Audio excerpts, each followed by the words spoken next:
Hello, and welcome to SkepTalk, the show where people talk about things, and that's pretty much the long and short of it. There's not a lot of premise. I'm your host, Forrest Valkai, and I'm joined once again by the incomparable Gutsick Gibbon. Erika, how are you doing today?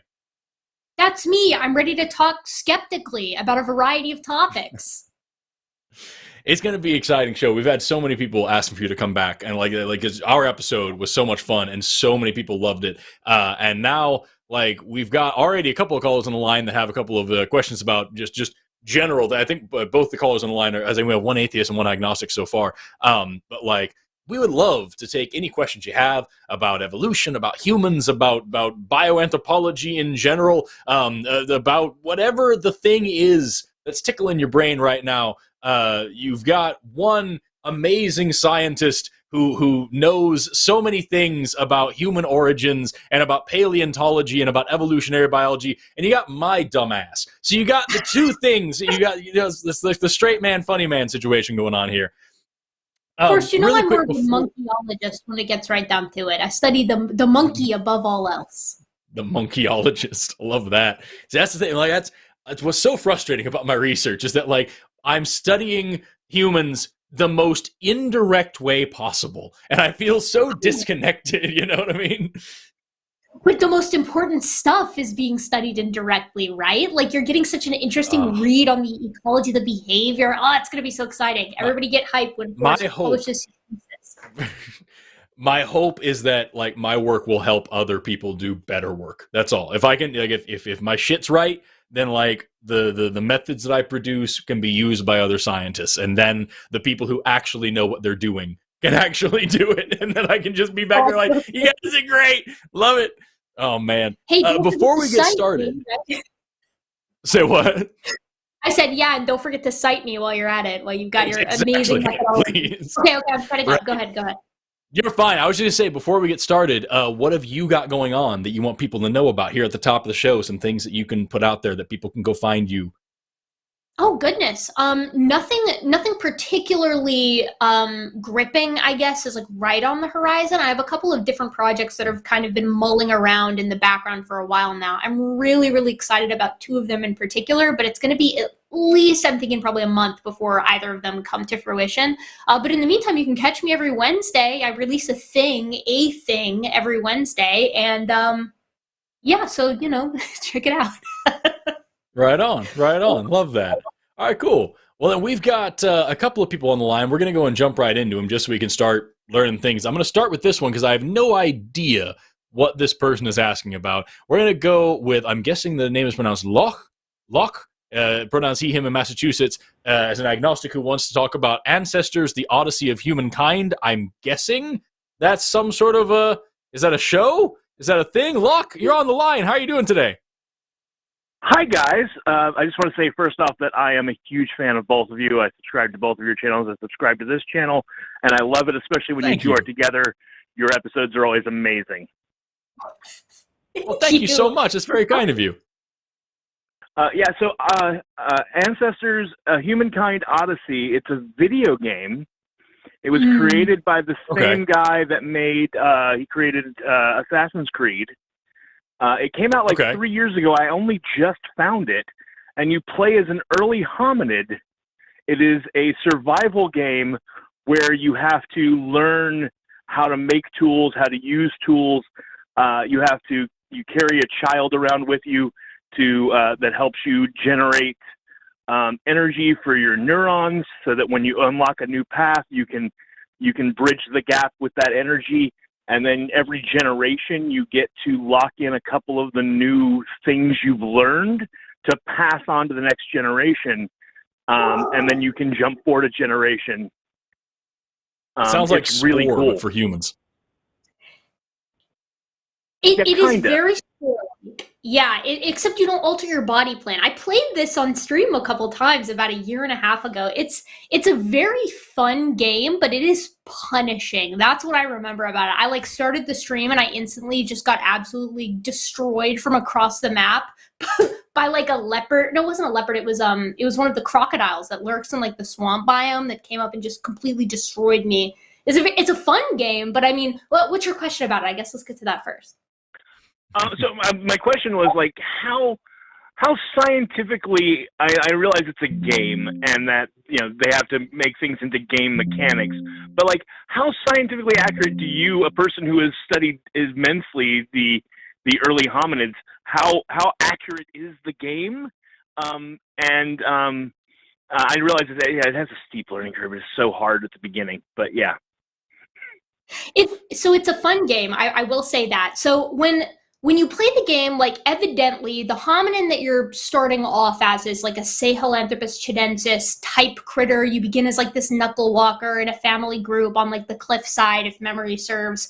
And slowly you acquire these characteristics like bipedality, tool use, things of that nature. Now, as far as like how accurate it is, I mean, obviously things like bipedality aren't learned by practicing being bipedal, which is how it functions in the game.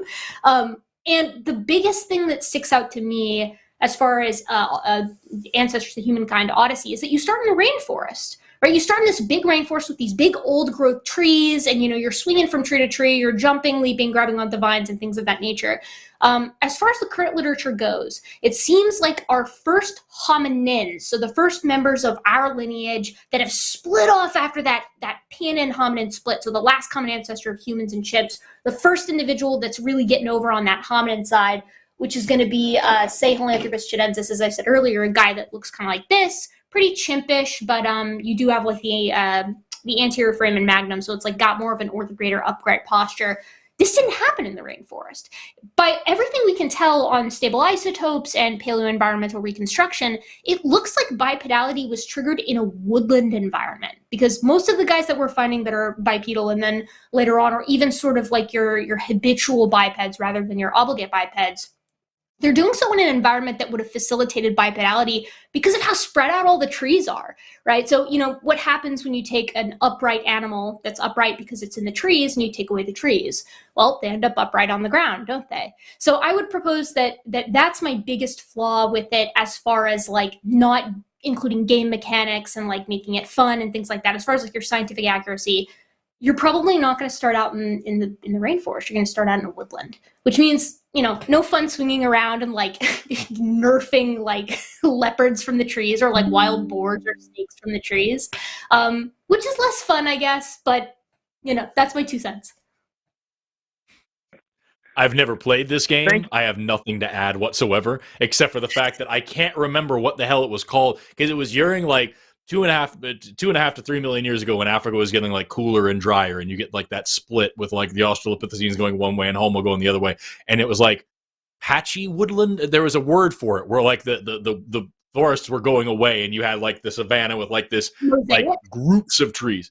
Mosaic. It might have been mosaic, but like, and that was like this idea that like bipedality was just the thing to get you to the next tree, basically, and like you can still be arboreal, and that's why you have like the ones with like the facilitated bipedalism where they still have the weird divergent big toe, but they were definitely still bipeds. But were they bipeds all the time? That's kind of up in the, you know what I mean? It gets real sticky in that area. It's real weird. Well, and it's cool too because you can be bipedal on the ground and also bipedal in the trees. There was a really interesting paper that came out, I believe it was late December, early January, of these past 2 years, right? So, just a month or so ago, that talked about how chimpanzees and other hominids today, non-human hominids today, where do we find them in their most bipedal context? Like, where are they most bipedal? It's when they're feeding in the trees, because they stand upright Right. and they hold onto a branch like this, and then they're picking fruit with their other hand, or foraging with their other hand, sticking a leaf into a beehive to harvest honey, whatever. So it may be that when you take it way far back, maybe further back than that LCA of hominins and Painans, something like 12 million years ago, you get a guy that's bipedal in the trees, starting to be bipedal in the trees because it's just more efficient to forage upright. And then, as I said, Right. take an upright hominin that's bipedal in the trees and also suspensory, so like holding, like brachiating very slowly, suspensory clambering is what we tend to call it. Take the trees out of it, and you got a terrestrial biped who's still good in That's the pretty trees. much what Ardipithecus, right? I'm pretty sure I remember that being like what Ardipithecus ramidus was all about. Like, it was just like the kind of facilitated bipedalism up in the tree, and then like on the ground was kind of whatever. You know what I mean? I remember that being a big thing. Yeah, because Ardipithecus is interesting. It's like this, I like to speculate a little bit on this because it's sexually monomorphic. So like the males and the females are the same size and they have the same size canine teeth, which is relatively uncommon in larger bodied apes. And yet here it is in Ardipithecus. So they were probably doing cute little pair bonding, tamarin style, Gibbon style monogamy. Not for sure, but it's on the table. And yet, as Forrest said, their foot looks like your hand.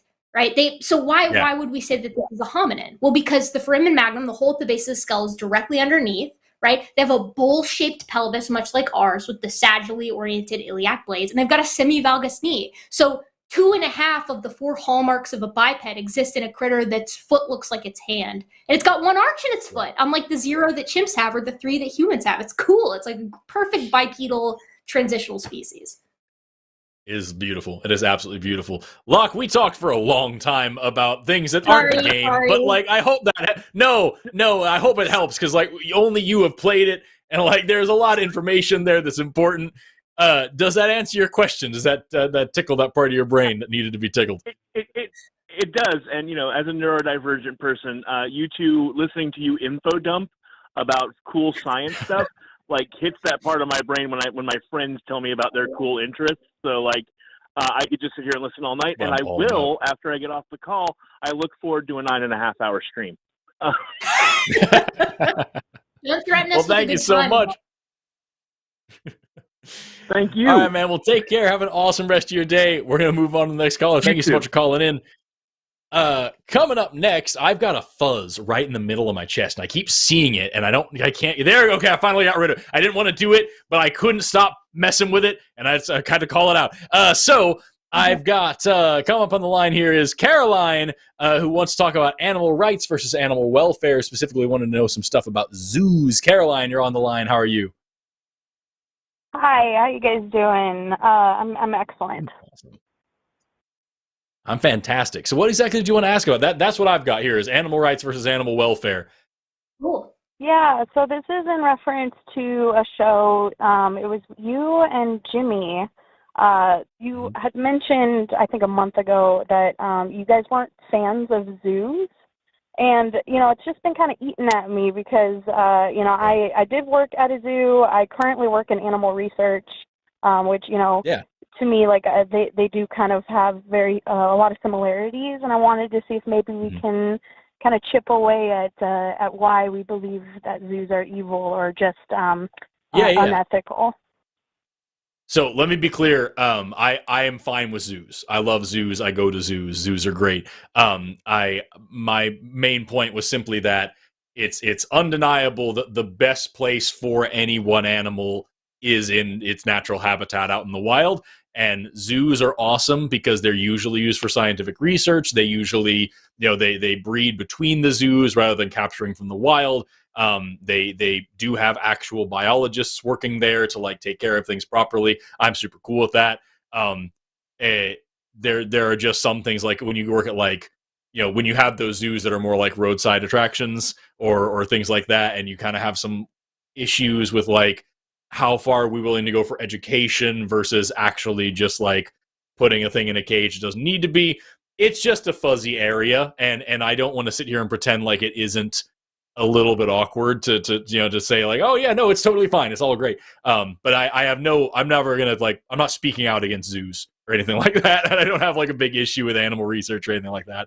I think we're definitely doing things right.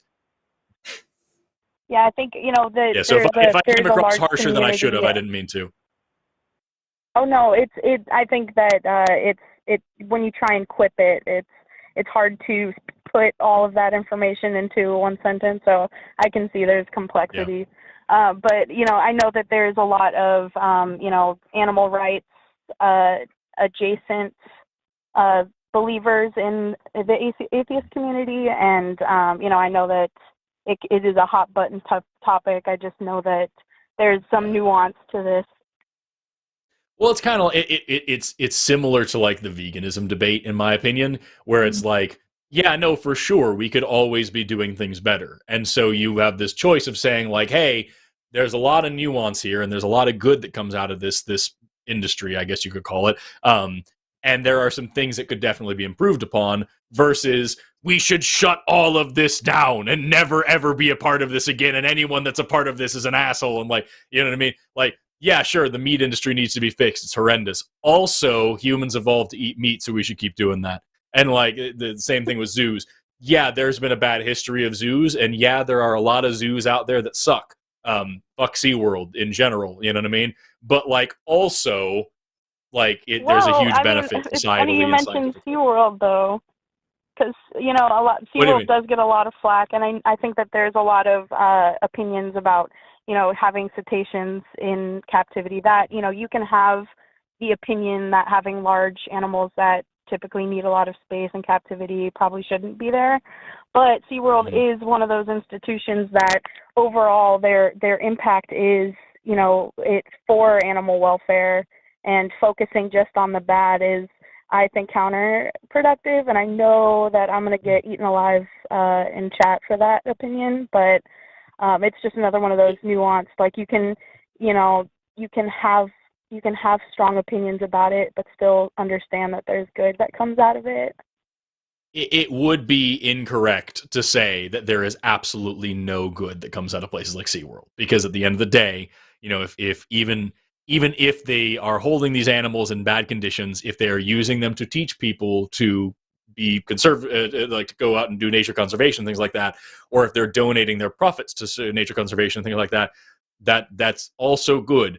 It's just a question of like how much good versus how much like suffering, and then also like you know, what is worth it is basically the whole thing that I would put out there. But that's not a topic that I'm like debate. Like, you know, I don't have enough info to really tear into it. I would just say that like that is where that line is, where that weird gray area is. Caroline, like, call one of my episodes. I'll shit all over it for her. She mentioned me at the beginning because I think I was the one who had said zoos are fucking garbage, and so I'm not going to take over the show. But Caroline, if you want to have that conversation, call with me. But a little preview: Sure. The idea of like, if you focus on the bad, they do a lot of good. That's the argument Mormonism makes. So anyway, I'll remove myself. That's kind of where again. I'm at. You're fine. That's kind of where I'm at. Is that like you have like a roadside attraction, something that isn't like AZA accredited. It's just we have some animals, and the USDA technically says we're not abusing them, so we're not. And we use them to teach people about stuff. And you know, I've been to places like that. I've worked for places like that. I get where you have that gray ethical area, and where sometimes it's really, really, really hard to do the right thing, and sometimes you're inundated with animals you have to take care of more than what you can take care of. And I understand all of those things can happen. But when you have like a massive, very, very profitable company, I give it a lot less leeway. You know what I mean? So that's the whole thing. I said, I'm not trying to jump into the politics of that. I'm just saying that like zoos and actual zoos with actual biologists that actually work there, I think they have a net positive in terms of like research and public education. Yeah, it's just can't get away from the fact that it's kind of sucks. It's always going to kind of suck, you know. I don't know. I've been talking this whole time. Definitely. Erika, what do you think? No, I mean, there's just been so much interesting back and forth. I've been mulling it over, right? I mean, there's undeniably a benefit to zoos in the sense that numerous studies have come out that have shown that a lot of people's care for the natural world comes from, first and foremost, an experience at a zoo as a child, because this is the only contact that a lot of your average folks ever get with animals that they don't find in their backyard, especially if you live in something like a city. So there's an undeniable benefit with that. Although I would also say there are some animals that are, it's simply not, in my opinion, humane to keep them in zoos, because we could be informing people about sustainability using animals that are sort of more zoo friendly. So I think about like some of the big cats, like a caracal, right? Like a big felid that requires, a moderately sized felid, I guess I should say, that requires a lot of space. They range pretty far in their natural habitats, and as a result, at least at the zoo near where I live, they pace, right? Because they don't have enough space. And so I think there are zoos that really get it right for a lot of animals out there, but then there are some animals that, you can get it right or you can get it wrong, and there are others still that I struggle to think of like a humane captive habitat for something like a Siberian tiger that ranges over hundreds of miles over the course of any given year. So I think maybe the route we should be going with here is focusing on the animals that do thrive in zoo habitats and kind of trying to transition our way into, I mean, you're never going to get around the fact that we need to have some captive tigers and things like that because they might not be in the wild forever. And that's undeniably a tragic and heart-wrenching fact of the world that I really hope we can reverse. But, you know, having some tigers in captivity or some caracals or, you know, some African or Asian elephants, that might help us stave that off, or in the future someday we can reintroduce them if that ever does happen. But if we are going to keep some of them in captivity, perhaps it's in our best interest to focus not so much on having the public being able to see them and transitioning more into, you know, an actual conservation habitat, if that makes sense, just for those individuals, whereas others that really thrive in you know, enclosures that humans would be able to kind of come upon and view them, we can kind of keep those the way that they are. What do you think about that, Caroline, as someone who's worked in a zoo? Yeah, this is such a huge conversation in the zoo community. Like, you know, what is an ethical way to house an animal that typically is very difficult to house? Right. You know, you brought up the point of having, you know, these animals that are endangered in captivity so that we can protect their species if that, you know, their wild space disappears. And that's actually huge because zoos were directly responsible for bringing back the California condors, the golden lion tamarins, Blackfoot ferrets. Like, there's so many animals that literally would have gone extinct if zoos didn't step in and intervene. And, you know, you can't really predict, are Siberian tigers going to go extinct in the wild? There's a very good chance, but there's other animals that you can't predict whether or not they'll go extinct. So having a captive, you know, gene pool to keep their species alive is one of the big driving forces for, I think, you know, the support I have for zoos. Yeah, and that is really the thing. Is like I said, there's amazing conservation work done by zoos. They do preserve the genetic integrity of their populations. They don't just interbreed the shit out of things and you know, treat them horribly. There's amazing public outreach done by zoos. They're incredibly educational, and as Erika pointed out, you know, that's something that can bring people into wanting to work with them more. I always say animals are a gateway drug to science because people see them and then they want to go learn about them and they want to take care of them. And, you know, there's nothing that's going to make you want to protect chimpanzees quite like going to a zoo, sitting this far away from one behind glass and watching it do very human things. That is the best way to make someone into a conservationalist. And then there's all of those articles about, like, we're trying to find a link between elephant swaying and whether or not it's actually a stress response or whether it's a boredom thing or whether they're just shifting their weight around because they're just doing whatever with their bodies. And there isn't a great link, but it's enough of an optics thing that it kind of has a problem. And, like, that's a big arbor ranking. And it talks more to just, is it actually an ethical concern, or is it an ethical concern enough for people to care? And then there are actually really bad things, and it's like you have this hierarchy of of problems that are unavoidable. So again, as I said at the beginning, I'm fine with zoos. I don't have a problem with them. I have an issue with people who exploit animals for profit.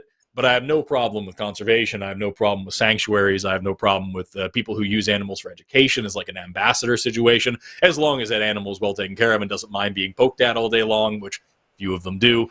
Or you have a couple on backup or whatever like that. Again, these are things that I've worked for and done in my own life. It's a matter of what's the profit focus versus the animal welfare focus. You know what I mean? And when you go to like a nonprofit organization, something that's AZA accredited, something that actually has biologists working there, it's going to be a lot more likely that it's worthwhile, and it's something that actually you should invest in and spend time at. You know what I mean? I think it's just really difficult because pretty much anybody can slap the word zoo on anything. And it's like, I bought a shit ton of caimans and put them in my backyard. It's a zoo. Come give me $30, y'all. And that's what happens in Oklahoma all the time. And so it's kind of tough, you know?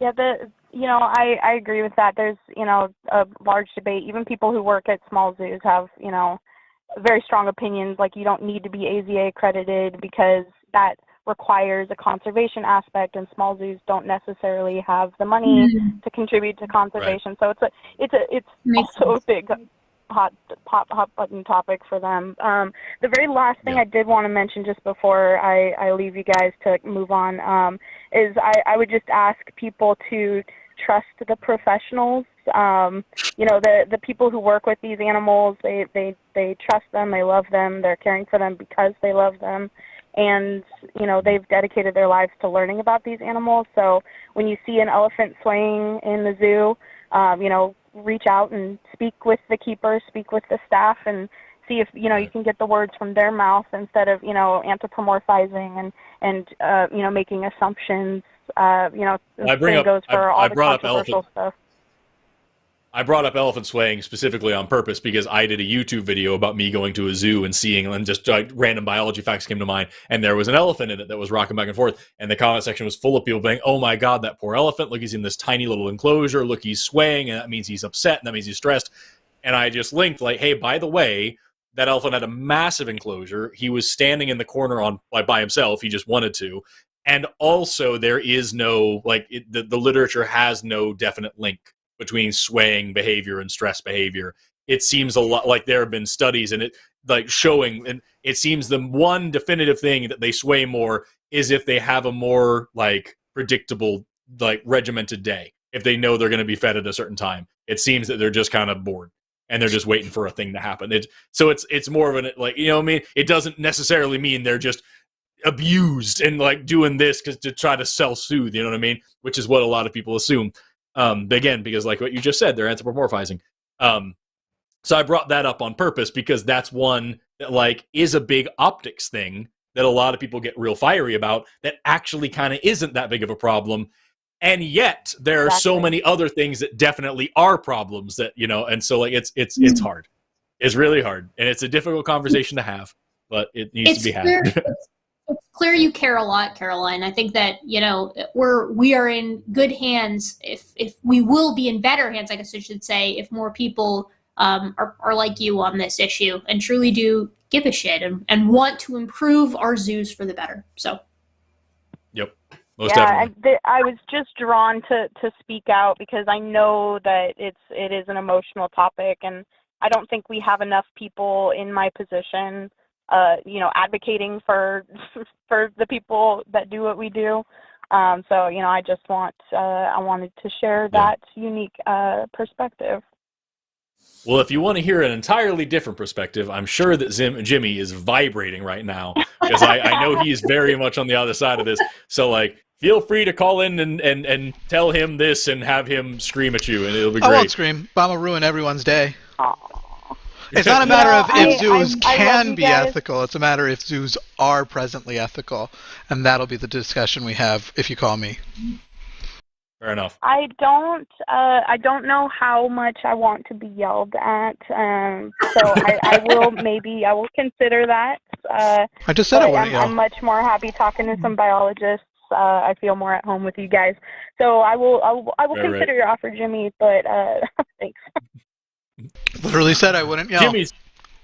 Jimmy's nice. He's nice as long as he's nice, and then he isn't nice anymore. Once we'll see. If you come at me sideways, I'm gonna be better at it. But if you don't, it'll be fine.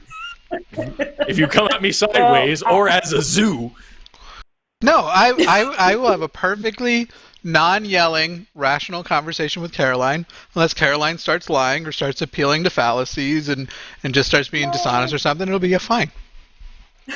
Right on. Okay, well, I'll do some homework before that. Right on. Caroline, you've been fantastic. Thank you so much for calling in. I appreciate it. Right on. Yeah, thank you guys so much. Have a good day. By the way, I'm not even a vegan or anti-hunting. I'm pro both meat eating consumption and pro hunting. So whatever expectation people have of my arguments to be, they should lower their expectations to zero.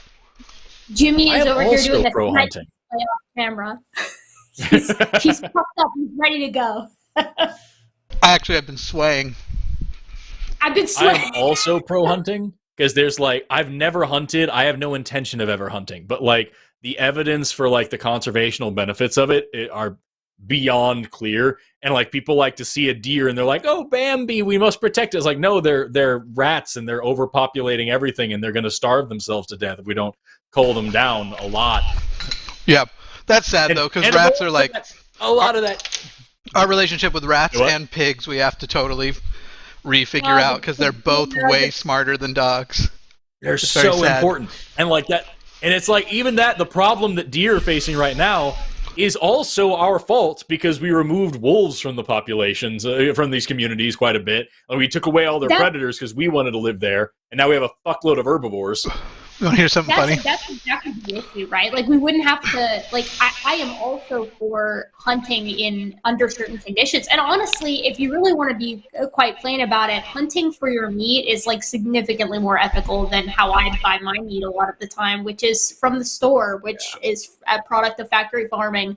You know, all of that aside, Forrest is completely right. You know, I think that, I mean, straight up, if we want to keep a lot of the ecosystems of the United States intact, hunting is somewhat of a necessity, as sad as it is. Same thing with, unfortunately, there's a really bad feral hog problem in the South where they are just decimating ecosystems as well. And that's going to exist until we as humans can successfully reintroduce some of the predators that we absolutely annihilated from the landscape, you know? But people are apprehensive about that because they're scared of wolves and they're scared of bears, even though they're awesome. And you should probably be scared of them. You want to hear something? As long as you're not a trophy trophy hunter. Because if you're a trophy hunter, then fuck you. You know what I mean? Well, except for the trophy hunting one's complicated too. Because again, I'm pro hunting and pro consuming meat, and there are specific like gazelle species, for example, that are almost going extinct in Africa. That there are wildlife reserves in Texas where you can pay a shit ton of money. It's like hundreds of thousands of dollars, over six figures, to go hunt one of these to have your unique trophy. And because you hunted that one, like 30 more are going to get to live, or whatever it is. They literally pay to keep their conservation stuff going by allowing people to hunt. So I'm kind of like if you eat it, too, if you only get the trophy, you kind of fucking suck. But as long as you eat it, I don't give a fuck. You want to hear something kind of fun and funny, though? Yeah. Yes. You know how we get shit on by vegans quite a bit, and you and I especially, Forrest? Oh, yeah. No, I just posted a thing about the I Heart Pluto Festival going on at the Lowell Observatory in Flagstaff, Arizona, which everybody should go check out if you want to. It's really cool. And, like, literally I have people in my comment section like, these are scientists holding a festival and they're having meat there? What a bunch of assholes. It's like, fuck, dude. I'm not going to name any names. I'm not going to start YouTube drama. I'm not going to say who I'm referring to. If anybody tries to speculate in chat, we're going to shut those chats down. The mods are hearing it right now. I'm sorry that my microphone is garbage right now. I'm using a headset. We've had to change our system while we get some things repaired after some updates. But anyway, I'm not naming names, and we're not gonna try and start some drama. All I'm gonna say is, Forrest, when we get shit on, usually people start saying like, this argument's so bad, this argument's so bad. If y'all really were ready to have this argument, you would have, and then they name a specific creator that they tell us like, we're obviously cowards because we won't have that person on to talk. And that creator yesterday came out as no longer vegan because it isn't sustainable as a health diet for him. And so I'm enjoying. I assume I won't have to deal with that shit for a little while because that little community is going to go eat itself, which isn't very vegan. To that point, I was about to make that. I know this exact situation, and without elaborating, I perused that comment section in that Twitter thread, and I was absolutely appalled at how mean and hateful and rude a lot of the folks were being who were not okay with this particular creator's decision, which, as far as I can tell, sounds like it was health related. I mean, guys, come on. Like, this is, how could you do that? Like, it's completely antithetical to the entire idea, right? It's like you're trying to reduce suffering. I get it, but like, you know, there was a lot of hate. I was not a fan of that, of the people who were acting out. I'm not fond of that either. I will say I understand that when you create a certain community with a certain attitude toward a certain group of people and then you leave that community, I would say they still are treating people like shit, and so you never blame the victim of abuse, even if you are the person who gathered them and taught them how to abuse other people. But I'll just leave it at that. It's when your whole brand is being shitty, and then all of a sudden, it is. I don't know who you're talking about, but I'll look it up. I'm sure it won't be hard to find. But like, that's what always got me is like the people throw veganism at me as if it's this end all be all thing for like morality, and like it's just three things very quickly. Like the main things you replace meat protein with are going to be wheat, peanuts, and soy, right? Which are like the most common food allergies in the world. So would it be right to call that ableist? I don't know. And then also you've got like just obviously the financial barrier. It's prohibitively expensive to buy a lot of vegan foods, like a lot of these, especially if you want like snacks. Like it's not hard to go out and get a bunch of shitty apples and whatever and eat those all day. But if you want variety and if you want snack foods and things, they're pricey as shit, and you have to go to specialty stores sometimes. It kind of blows. And then also like nobody talks about, or at least I've never heard anybody talk about the fact that like a lot of the times it's still a capitalist system. They're still exploiting another country's resources. They go down to South America. We have this indigenous population that uses quinoa as a staple crop, and they clear cut a fuckload of rainforest and displace this people so that they can plant acres of quinoa to ship it up to your ass with your man bun in California, and you can feel good about yourself. What's that? Like I don't get it. Like, it's just, eat less meat. Sure, that's good for the climate. I agree. And factory farming fucking sucks.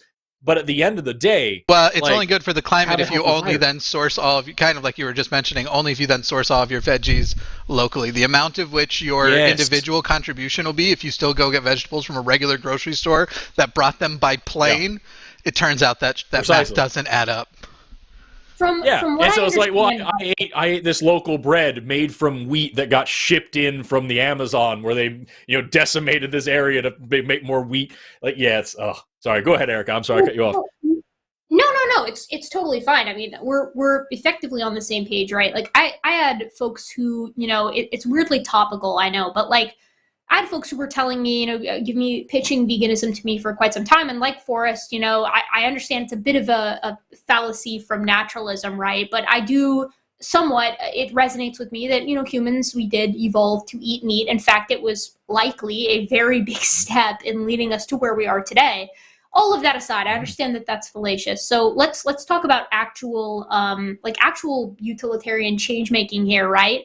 I don't really eat red meat anymore these days. I eat it sometimes when it's offered to me, but mostly I've cut my red meat down and I eat, chicken and fish. And the reason is because someone one time brought it up to me. They were like, it's really stupid to try to get everybody to go vegan because no one's going to do that, right? Instead, everybody could do better if they, the whole world would benefit if everybody just reduced, right? If every single person reduced, we would make such a drastic impact as compared to 0.01% of the population going entirely vegan. And that's not to shit on vegans. I think there are a lot of vegans out there who do an awesome job, and they even proselytize their ideas without being, hateful or rude or whatever. But that being said, right, if absolutely everybody, two things, right? One, reduce their intake just a little bit, and two, vote for action that impacts the giant-ass corporations that are responsible for 70% of emissions, right? I mean, that's the big one here. Yeah, personal responsibility. We should all do our best within our own little realms, but that means jack shit if you don't also vote for policy that's going to create that kind of change at a large scale. So I think it's twofold. And obviously, oh my God, this is all entire... The meat that I buy, I'm going to get on my self-righteous soapbox here. The meat that I buy is mostly local, but whatever from farms and shit like that from my farmer's market. But that being said, it's the last thing on my mind to tell somebody who's living in a city that they need to drive their ass out to their local farmer's market. It's just not doable, guys. Like, I understand wanting that. I would like that. If the world was perfect, it would be perfect, right? But it just isn't. And that's pretty much all I have to say on the matter. I'll shut up right after this. There's a core to the vegan argument that I completely agree with, except for that I'm not going to tell people where to draw their lines.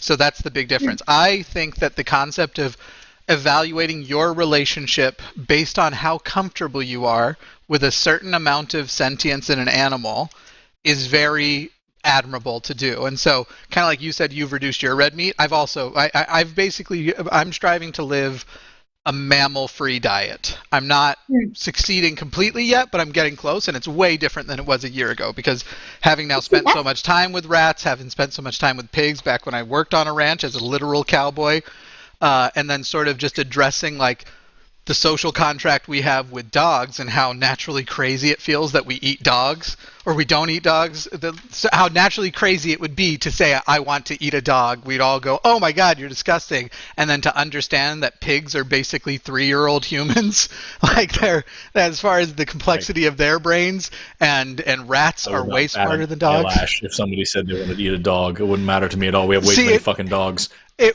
Eating, I would. I think we have a social contract with dogs based on the fact that we domesticated them, and we should try and even the ones that we do need to put down peacefully. I just would feel real weird about us changing our feelings about them to include being able to eat them. So I'm trying to live mammal free, but I'm not going to tell somebody that their line must be my line, even as I advocate for my line. Chickens, however, so fucking stupid. Even the things they do which look smart, once you start testing the intelligence and adaptability of those smart things, you find out they're just super pigeons, and pigeons are the worst. So fuck chickens. They can all die and be eaten. It's just hard. It's I think Eric hit the nail on the head, which is like, it's once again, as usual, just do a little better is so much better than just like there. Because like, there was a whole thing about like, I forgot the exact numbers off the top of my head, but like it was like how many pounds of like wheat and like how many gallons of water you need to sustain each kind of like a pound of meat in each kind of livestock. Yeah. And it was like, for chickens, for chickens, it was remarkably close, like almost 1-to-1, like a pound of grain and a pound of water becomes a pound of chicken meat, and you're solid. It's I think that's and then, fish. Like, I think chicken are 2 to 4 to 1. Yeah, it was some and like pig was a little bit more, and cow was insane, and like that's really like that's the thing that I think about all the time is like, okay, well, I'm going to get a burger, or am I going to get a chicken sandwich? Well, which one took more resources to make? I should probably go for the less resource intensive one, and like that's the kind of thing that I think about. And like that doesn't mean that I'm never going to eat meat again, beef again, or whatever, or pork again, or whatever like that. I had a steak 2 days ago, but like that's a rarity. Consider, you know what I mean? And like that's, I feel, or is so it a much medium more efficient. Rarity? Nice. That's so much better than just like no meat ever forever, because yes, capitalism sucks, and then they'll find a new thing to do. I can't wait for fucking lab grown meat. Like I'm all about like the revolutionary change. I think it would be so cool if because like here in Tulsa, there's this place called the Guthrie Green, and it's this park downtown. They had it's this downtown area. Big buildings, concrete jungle. Hold on, it's big heat sink, like very hot. Like everyone's spending a whole bunch of money on air conditioning. Huge water losses, and they had this area that's like the city block that was like an old oil field and shit, and they just dug it up, and they like pulled all these old like oil tanks and gas tanks and shit up out of the ground, and completely just made this area just a green park. Just pure, just straight grass, got a few trees along the sides, and it's got a stage for like to do concerts and stuff like that. And they've got a little restaurant in the back, and they have solar panels on top of everything and geothermal lines going down. So this one city block is all greenery. It's functional. People can go do stuff there. And it's entirely run off of green energy. And what's super cool about that is not only does it exist, but that absorbs so much heat in the city that like within like 4 blocks, like energy bills have gone significantly down. People are using less AC because this is absorbing it, and air quality went up a little bit. And it's like, and it's like just, and travel into and out of the city. Commerce went up quite a bit because this is now something new that people can go enjoy and sit out in the grass. And they have every like Wednesday, they have food trucks come out and line the street. And so like, and people come out there and just hang out on the grass. And so like, this is something so easy that made something so wonderful that dramatically changed the functionality of this little area of the city. So what I'm saying is like, that should be more of a thing. We could incorporate more greenery into like, what if every building had like a cap on it that was a greenhouse that grew like tiered like things, and everybody living in that building could go up there to get fresh vegetables. And then you have like a heat sink and also a carbon capture and also like so many, like that. I'm all about that radical change, like change the whole ass city to make it better, to make it less about cars and more about people, Yeah. For people wanting to do this right now, like start slowly eliminating the monoculture in your lawn if you have it, right? Plant clover, plant butterfly bushes, plant fruits and vegetables. Like, I mean, it's wild how grass is so dumb. Grass sucks, dude. Grass sucks. And let me tell you, like, I'm just going to speak as someone who loves to be barefoot, especially in the summer, right? Like, I love, I hate wearing shoes in the summer. I want to walk around and feel the warm pavement and the cool grass and all that kind of stuff. But you know what's better than cool grass? Cool clover. It's really soft on your feet, and my dogs love it, and the bees love it, and all of my neighborhood arthropods love it. And our neighbors have commented on like how many hummingbirds we get like in our yard, and it's because we've slowly been trying to reduce the monoculture. Like, you can turn your own backyard into like a little wildlife haven, and I think that in this day and age, right, like that's a cool little step that makes you feel kind of empowered to do. And if enough people do it, it's just like reducing your meat consumption. All of a sudden, a little impact becomes a big impact. But also vote. Oh my God, vote, please. Like, I'm begging you, vote for people who actually care about this stuff. It's not too late yet. It is for some things, but it's not too late for everything yet, but it will be soon. So, do your part. And that is really the biggest thing, is like, there's so many cool things that we could be doing to make things better. Then like, I don't want to get into too much more, because like, we'll go on all night about that. But like, someone needs to say, please research your area before you now plant clover based on Erika's recommendation, because clover is highly invasive and probably a terrible idea. I'm sorry. Asterisk, where I am, the clover is great, but if where you are, it's not, don't plant it. It's great now. It could be a disaster. Yeah, it's great now. It wasn't great 40 years ago when it invaded your area and killed a bunch of stuff. But now we've changed ecosystems. Listen, the animals love it now. The arthropods are digging it. So, hell yeah! I'm all about like, because there's so many things. Like you're right. Like the clover thing is huge, or just anything other than fucking grass. Because number one, grass doesn't do anything. Nothing eats it. It just sucks. Number two, huge racist roots in grass. By the way, just take some time and learn about that. About the idea that you could have a massive field of useless plants that you can't eat was a sign of opulence and wealth that had largely like patriarchal and white supremacist origins. Kind of sucks that that's still a thing, but whatever. You're not connected to that just because it's history. You don't know about that if you just grow up in a lawn, you know what I mean? But like, maybe fix it. Maybe make your yard like a butterfly sanctuary. And also, like, there's so much to be said about like extended corporate responsibility as well. Like, you don't just make the products, you also need to be invested in how these products are disposed of and maintained and managed after they're used. There's so much to be said about like indigenous land management and shit. Like there's so much to be said about like how you can change like the whole structure of everything, as opposed to just, I'm not going to have a burger on, tonight. It's so reductionist, and it's just not good enough. I don't know. There's so much to be said. I wish we could talk about this forever, because it's so fucking it's a very big topic. I love how we went from zoos to this too. I think though the fact that you have 3 of us here and all of us have reevaluated our diets at all should be considered a win, even by vegans. And it's nuts that they're like, nope, you're still not good enough. You're going to the equivalent of vegan hell, and that makes me sad. Vegan hell. Sad too, vegan hell like, is just Gordon Ramsay's kitchen or something. Really. Yeah, my mind was changed by some vegetarian friends that I had who were like, yeah, I mean, I didn't used to be vegetarian, but what I did is I started reducing, and, before I knew it, I was here. And, if that happens to me, sure, great. If it doesn't, sure, whatever. But I'll tell you what, I wouldn't have reduced my consumption if I hadn't heard from them. If I just heard from people who were telling me that, it was a piece of crap for, I don't know, having a burger when I was like 14 or something like that, I don't think I would have changed my mind. Like, in this case, right? I mean, and again, God, it's just math, you guys, right? If everybody reduces, we make a bigger impact than if 0.01% never touches, meat again. And I think that you got to know your audience a little, right? I mean, we're talking about an obligate omnivore, right? We're only able to even be vegan today because of supplements. And I know that sucks to hear, and there are people who argue against it. I don't know how, but there are people who argue against it. I mean, guys, it's a privileged position to even be able to be vegan. Let's all try to do a little bit better and just remember to be kinder to folks. I don't know. Maybe that's even a little privileged to say. I don't know. Let's move on. Let's ask I'm going to step away when you take the next call. I'm just letting you know. So if you call out to me and don't get anything for a minute, that's why. But when once you take the next call, I'll get it set up and then I got to step away. I do want to say that I just double checked. I went to adoption.com. There are 10 million children living in institutions and 60 million children living on the streets.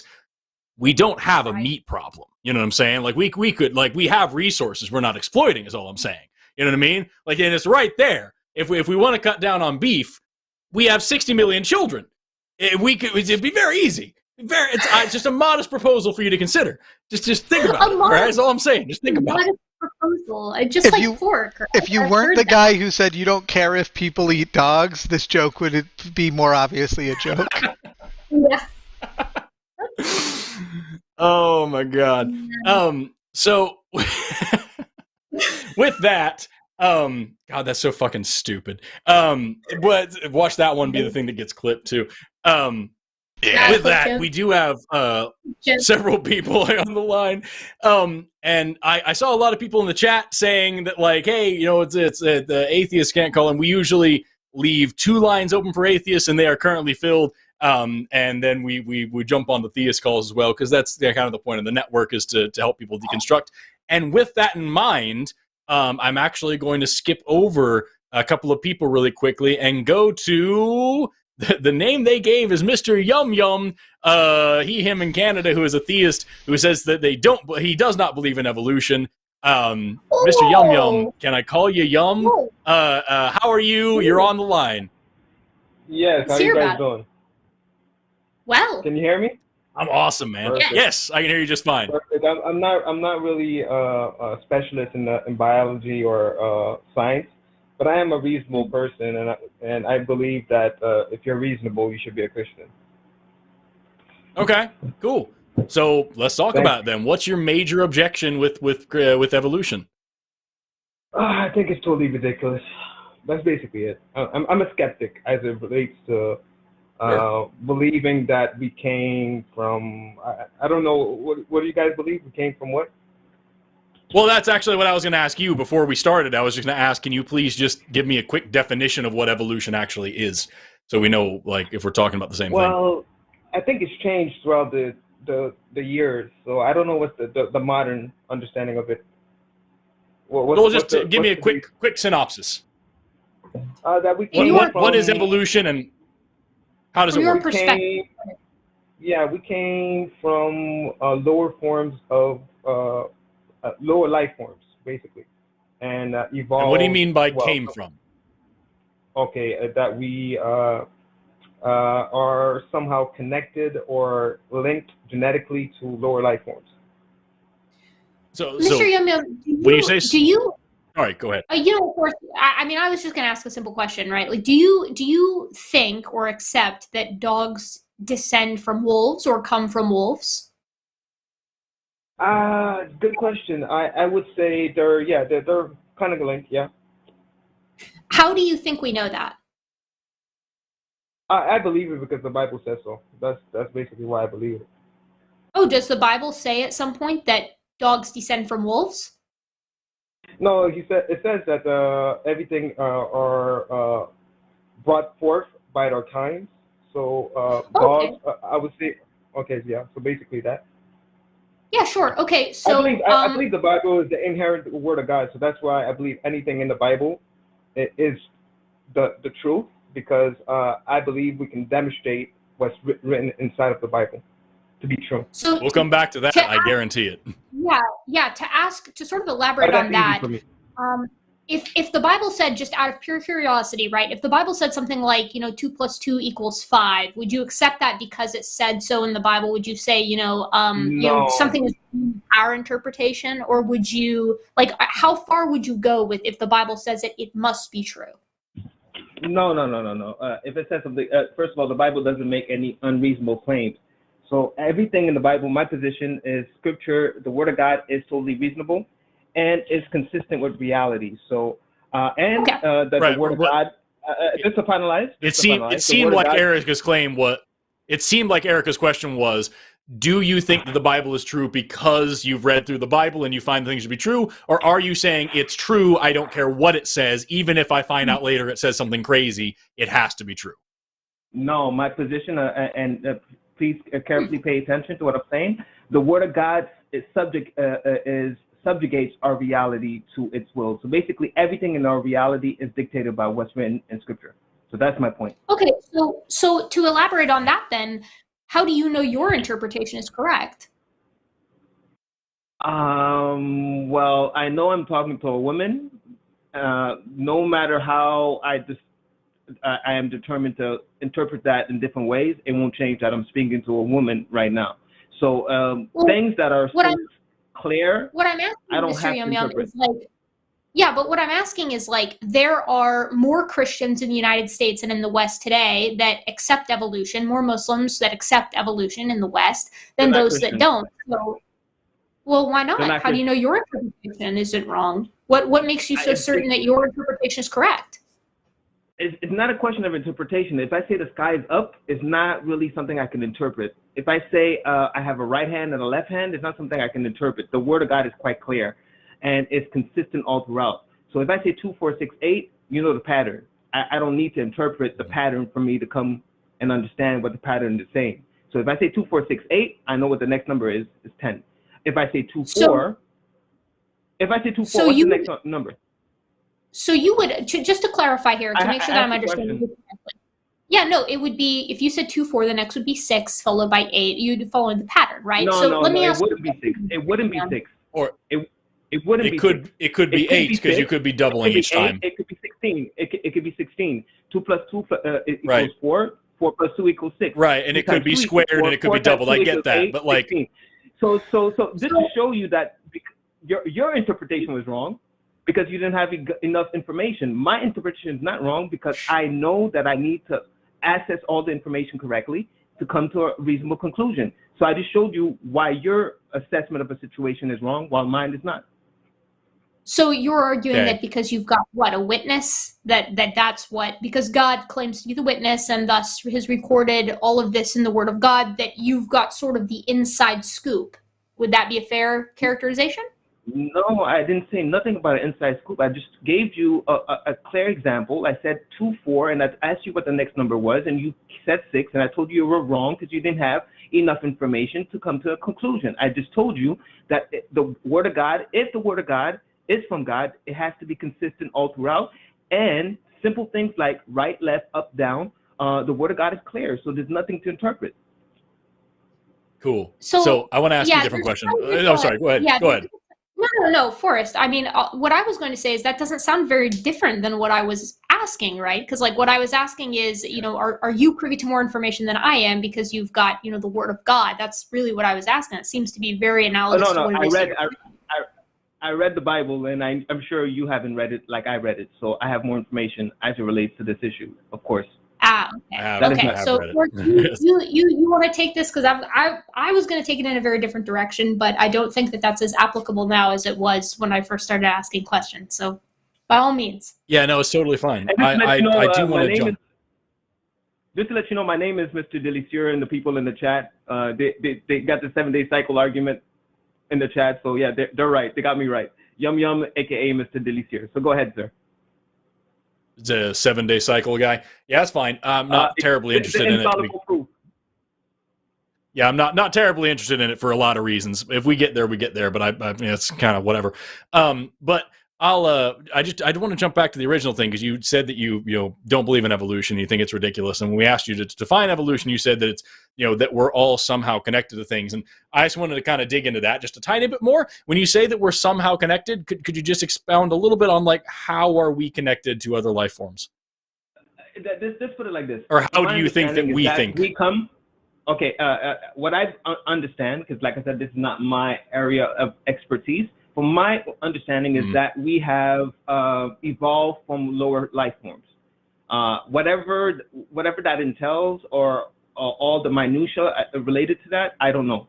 all I know is that's ridiculous. So, because the Bible goes against that. So let me just ask you a different question, because like you also talked about kinds a minute ago, and I suspect that we would agree on more than we wouldn't agree on in this. And so I want to see if we can bridge a gap here and just understand something.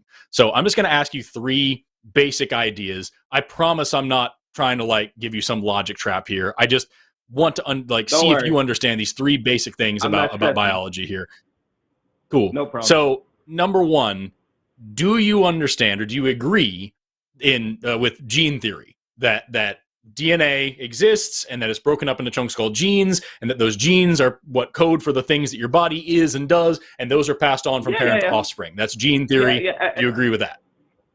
Yeah, I believe it's a new form of science that has been studied for the last, we'll say, 40 years, 50 years. It's something new. From my understanding, gene theory has been a lot longer than that, but that's fine. But like, no worries. Okay. Yeah, gene theory has been around for a couple hundred years now. But that's okay. So like the other thing, so number 2, second thing that I want to ask you about is, do you agree that at least most genes, or a great many genes, have different, what we call, alleles, different flavors, different styles. So there isn't just one gene for hair color. There's actually several that can produce a lot of different varieties. So there's different alleles. You agree with that? You're teaching me something new. I wasn't aware of that. No. So like, say for example, the gene for eye color, right? There is a gene for coding for blue, and a gene for coding for green, and a gene for coding for brown. So there's different this the same gene. It just comes in different styles. Have you heard of this before? Not particularly, no. Okay, well that's totally fine. So this is just I'll explain it now just briefly. Is that like some genes are what we call pleiotropic, which means it does a variety of things. Some traits require several different genes, but just to put it into super duper black and white, this just how we would teach it to any class in high school or whatever. Is that there are different what we call alleles, which are just different versions of the same gene. So you can have the alleles to be tall, the alleles to be short, whereas there are genes for your height. There's different alleles for different variation in there. So that would be the second thing. And if we're cool with that, can you agree, like even if this is new information, can you agree that it makes sense at least? Yeah, it seems to make sense to me. Go ahead. Radical. Cool. And then number 3, last one that I want to understand is like, would it make sense to say that if these alleles exist, and if there's different versions of these different genes that exist, that certain alleles would be better suited for life in different environments? So if you have all the alleles that make you the best possible penguin, you're gonna die in the Amazon rainforest because that's not what those alleles are good for. Even though you're perfect in Antarctica, you're doing really bad in the Sahara Desert, right? Would that make sense? Yeah, makes sense. Having certain traits, perfect. So now here's the whole thing about evolution. And this is a very, very simplified, what we call neo-Darwinian idea of evolution. The simple idea is that I pass on genes from parent to offspring. That's how these genes are passed along. And they come in different varieties. And if you inherit from your parents the right kind of genes for the environment that you're living in, the right alleles for the environment that you're in, then you're going to survive and have lots more babies that also have those same alleles that help them in that environment. And if you don't have the right alleles for life in the environment, if you have penguin genes and you live in the Sahara, or if you have camel genes and you live in Antarctica, then you're going to die and you won't have any children, and those alleles won't exist anymore in that environment. Those 3 things together is the basic explanation of neo-Darwinian evolution. So what part of that doesn't click with you? I think it seems interesting that the way you formulated your definition for evolution. I don't see how that relates to me evolving from a lower life form. Because what's the difference? What is the actual difference between, pick your favorite thing? What's the difference between a fish and me? What is the actual fundamental difference? The fish is in the water. It doesn't have a soul. It doesn't Go beyond that. Lower than that. Lower than that. If you wanted to make a fish look like me or make me look like a fish, what would you have to change? Everything. The DNA. Right? Basically. The DNA, that was the first thing we talked about. Gene theory is that your DNA codes for what your body is, right? So the only actual difference between a fish and myself is DNA. So if I change the DNA enough, then you would, if you had an embryo, a fish embryo, and you change the DNA to human DNA, that embryo would develop into a human, right? If you took a fish embryo and you switch it to a human embryo, become I didn't get what you just said there. Because you can pick any two things, right? I'm just saying, if you can pick any two things. Yeah, you can ask a question. Go for it. So, I just before you ask the question, just to let you know that you did a great leap of quote unquote faith from going from the three options that you just provided to suggesting that somehow relates to me evolving from a lower life form. That is such. I didn't talk about evolution at all. Imagination. I didn't talk about you. I didn't talk about any of that. I just asked what the difference is between two animals. That's what you need to. That's the link you need to make. That's basically what I'm saying. You have to, from the three things that you just enumerated, you have to make that link to me evolving from a lower life form. That's what you have to do. I think the come back to that. Yeah, the discrepancy here is coming from the processes that Forrest talks about versus the length of time that we have. Would you be okay with saying that humans domesticated dogs? Domesticated dogs? Yeah, of course. Yeah, from wolves, right? So we did so by selecting for certain characteristics that we liked. All natural selection is that, but instead of humans selecting for given characteristics, the characteristics that are favored are those that are beneficial to an organism or a population within its given environment. And when you say, okay, I'm down with all of that, everything Forrest said makes sense, which you agreed with, and I think that that's perfect, that's great, right? Like, that's all intuitive, and we're all on the same page with that. Where you get the evolution in the sense that you're currently understanding it, like from common descent, which is where I feel the discrepancy is coming from, is when you add immense amounts of time. Because what I wanted to ask you is, like, you know, how old do you think the Earth is, in your opinion? I don't know. I could argue for old Earth or young Earth according to Scripture. It's not really a very important doctrine according to our the Hebraic narrative. So just to ask you a question. Just to ask you a question about your perspective on things. Do you believe information is also somehow genetically how can I say, propagated from generation to generation? 100%. Information?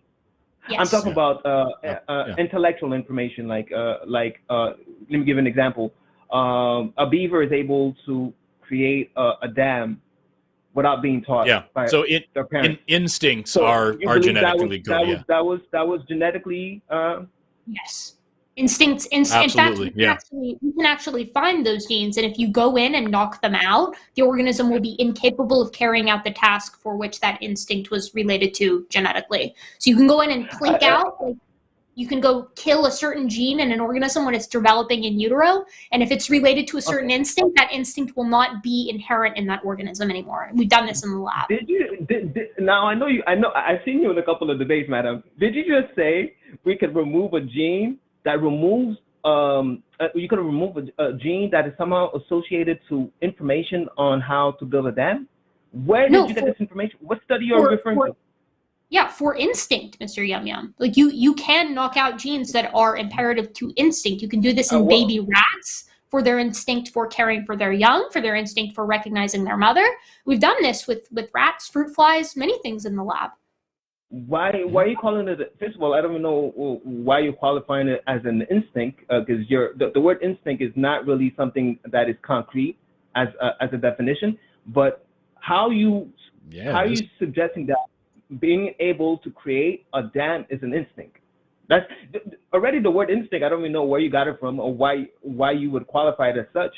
But how building a dam? You keep using this word. You keep using this word information. Yeah. The reason why I use the information is because you have to be aware of your surroundings, and you have to have skills. Mm-hmm. And for you to be able to build a dam, you have to be able to engage with your environment and have the skills for you to create something that's complex. So you want how to do you take it? go from taking that and qualifying it as your instinct? So you want to take it all the way back to Right. the first organism that was capable of interpreting stimuli from its surroundings by its sensory organs, and then capable of acting upon those to reach a certain outcome. Yes? No, basically what I'm saying is you try to suggest that you can genetically prescribe or you try to suggest that genetics is somehow connected to information or a skill, and I want to know where you get that information from, according to what scientific research. Really quick before we move on, I don't know of any research that said that.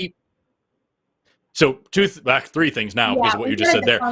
We need to find some stuff here before you move through.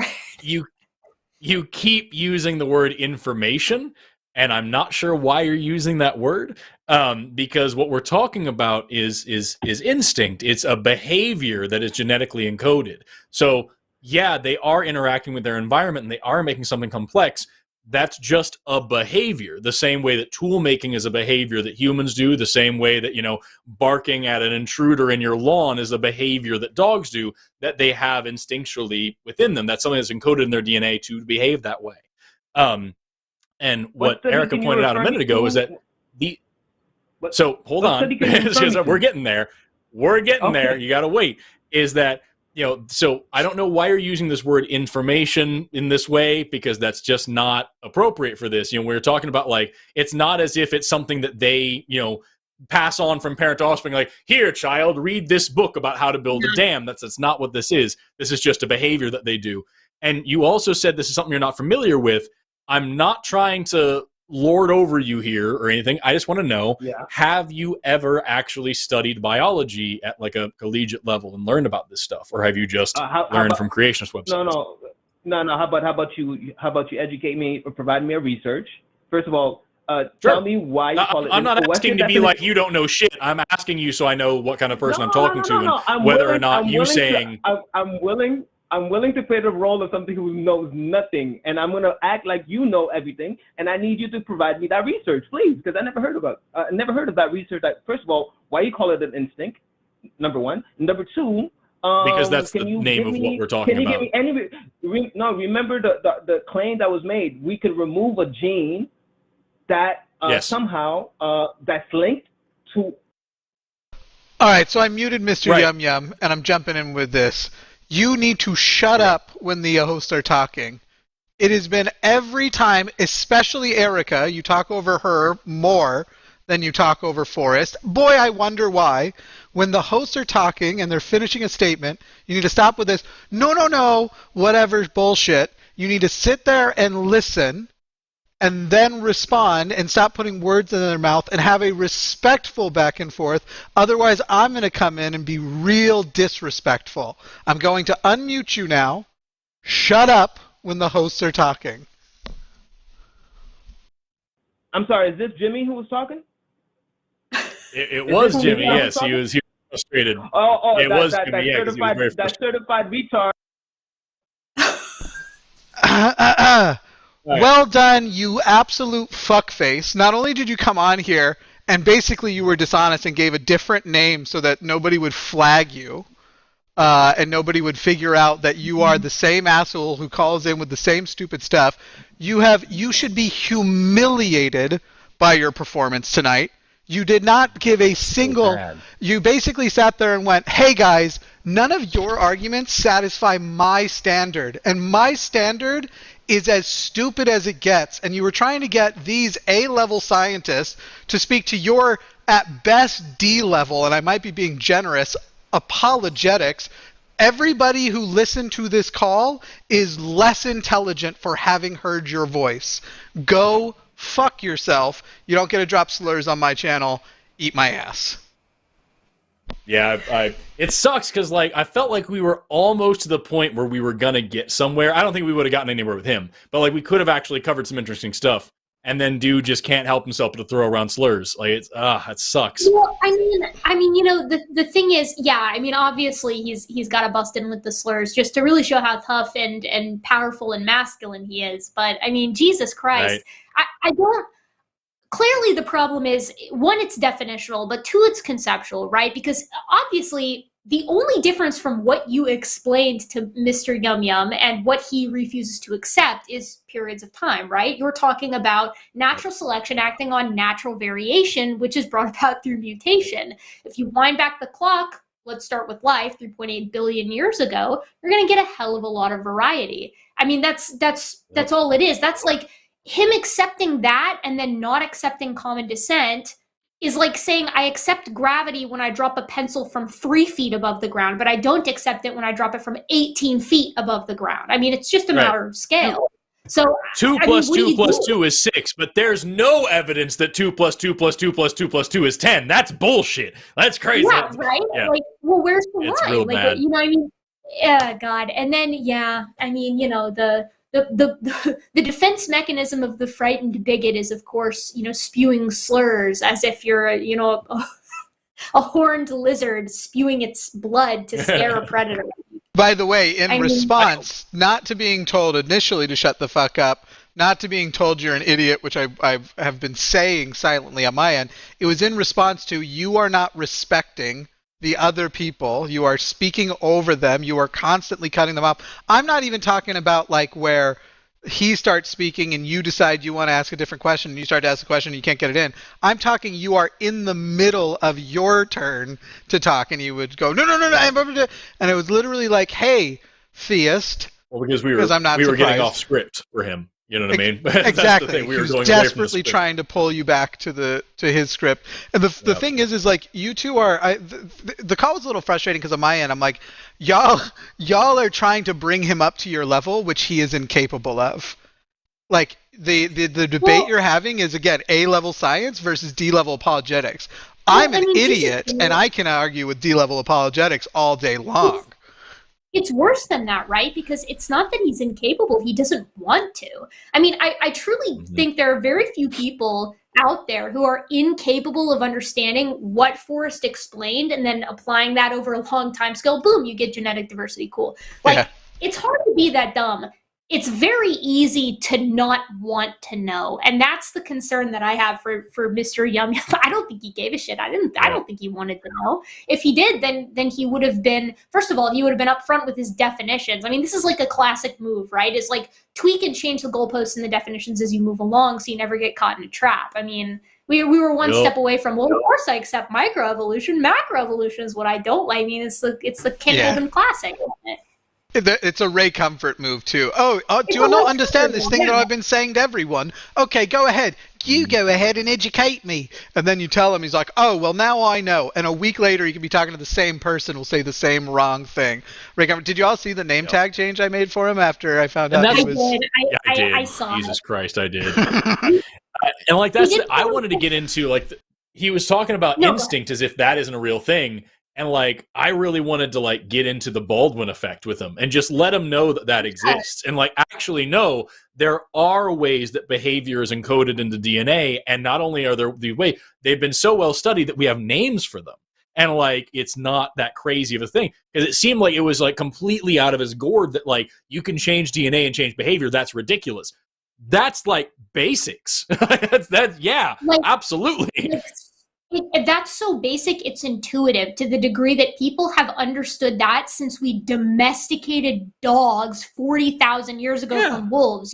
You breed the ones that are nice because they have kind behaviors, right? We've understood this. Like, our man here is coming in at like barely anatomically modern Homo sapiens with that kind of know-how. I mean, not good. And there's like so much like there like I correct me if I'm wrong, but there's like gallons of twin studies as well that show that things like behavior, desires about your life, intelligence, social norms, things like that have way more to do with genetics than they do with upbringing. And so like you'll have like twins that were separated at birth that end up with totally different families that they're raised by that have the same hairstyle, the same career path, the same ideas, the same ideologies. Like it's very much genetic. it's not even just genetic for the individual. It also has to do with the genetics of the mother whose womb they were in, because the hormone baths that they're washed in when these individuals are just beginning to differentiate as far as their chromosomes and external sexual appearance goes, right? Like those washes, those hormone washes impact behavior 50 years down the line as far as predispositions go, right? I mean, so it's not even just your genetics, it's the genetics of your parent. I mean, not even indirectly, like directly, the hormones that they produce. So, I mean, but God, man, like, yeah, that's a rough one. That was a rough one. It's real tough, dude. It's hard. And if I remember correctly, also, this is the guy who believes that the 7-day cycle, quote, quote, the fact that we measure weeks in sets of 7 is infallible proof of God, because it says in the Bible that there's 7 days in the beginning and something else like that. Yeah, I destroyed him when he called in on that, by the way. No matter how many people tell him, hey, there are a lot of cultures out there that don't use 7-day cycles, dude refuses to believe it. It's like, no, every human being ever measures a week with 7 days. It's interesting that we haven't picked up some of the other ancient, mechanisms and methods utilized in the Old Testament, like shaking a striped stick at a striped, horse to get it to breed in a specific way. I mean, it's no wonder the guy doesn't understand genetics. He's getting his genetics from Leviticus or whatever, wherever that verse is. Want to hear my favorite part of the call? Oh my God. I'm going to give you 2 statements he made during the call and see if you hear what I heard. Statement number 1 he made: the Bible is very clear and doesn't need interpreting. Statement 1. Statement 2. Yeah. You didn't read the Bible the way I read the Bible. I did. I heard that one. Oh my God. Yeah. I love the one where he said the Bible doesn't make any unreasonable statements. I wanted to start with Genesis 1 where trees came before light and the sun. No, it was trees and light. Trees and light came before the sun. What? What is that? Like, let's talk about it. Oh, it sucks. Well, let's take it further. I mean, bats are clearly flying things, so they're not mammals, and whales are clearly swimming things, which were made on day 3 or 4, or whichever one it was. Right. So they're clearly not actually mammals either. They're fish. I mean, guys, come on. I mean, you got to give these people.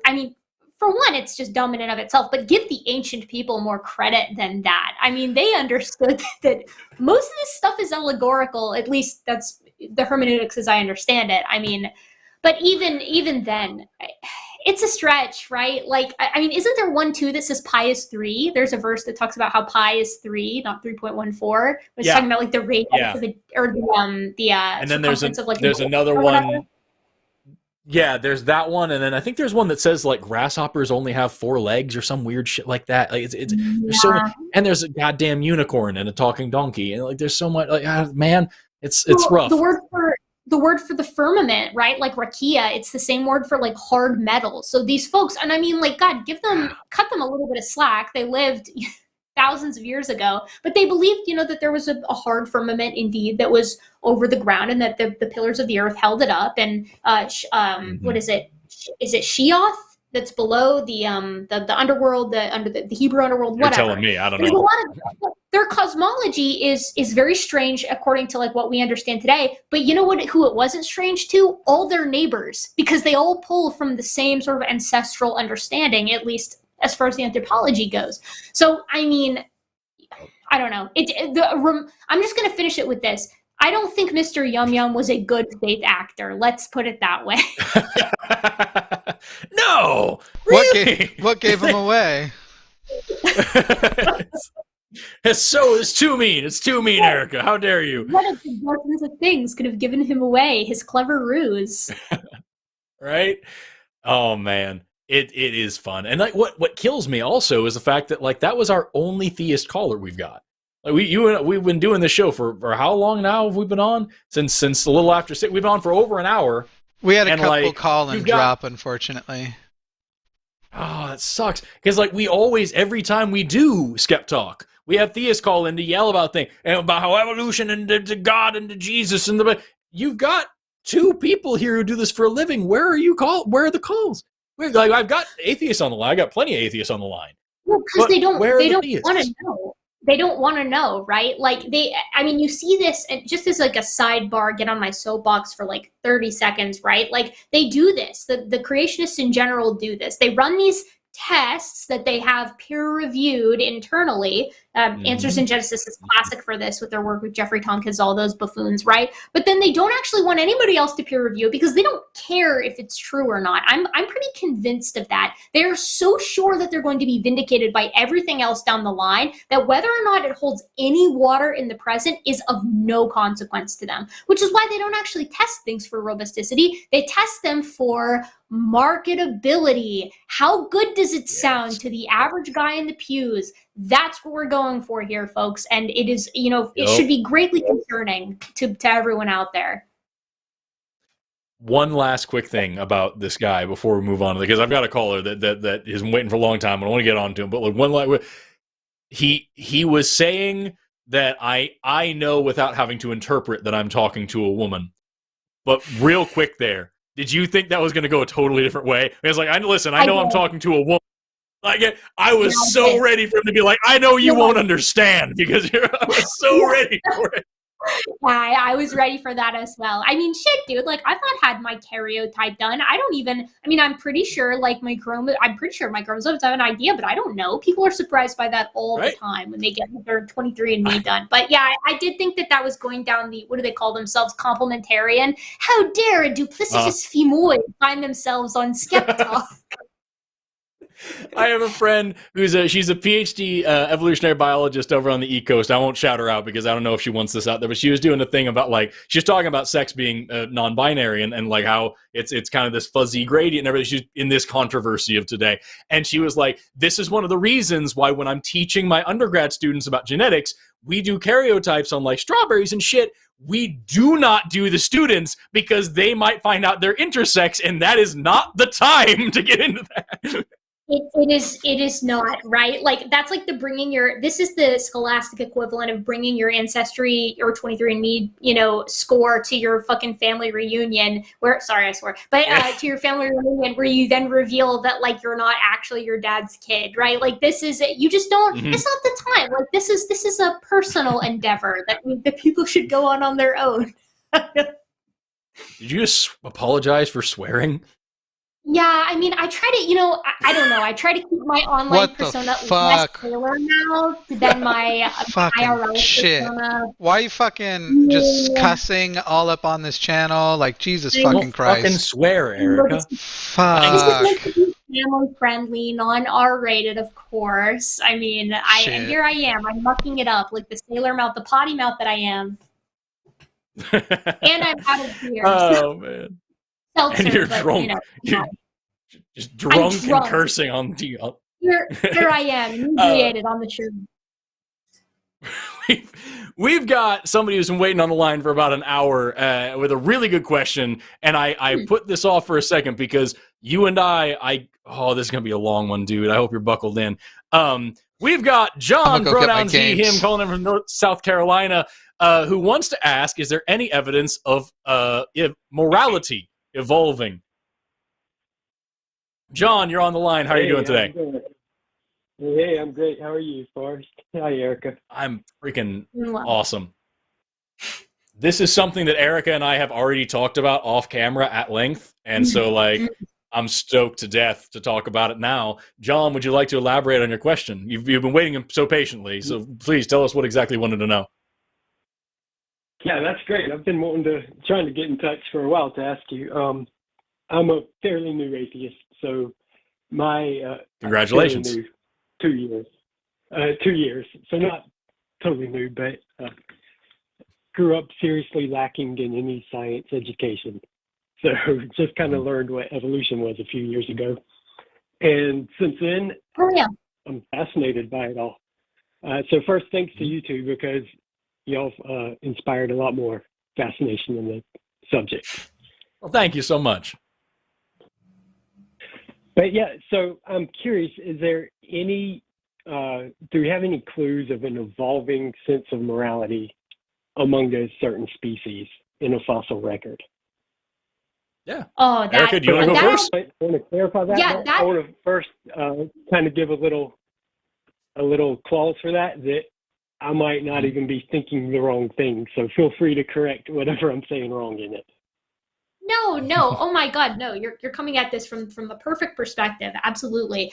I mean, yeah, I'm really glad you clarified it to the fossil record, right? Because like I study, well, my master's degree was in living primates, so primatology, and I'm currently studying extinct primates. So I've got like primate biased, if you will, opinion on this subject. But I think it's useful for talking about morality because I'm going to segue into the fossil record for you, Forrest, because I know that's fresh on your mind and you covered that the last time we were discussing it. With regard to living primates, we have plenty of examples of, and we call it proto-morality, but as far as I can tell, the only reason we call it that is because they're not human. What they're doing is effectively analogous to what it is that humans do, right? So we have vervet monkeys. They punish liars, right? So they have alarm calls that mean certain things. Like one of them means predator. So you get all these vervet monkeys. They're this little monkey that lives in South Africa. They're really cute. They're sitting there, they're feeding, whatever. And then you get maybe like a juvenile male. Maybe he's a troublemaker. And he makes an alarm call. And every vervet monkey in that group understands that the call that he's made means predator. So everyone shoots to the top of the trees. And then he's like, haha, but I know there isn't actually a predator. So now I get first pick of the foods that are down here, these succulent, fruits. So he rushes in and he eats his fill. And if this vervet monkey continues to do it, once, maybe twice, everyone else catches wise really fast. And then the next time he calls for a predator and there is no predator, they mob him, right? They punish him for lying, right? For calling that there was a predator when in fact there was not a predator.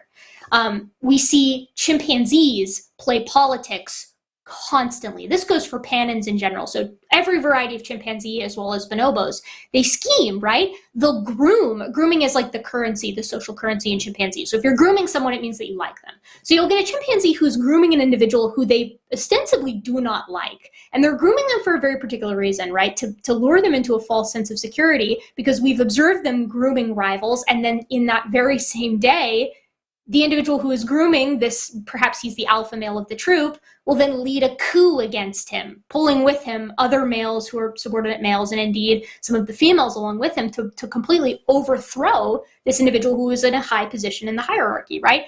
It's lying, right? Not just lying, it's intentional deceit for the sole purpose of getting oneself up in the hierarchy, right? And those alpha males that scheme their way to the top, they're usually treated very well by members of the scheming party, and they're treated with suspicion by everybody else because everyone understands that what they've done is tricky and sort of schmoozy and not really above board. In addition, chimpanzees understand things like grief and things like, play, right? They play pranks on each other. They're very obsessed with like squiggly worms, like bring worms up to others and like gross them out. They mourn their dead. They laugh when they're tickled. They form alliances, and more importantly, they also do what's called reconciliation. So like if two individuals have just fought, moments later, usually facilitated by another group member, typically a female, will bring the two of them together and say, basically like, come on, kiss and make up. Like, it's time. You guys gotta stop with this, right? It's time to make up. You're making everybody nervous. Let's make this right. And then two individuals will in fact, sort of bridge the gap, bury the hatchet, if you will. So when we're talking about things like morality, what is it that humans do, I guess is always my question, that is categorically different, right? We do all of these things on a big grand scale, but we haven't always done it on that grand of a scale. We're only doing it on a grand scale today because our cultural memory permits that, right? We've been building on the societies of every single generation that came before us. But if you take that far enough back, 300,000 years, hell, 20,000 years, you're going to get a group of people who are living, tribally speaking, in Eurasia or in North America or in Africa or in Southeast Asia, and they are scheming and schmoozing and forming alliances and, currying favor with resources and sex, just like every other primate is capable of doing. And they punish transgressors and reward good behavior, just like other primates do. And you might say, okay, well, that's cool. We're all contemporaneously doing these things that we would consider morality, and humans have dialed it up to 11, as we tend to, although it's not categorically different. But what about in the fossil record? Can we see the emergence of the version that humans do through time? And, Forrest and I have discussed this at length, because the answer is yes, we can actually clock the emergence of morality, quote unquote, as we consider it, right? Unnecessary altruism and compassion in hominins that precede humans by up to 2 million years. So Forrest, take that away. So I'm going to backtrack a little bit to kind of cover the topic broadly, and then I'll focus in on where you're going. Is that, you know, a lot of the times when we talk about like kin selection and things, when we talk about altruism out in nature, it was this idea that like it was actually a kin selection thing. It was this thing that you're being nice, but it's actually just to benefit your family, your group, your little population, whatever like that. There is no true niceness, and you see this herd of water buffalo stampeding, and they come to a river full of crocodiles, and then the oldest buffalo says, "For you, my family, my children," and jumps into the river and gets ripped apart by the crocodiles, and all the other can now pass across. And we were like, wow, look at this amazing moral behavior. And then we look a little closer, we're like, oh no, fuck, they pushed him. They 100% pushed this guy. And so like there was this kind of like weird time in biology where we weren't entirely sure, like, is altruism a thing? Is it purely adaptive? Is it something that is a fluke? Is it just humans that do it? What's going on? And so there were a huge amount of studies studying every angle of what you could call morality in different animals. And so we looked at like empathy, we looked at altruism, we looked at cooperation, and there's a million really cool and really sad studies out there of like, for example, they take a mouse and put it in a really tiny little cramped cage and put that inside of a bigger cage with another mouse that's free. And that other mouse, even if it doesn't know this dude, will go well out of his way to break him out of that cage, even at the cost of like a food reward. They put rats and have them together, and they inject one with a chemical that gives it a really bad stomachache, and that's all it does. It doesn't kill it, just gives it a really bad stomachache, and the rat will like kind of writhe in pain, like ugh, and the other rat that isn't affected will writhe a little bit with it and kind of show some empathetic, like, oh man, that sucks. And the longer they've been living together, the more the other rat will writhe along and be like, oh, my friend, I'm so sorry. And like they kind of show this connection. There's a million studies of like teamwork where like they have to have, you know, they have a board there with food on it, and if just one of them pulls it, nothing's gonna happen, it's way too heavy. But if both of them pull it, then they can draw it in close and grab stuff. And when the researcher comes and takes one of the ropes away, they don't even try. They're smart enough to realize it's not going to, you know, and so it shows like even these two apes that don't know each other very well can like figure out, hey, we'll both get something out of this. And that kind of plays into this altruistic factor of like society. Like, hey, if we work together, even though it's not good just for me, it's good for both of us. And then we get to our species, our family, I should say, not our species, but our, you know, the hominins, which is where Erika left me off, is that like we do see this in lots and lots of other animals, but we see it really, really, really clearly in the fossil record leading up to humans. So my favorite, probably like top 5 favorite fossils of all time ever, the one that I talk about all the time, is this skull of Homo erectus that came out of Dmanisi, Georgia, and you can look this up. You can look, it's DMANISI, but if you just look up toothless Homo erectus, you'll probably find it. So 1.8 million years ago, Homo erectus evolves in Africa and immediately diversifies and spreads out across Europe and Asia. And one of the earliest sites that we find Homo erectus outside of Africa is Dmanisi in the country of Georgia, just next to Turkey. And we find this site with all these different kinds of Homo erectus, massive amounts of variability. And we find some of the coolest fucking fossils there. And my favorite one is this old man who had no teeth. And when you look at the jaw and the upper jaw, the maxilla and the mandible, the sockets of his teeth are completely healed up. So he didn't lose his teeth and then die immediately. He would have had to have lived for years without any teeth. And this is a very old dude, lots of wear and lots of osteoarthritis on his bones and stuff, and no teeth whatsoever. This guy's living at a time when you can't just go pick up some applesauce at the corner store, right? This guy's living in a time where you are naked in the wilderness at all times. There's no way that this dude, this old crotchety man with no teeth, was able to get along without the help of his community. Somebody was giving him soft, squishy foods and warm blankets. Somebody took care of this dude. And this is 1.8 million years ago in a species that wasn't even us. Another great example is Shanadar 1, which is a Neanderthal that has a severe trauma to the head, Actually, it was on the left side, if I remember right, and it completely crushed this orbit, probably almost certainly destroyed this eye as well, and wiped out a major part of the brain that controls motor function in the right half of the body. This guy's arm bones are so disused that they're like withered to sticks, like almost nothing. The right leg is withered. He definitely had a significant limp, especially since he had some broken bones in his foot as well.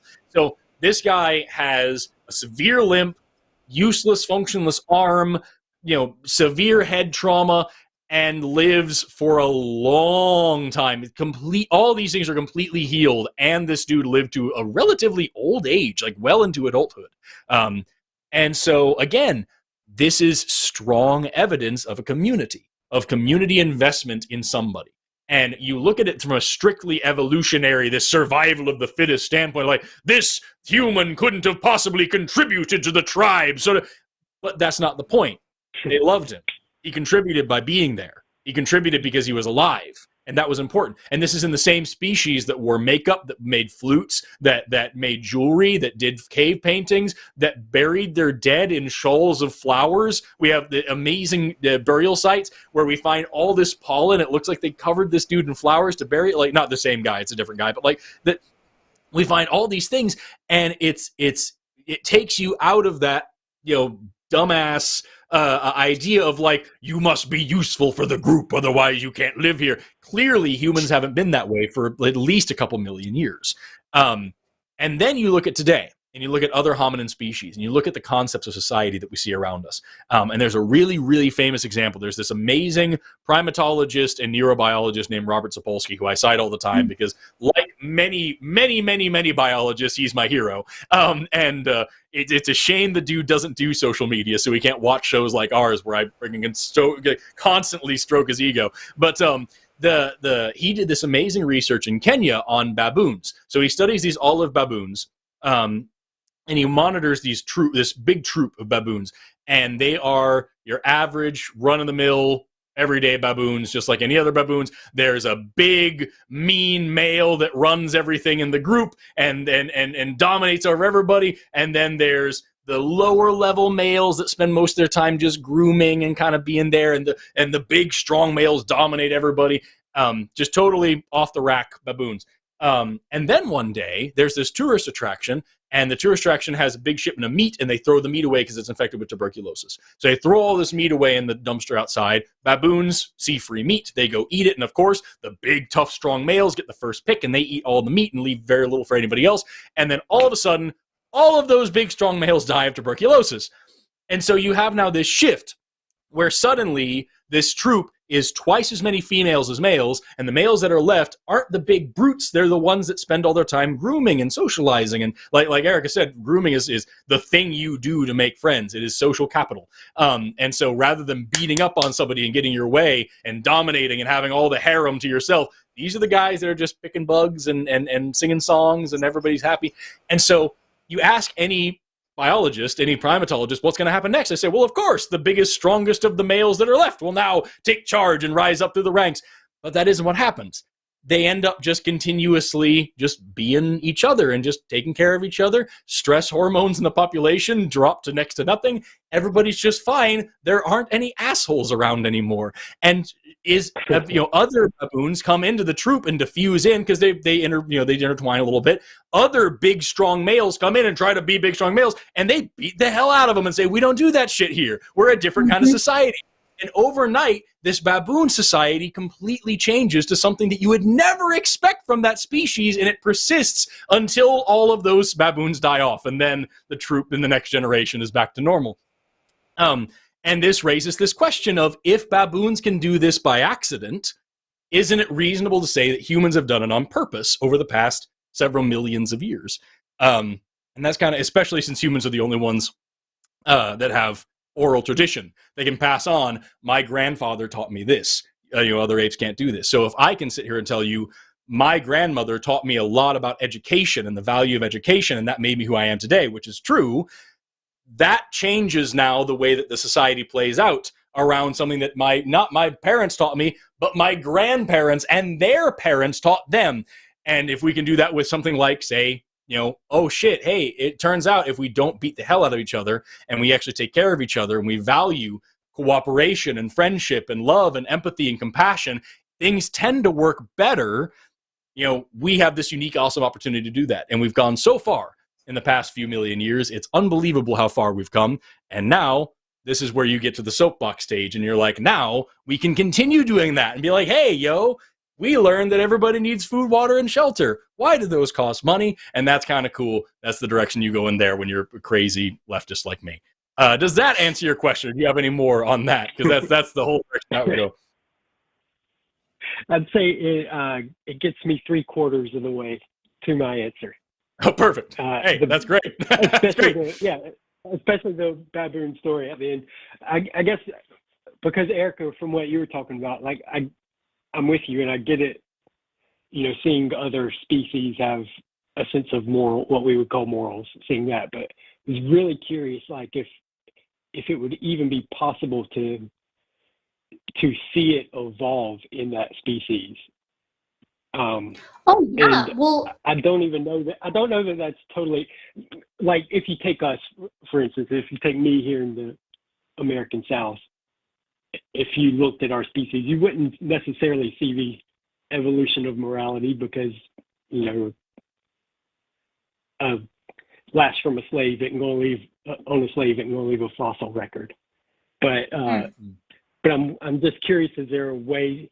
Is there any species where you can see? Oh, yeah, look, these chimps used to regularly eat their young or something. We see that on the bones collected in the site. And then 500 years later, 5,000 years later, 500,000 years later, however long, we no longer see this species of chimp doing that. Well, let's take a minute to appreciate what Forrest was talking about as well with the baboons, because I know that Sapolsky story. Yeah, I know he has that in the cave. Yeah. What if you continue that experiment, right? Like, what if instead of the next generation, if the next generation of these baboons, right, and I believe they're Chocma baboons in Sapolsky's story, what happens if they continue to not be as aggressive, right? The males that are more affiliative and kinder to each other, what if that continues to persist in that society, in that troop of baboons? What do you get? And the answer to that is you get the Kinda baboons, which this is an actual species of baboons that live, I believe, in their southeastern Africa, and they remain affiliative. These are baboons that, unlike in most species, they are highly characterized by affiliative behavior.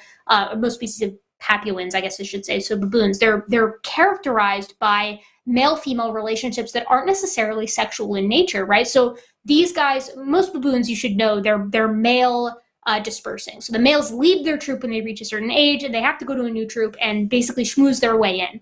And in Kinda baboons, the only way to do that, it's not fighting, right? They come in and they find females specifically who are high ranking, and it's those ones that they schmooze with. And they don't schmooze by beating the crap out of them. They do so by grooming them and bringing them sometimes foodstuffs, right? All when they catch like a meal, right? Because sometimes baboons can be omnivorous. They'll offer them some of the meal, right? And as a result, Kinda baboons are overwhelmingly considered to be more egalitarian as compared to other baboons. We see this in macaques as well. This is another type of old world monkey. Some of them are mean as hell. Rhesus macaques will beat the crap out of each other. Females will mob males and kill them. Males will just absolutely annihilate the young of females that are unprotected by their females. They're horrible to each other and just really, really mean. And on the other hand, you have Tonkin macaques, which are isolated on an island in Indonesia. They're incredibly affiliative, despite the fact that males are twice the size of females. So they're still, what you've seen here isn't the brawn rising to the top and continuing to stay at the surface. What you see is once a cultural innovation arrives and it gives some kind of fitness benefit, man, it's hard to shake off. And that's really, really familiar to what we see in humans. Once a cultural innovation arrives and offers some kind of fitness benefit, social, cultural capital, it tends to stick around. And the last example that I'll give is chimps versus bonobos, right? These are two animals that are physically incredibly similar. Your average layman, if you show them a picture of a chimp and a bonobo, they're not going to be able to tell the difference. They're separated by a stretch of the Congo River. And on one side, you have chimpanzees. They're patriarchal, they're very violent, and they're very hierarchical along the male side of things. On the other side of the river, you have bonobos. They're very matriarchal. They tend to settle things with sex, although they can be pretty violent as well. and they're coalitionary along the female side of things, right? How do you have two critters that are so identical to one another, right? That act so differently? I mean, physically, again, you're not going to be able to tell the difference. If you gave me a bonobo skull and a chimpanzee skull, I probably couldn't tell the difference between the two of them. That's how similar they are. And I care a lot about skulls. I love them. And the truth of the matter is these guys were separated by the Congo River about 2.5 million years ago. A population was, as the Congo was diverted. And on the chimpanzee side, there's gorillas. There's another hominid species that they have to compete with. And there are more chimpanzee populations that they have to compete with. On the bonobo side of things, they're the only hominid there, right? So it's no surprise that when you take away the pressure for being big and mean, things get affiliative the second they can, right? That's what we see with the bonobos. And this has persisted for 2.5 million years, according to the molecular clock. So the same... The big question is, right, like, and this is the question that I'll pose to you and Forrest as well, was the ancestor of chimps and bonobos more like chimps or more like bonobos? And was the ancestor of humans more like chimps or more like humans, right? Like, who is divergent here? Did chimps get aggressive because they were around gorillas, or did bonobos get kind because they weren't?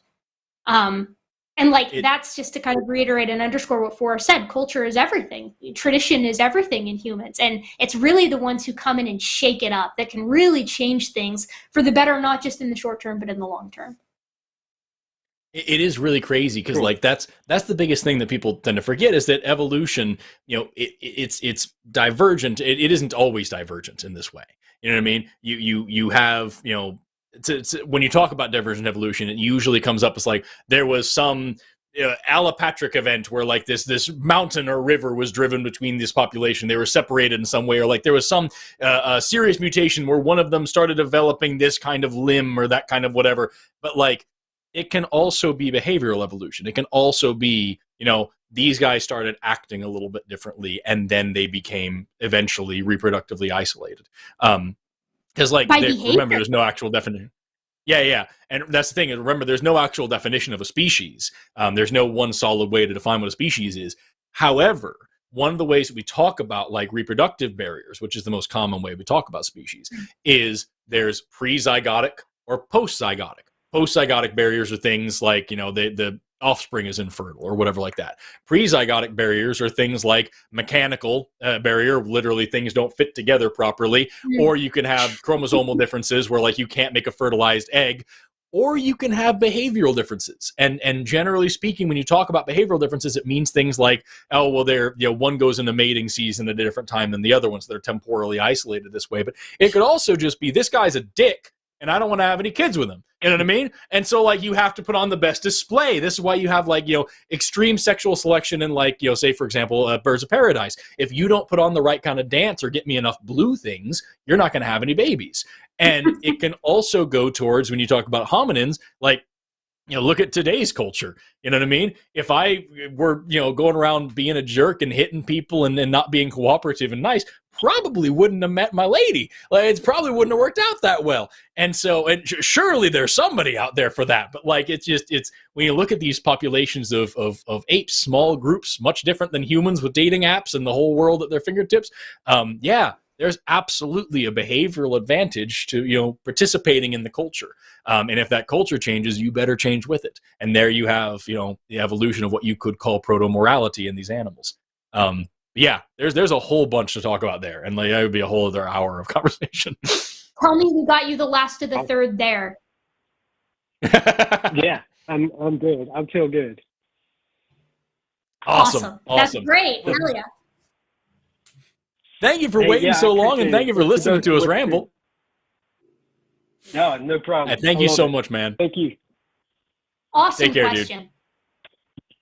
Really, really nice. I was glad that guy called in because I knew that's something I know you and I wanted to get something like that on video anyway for a minute. So like, by the way, if shameless self plug, if anybody wants to learn more about like human behaviors and what makes a human in general, head over to my YouTube channel where Erika and I released a video at the end of last month about what makes a human and why the question of what is a human is a really ridiculously hard question to answer in the first place.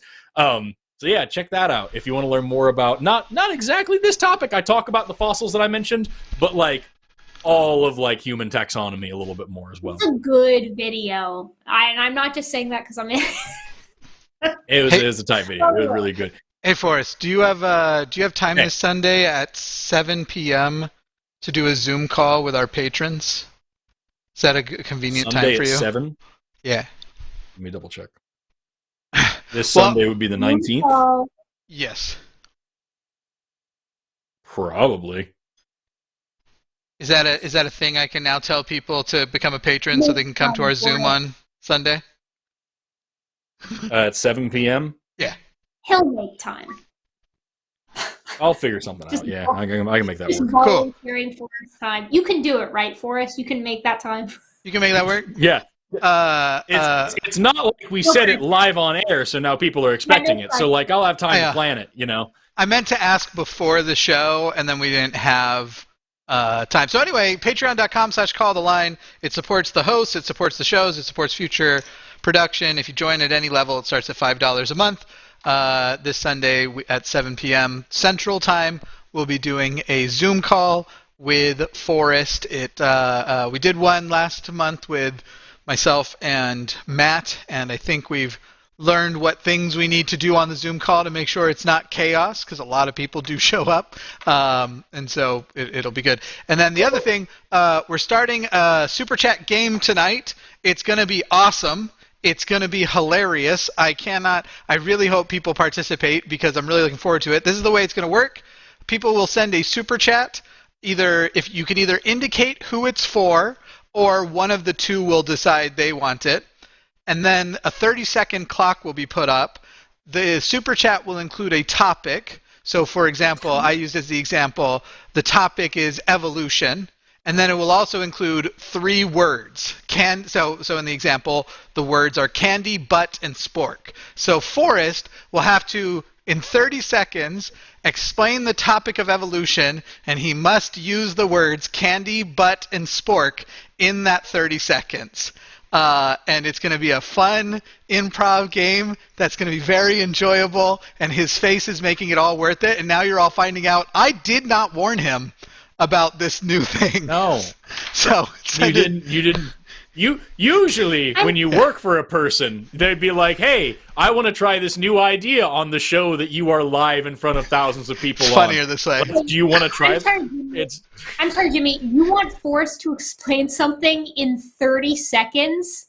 You can go beyond. That is the problem with his idea. You can go beyond the 30 seconds. You have to hit the 3 words within 30 seconds. Oh, okay. So 30 minutes on the clock. We'll do it. I have one for you, Erika. Also, I sent in the first 2 super chats to get the game started.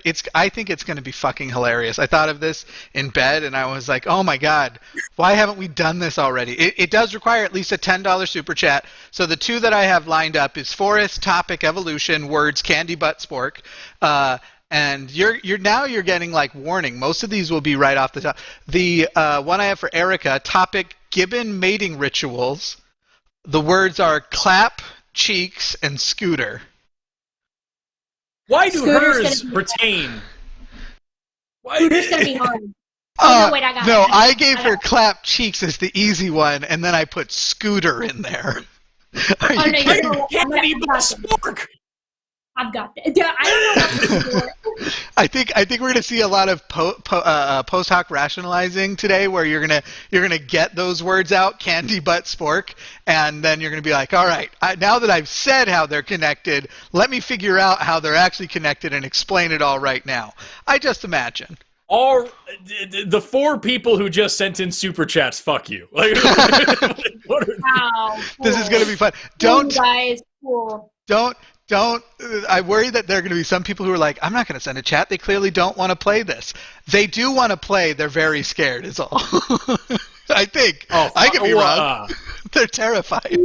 Oh, no, right. I can do it. I'll do it. Yeah. Jesus. No, you're taking the surface tension, Boris. You're going to take that one. That's not me. That's you. What was it? Surface tension? Surface tension. Explain it using marshmallows, nuclear, and cats. You do have. I also want biochemical pathways. We'll do it as we go. You can take crypto. There are still calls left, so I'm not saying you have to skip over calls. We'll be doing it. Basically, right now the announcements are get your Super Chat game in. If you're looking for directions on it, it is pinned to the top of the live chat, how to fill that out. And go to patreon.com/calltheline if you want to become a patron and join the Zoom call this Sunday. And then I was supposed to submit an abstract for a research colloquium that I have to present at by midnight tonight. I was going to do that after the show. You were never planning to be done by midnight.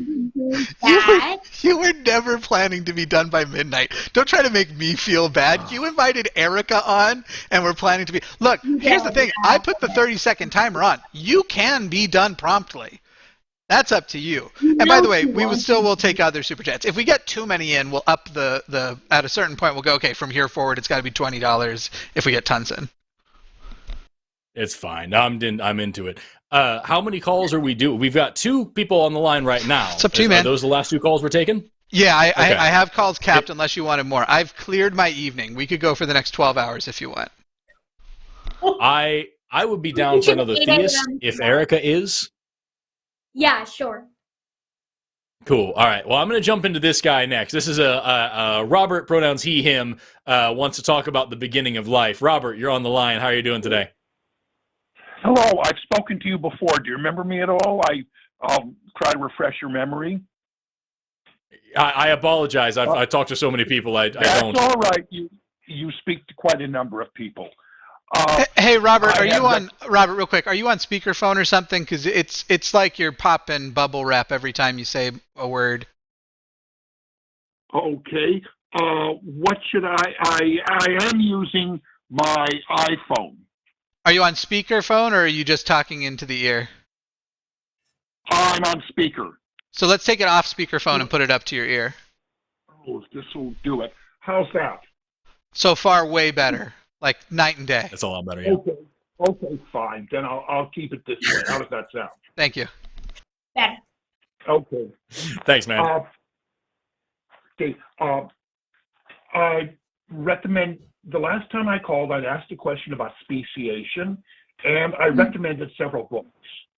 This was on a Sunday. Is the memory coming back at all? Because right after that, you went and pulled some books from your library to recommend. Okay. That sounds like some shit I'd do. Yeah, that sounds like Funny enough, I remember this caller, but yeah. Just, really? I would just keep going, though.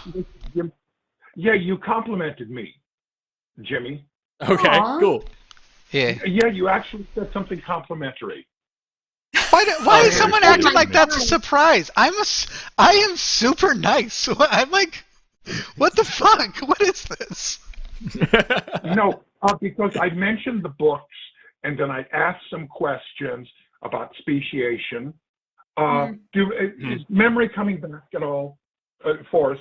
No, but it's okay. Keep going. My mind's been so focused on my work recently. I don't remember what I had for breakfast this morning.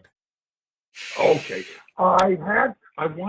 First of all, I wanted to know if I have these 2 books here, and I was wondering if you're familiar with them. One is called The Rocks Were There, and the other is called Evolution Slam Dunk. Are you familiar with either of them? I know those. Not the first one. The second one sounds familiar, yeah. Yeah. By the way, this is also for Erika as well. Are you familiar with them? Yeah, those are by R.J. Downard. One of them, Jackson Weed is a co-author on, isn't he? Yeah, exactly. So you are.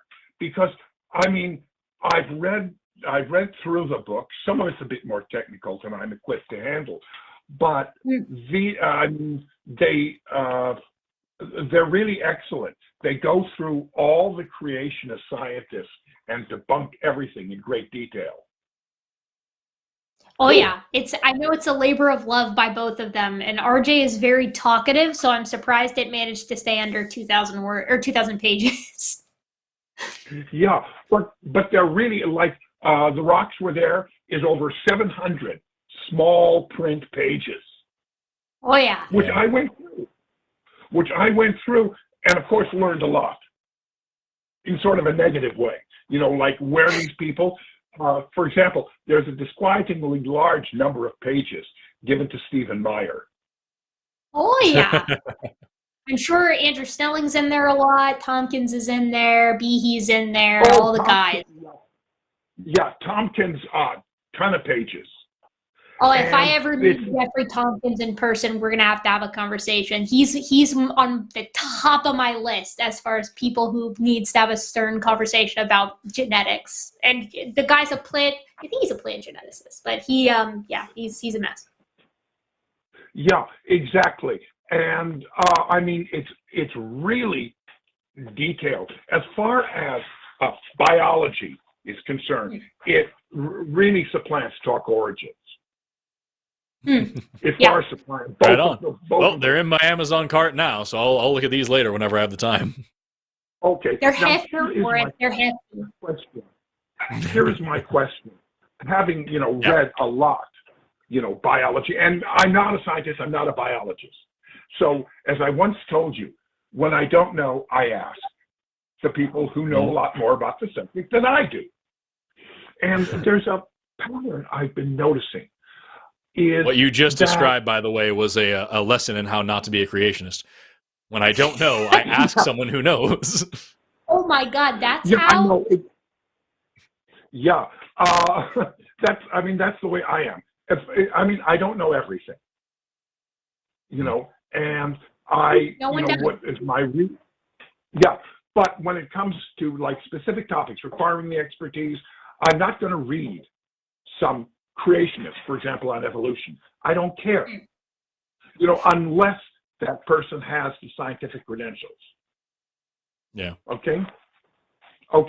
My question is this: with all that I've read, on evolution, general biology, I've noticed a certain pattern. One which is, and this is where the creationists fall by the wayside. For example, like you were talking about bipedalism, about an hour ago, right? It's not 1 second you have no bipedalism and the next second you have bipedalism. It's too gradual for that. Wouldn't you say that that's accurate? Certainly. Okay, good. Certainly. And I just use bipedalism as an example and nothing more. How about, and I woke up with a thought one day. I said, if this can be extended, or rather, this can be extended to life itself. It's every time I hear a creationist ask, well, when did life begin? It's a view. 1 second we have life, 1 second, 1 second we don't have life, and the next second we do. I'm certain you've heard that, right? Oh, yeah. That is generally the way it's presented, yes. And that usually comes along with this follow-up question of like, well, if life can just start from these basic elements, then why don't I find new living things every time I open a jar of peanut butter or some weird thing like that? Yeah. Oh, peanut butter. You might want to look up Chuck Missler. He's the peanut butter. No, I've heard that exact. That's why I use that example, because I've heard that exact thing. Like, oh well, every time I open a jar of peanut butter, there should be new life. And look, here I bought this from the store, and he actually shows it like it's fucking proving anything. It's like, dude, to even ask that and show that means you don't know how abiogenesis works. That's my whole point. And I mean, it just suddenly struck me that life that will never be able to pinpoint when life began for that simple reason. It's so gradual, you can't pinpoint anything. Am I making any sense? Yes. You are. So, and the big thing... Oh, sorry, you go first. Oh, I mean, really, all I was going to say is absolutely right. Like, viruses are proof enough of that. Like, life is as much a gradient as species are a gradient. Biology tends to be gradient-like, regardless of whether you're looking at, which is to say, where one thing bleeds into another because of the nature of how change occurs, it's almost never binary, is I guess the simple way of putting it. And when we look at something like a rock versus a virus versus a eukaryote, right? Clearly, these are three distinct things, but where life begins, whether it's in between the virus and in between the eukaryote, or in between the rock and in between the virus, it's difficult to say. How life emerges is slow, and it's acquired through systems chemistry over, tens of millions of years, around 3.8 plus billion years ago through likely a series of wet dry cycles and to the exposure of various geologic phenomena, or I guess I should say structures and systems. It's complicated, and there's a reason why the answer isn't straightforward. It's because life, as far as we define it now, is easy to pick out, right? Life versus non-life. But take it back 3.8 billion years ago, and you've got things that are distinctly unalive, things that are distinctly alive, and things that are somewhere in the flux in the middle, where inorganic chemistry is becoming organized and sort of becoming a stabler version of itself. And through systems chemistry, you start to see things that are starting to look pretty alive. But are they? Are they not? This is the question, right? I mean, and I think what you're pointing out, the fact that it is a gradient, that it's difficult to define, is something that creationists don't understand because they don't want to. Mm-hmm. It's not simple enough. Well, yeah, well, not all. Yeah. Okay, did you say Christians don't understand? I didn't catch a word there. Oh no, I was going to say creation. Yeah. Oh, creation. I'm sorry. I didn't hear you. Yeah. I mean, I agree. So I am on the right track. Yeah, and like the big thing that I would say is just to build off of what Erika was saying. She went right to where I was going to go as well, as with viruses. Is that like there is no definition for what life is that is like universally functionally applicable.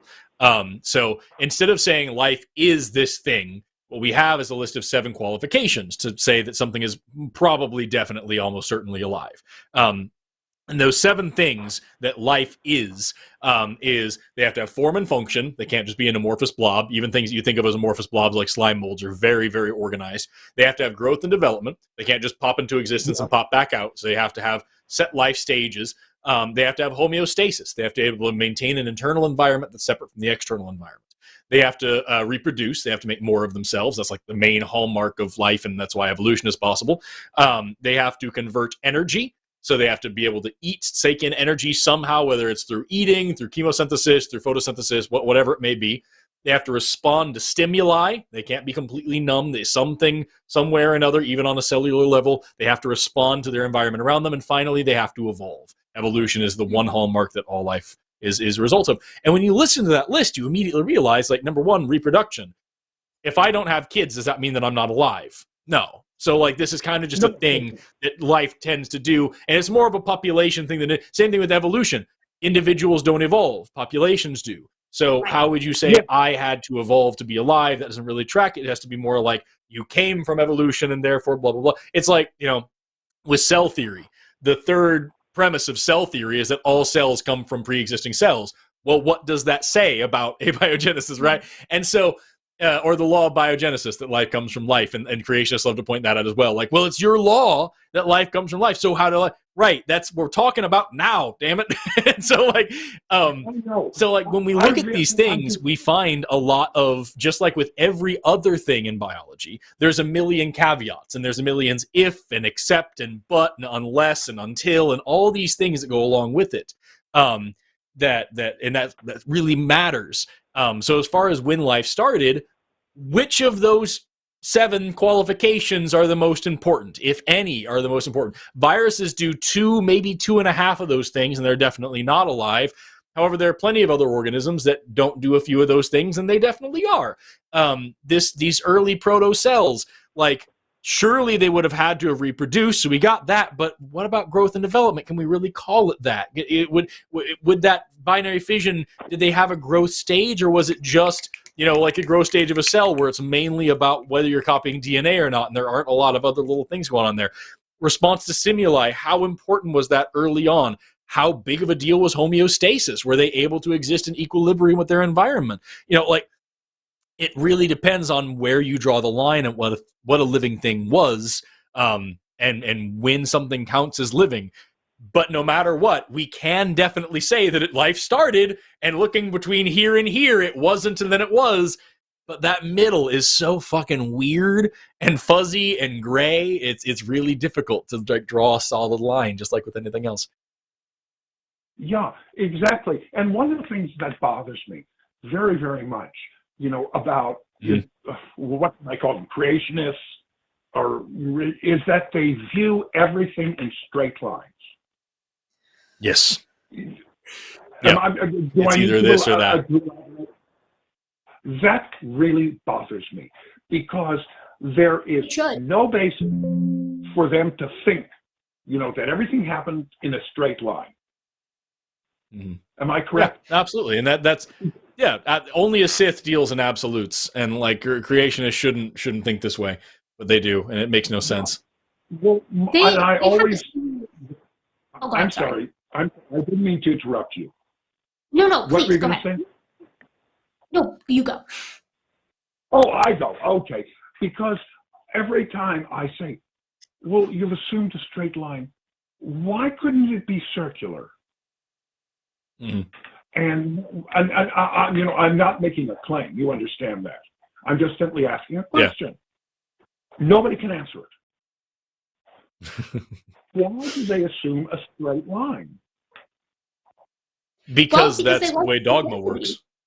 Yeah, they want things to be simple, and things simply aren't that way, right? That's a little paradoxical, right? But that truly is how biology tends to hash out. I mean, it makes sense, right? You go from physics to chemistry to biology, and things get increasingly blurrier because they're increasingly more complex. And when things are complicated, it's very difficult, especially when you've got things, having an ancestor and descendant relationship with other populations of things, each which is slightly different than the other. It's difficult to demarcate clear lines, and that's just not. They don't like that. The fuzziness isn't exciting to them, generally speaking. It's scary, and it's too much. It overstimulates them. And they shut down. That's why, to touch on a point that Forrest made, and which he made in our previous conversation about species, why it's not clear about species. Am I correct? Because there isn't a clear definition of what a species is. So, it's important to remember when we're talking. Did you ask what I mean by that? No. I just was citing what you had said on two occasions. Okay, there is no clear definition of what a species is, and it's important to remember it's the same thing as when we're talking about species, we're talking about sex, when we're talking about life, when we're talking about really anything in the entire field of biology. It's important to remember that life is what life is. Nature is what nature is. Nature does what nature does. All we do is just try to cram things into boxes and define it. That's all we do. We can. And when something doesn't line up with our expectations and our definitions, that's our fault. That's our problem, not nature's problem. And so people who don't understand how biology works, they tend to say, well, it needs to fit this box, and if it doesn't fit this box, then it's wrong. And it's like, no, you're wrong. If it doesn't fit the box, you need to make a new box or change your box or expand the box. Something's going on with your definition. And that, when you look at the history of science, that's all it is we tried to figure it out. We didn't do a great job, and then we did a better job, By the way, and if I may add a note to what you say, agreeing with you totally. That's the beauty of mathematics. If one form of mathematics doesn't work, we'll come up with another one. Yep. Absolutely.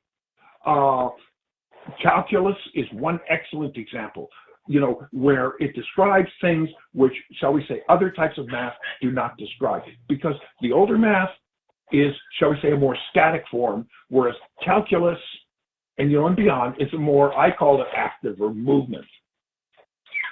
Mm-hmm. Correct? Yeah. Well, and that's the thing is that when we look at say for example, Isaac Newton, we had Kepler who came along, or we had Tycho Brahe, takes immense amounts of notes about how the heavens rotate and how planets and stars are but they didn't know what to do with it. And then Kepler comes along and is like, okay, I'm really good at math, and here is your notes. Comes up with Kepler's laws and discovers, actually, Copernicus wasn't quite right. Planets don't orbit in these perfect circles. It's actually more of an ellipse, and it's this funky, weird, and he comes up with these ideas, and everyone's like, well, why the fuck does that make sense? And he goes, I don't know, it just is. And that's how it is for a long time until somebody comes up to Isaac Newton and is like, yo, what's going on with these ellipses? Why are things orbiting in this ellipse? No way can we describe this mathematically. We cannot possibly make this make sense in a mathematical way.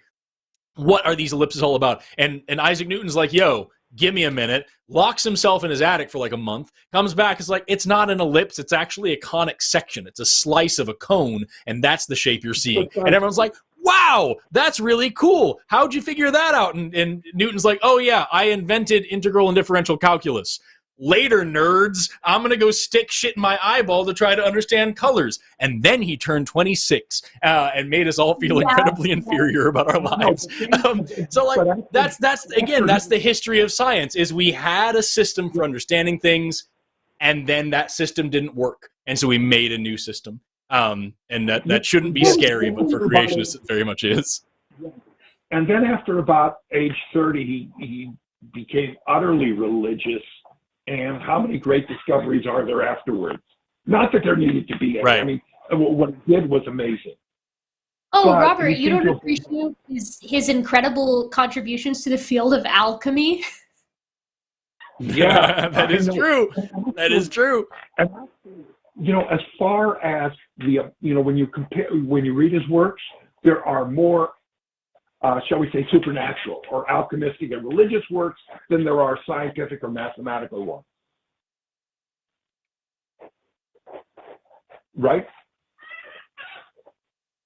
Hello? Sorry.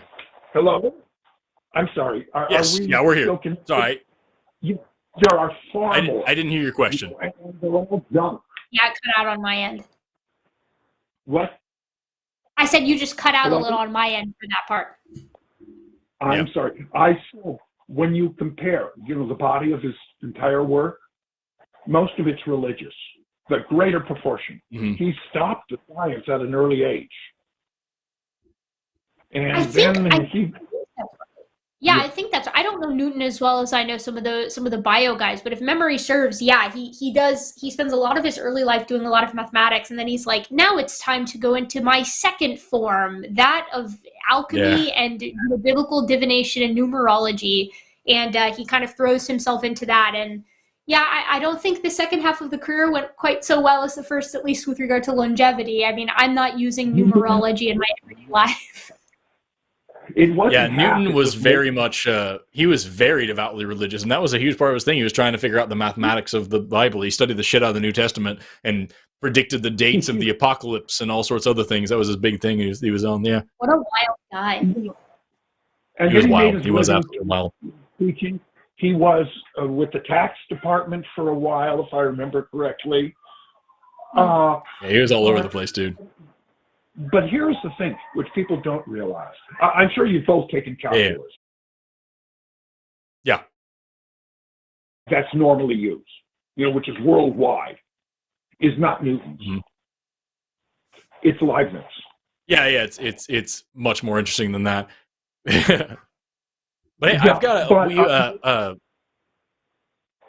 sorry, go ahead. Finish your point, and then we got to move on to the next thing really quick. I just got a notification about it. Okay, just one more thought. This is based upon, what I've been saying, that this whole thing is Byzantine. I keep hearing this thing about, is there a gay gene or a homosexual gene? Well, for my readings of genetics, it's not that one gene operates independently. They operate in concert. Is that correct, basically? Depends on the gene. So some genes are pleiotropic. Some genes you need a bunch of them. You're trying to figure out which one. Some of them, some genes. Some genes you have several of them that all apply together. Some genes they do a thing, but you don't recognize it until there's also an environmental stimulus. Some genes have to be activated through epigenetic changes, and some genes literally are you have it or you don't, and it does the thing or it doesn't. It really depends on the gene. It's not something that's very laconic that you can just say it does that. You know what I mean? That's why, when you talk about, so for example, homosexuality, there is some pretty solid evidence that there is a genetic link, but we have no idea what it is or how strong it is or what triggers it or where it comes from or anything like that. We do know that it's pretty freaking ubiquitous across especially the mammal kingdom, the mammals, but like the whole ass animal kingdom. We see gay insects, but like we're not entirely sure how or why or from where or what or anything like that. You know what I mean? Yeah, exactly. I know exactly what you mean, which my conjecture, for whatever it's worth, is it's a combination. Yeah. Yeah, definitely, definitely. Anyway, we're gonna move on to the next one, Robert. But thank you so much for calling in and for asking your questions. We always appreciate having you. Can I get a goodbye from Jimmy? Get a goodbye from Jimmy if he's here. Bye. I don't know what you were expecting. I got nothing. Okay, so you have no criticism. Awesome. So you have no criticisms of our conversation, right? No, I think he was into it. What? I zoned completely out. You're all a bunch of nerds, and I was bored. Oh. That was Hell yeah. I'm teasing you. Hang loose and rock on, Jimmy. Hang loose and rock on. Okay, anyway, let me you go. I've been hogging your time. You have a You're good just night. fine. Take care, man. Have an awesome rest of your day, dude. We have we're leaving one line open for any theists that want to call in and ask a serious challenge. We had one challenger tonight, one person who asked a question that we actually got to debate on, and it went real poorly, real fast because of that person's actions. We had one theist on the line for a minute, but they dropped off there at the end. They didn't want to wait anymore. So once again, every single time we're like, yo, theists, call in. We actually have the people that can answer your questions. They don't. But we've got a section that we've dedicated and resolved to leave open for you. We'll see what happens. Of course, it's just like their publications, right? I mean, they can at any time publish in any of the journals as long as they submit their ideas to peer review, and they never do it, right? I mean, it's not like you have to pass some kind of rigorous test to be able to submit. Anyone can do it. It's just, curious. They never seem to take us up on that offer, do they? It's real rough, yo. It's real rough. That's more for Jimmy, this one number 47 is in a different queue than I usually pull from. Is this good to pull here? Is it going to do this guy? No, I wouldn't. And in fact, this is a person I think not actually listening to the show, just trying to get in because that looks like an atheist call to me. So specifically, we're only going to do theist callers. I'm waiting to get a screener in. So let's do some super chats while we wait for a screener to come and check these calls that are coming in. We were looking for one more to actually try. If you are waiting on hold right now, though, and you are not a theist, please hang up. And we just wanted to take one more theist caller. We'll answer questions all night long, but we wanted to do the thing that the show is all about. Yes. But we're wanting. Yes, we know you're out there. Just call in. Yes, you're all talking. And what's crazy is the amount of people that have, because I was going to say, the amount of people that have shown up in the comment section, and I guarantee next time I'm on the Hang Up, next time I'm on the Sunday show, next time I do SkepTalk by myself, next time we're going to have people that are here to yes, you never allow us to voice our opinions, and but here we are, wanting to do the thing. Just call and try it. Just try it. You might like it. You might learn something. We know you have cell service. We know you have it. Oh, this is... What's the countdown? Oh, is this the countdown you made? Oh my god. Oh no. We have 30 seconds per. Awful. Okay, Citizen Gold for Jimmy's catheter. Also, Tycho was my go-to there too. This is from last time. I'm updating it. I'm fixing things. I'm trying to do too many things at once. Did we talk about Tycho Brahe last time too? Yeah, I mean, this was actually maybe like a month ago. This is the one from today. Jesus. I'm going to turn off the timer until we start getting... We're quite a few chats away from getting to the games. So I'm just going to disappear the timer until the first game ones show up. It's making me nervous. Yeah, man. It should. Oh my gosh, that's right. Well,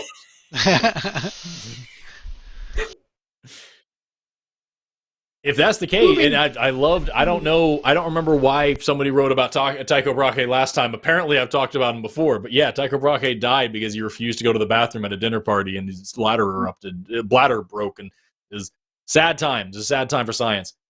Dude had a sick mustache, and from what I understand, a kind personality. I don't understand how the people who listened to me, heard me say, if you're an atheist, hang up, didn't hang up, And literally, I'm just watching the screener hit call after call. We're only going to take one theist, but man, I don't know. Anyway, here we go. Yeah, you can read these if you want until we've got somebody queued up. You want me to read them, or are you reading them? I imagine I sound like shit right now, right? Is my audio quality pretty garbage? Yeah, so I'd say let's let you all have it. Okay. That's all right. I got this. $10 from James Call says, I love these two as the new faces of science communicators. I taught undergrad courses in biology in the early 2000s. My amplifier would only go to 8, and these two dial it up to 11. Thank you so much for your kind words, James Call. That's very, very sweet of you. You have to, if I'm reading them, you have to cycle them. You have to put the neck. There we go. RBG Debunk sent $5. Yeah, it's your fault, Erika. Making a prediction now. This stream will last at least 5 hours. If it's not, I will donate $20 to the show on Friday. We've been going for almost 3. That's not bad. Yeah, no, you may be donating. Who knows? We'll see what happens. We'll see how the game goes. Yeah, Forrest, it sounds like they're offering to pay us to not keep talking. If it's not 5 hours, then I'll fork over the cash. Don't underestimate our power. I will see. It'll be on the Sunday show, though, so I'm not getting paid for it. That just goes to Jimmy, and fuck that guy, so I'm not doing that. Friday would be Cus I Wanna, if I wanna. It's also on a show that I'm not even sure will happen. Right. $9.99 from Artos the Bear. Can you help explain the evolution of the eye to my dad, or recommend a video? He's Christian, and this causes some trouble for him as accepting evolution. Yeah.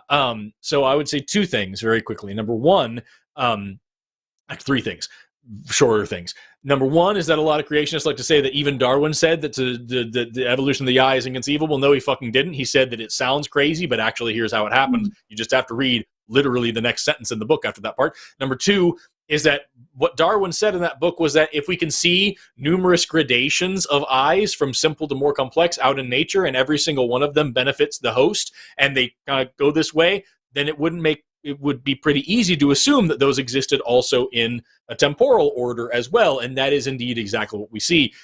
You have patches of photosensitive cells like you see out in little worms and whatnot.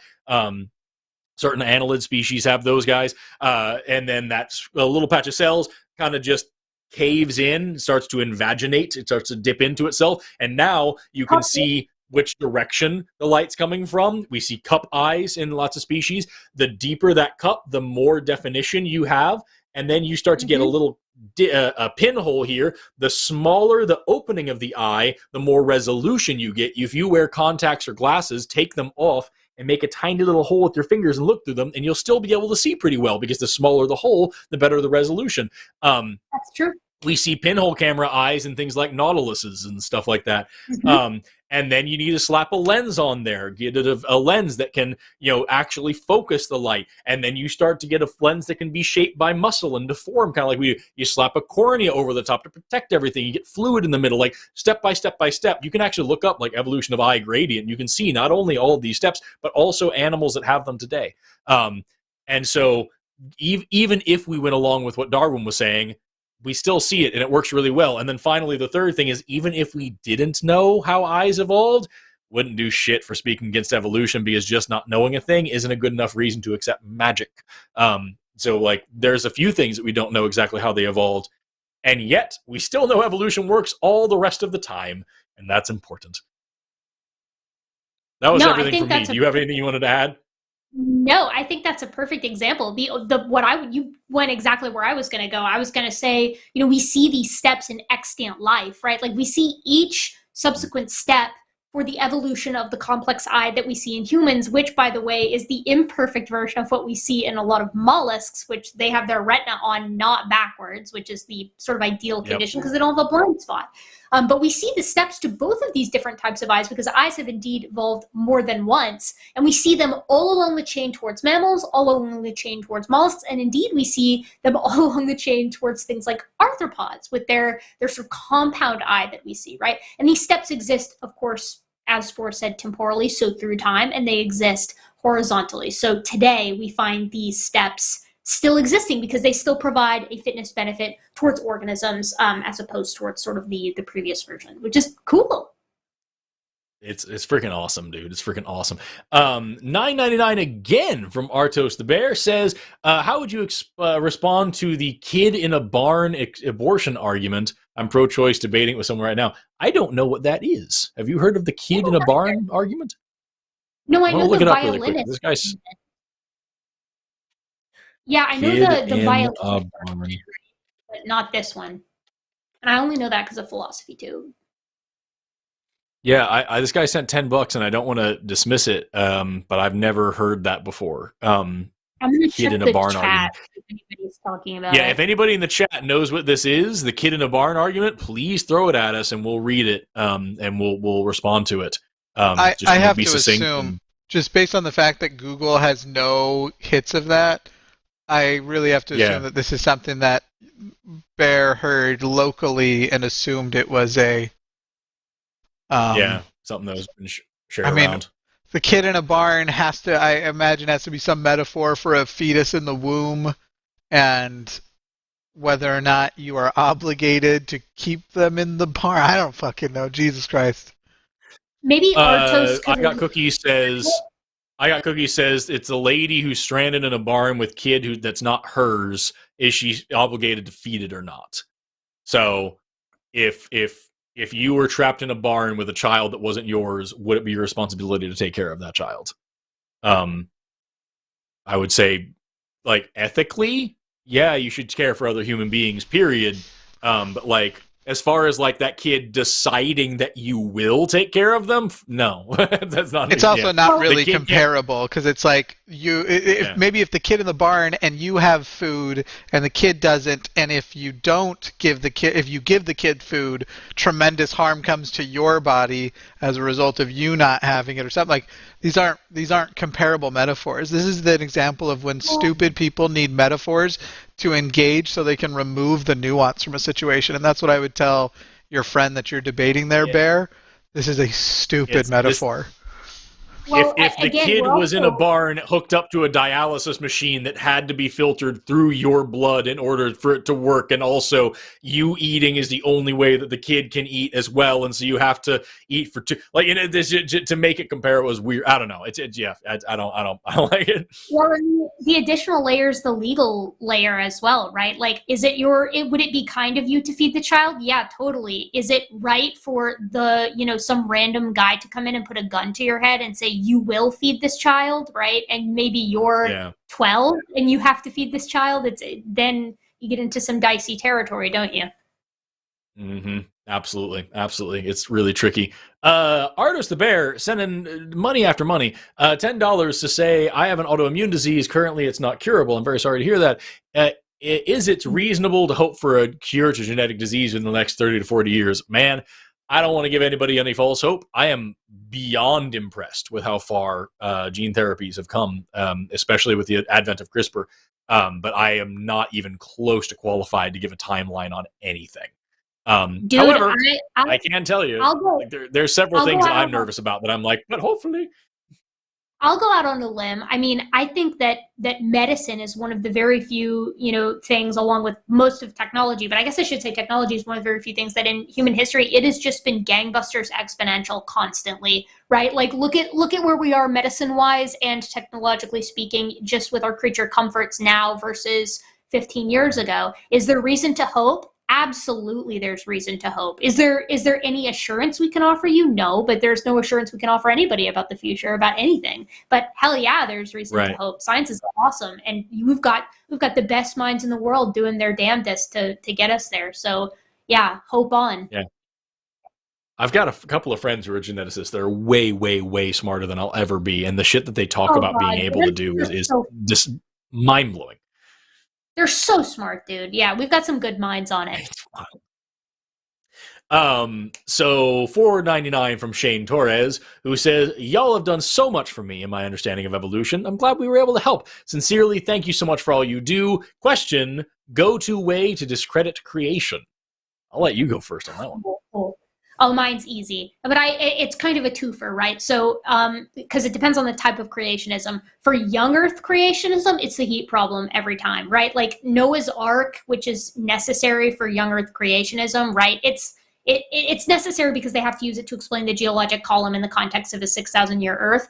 You straight up cannot accelerate the nuclear decay of all of the elements, which is how we get our radiometric dating, which radiometric dating is necessary for the entire fossil fuel industry of the globe. So like that's how we know that it's solid. And they have to deal with these ancient ages. So they suggest that, yeah, it does indeed look like radiometric dates say that the Earth is 4.5 billion years old, but during Noah's flood, everything was on fast forward. So things just accelerated faster. You can't do that. That is the equivalent to, if you want to take it for the past 4.5 billion years, giving every cubic kilometer of the planet its own 405 1 megaton hydrogen bombs during the year of Noah's flood, which of course turns the Earth into nothing, right? It's a plasma instantly, and it doesn't work. So they can't explain their geologic column without Noah's Ark, and they can't accelerate their decay during Noah's flood. Thus, the whole thing collapses and is entirely impossible. For creationism in general, it's the hominin fossil record for me, right? If you line up all these hominins side by side, it is absolutely impossible to draw a line to say this is where ape, quote unquote, ends and humanity, quote unquote,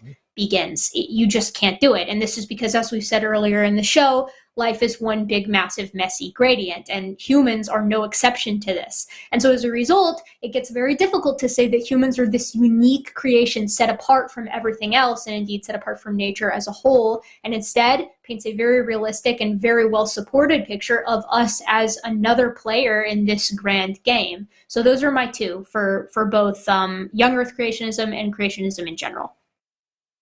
Yeah, I would say the best argument against creationism is that there is no argument for creationism that makes even a little bit of sense. Because in order to talk about creationism, 99% of the time, it's just, well, evolution can't explain this.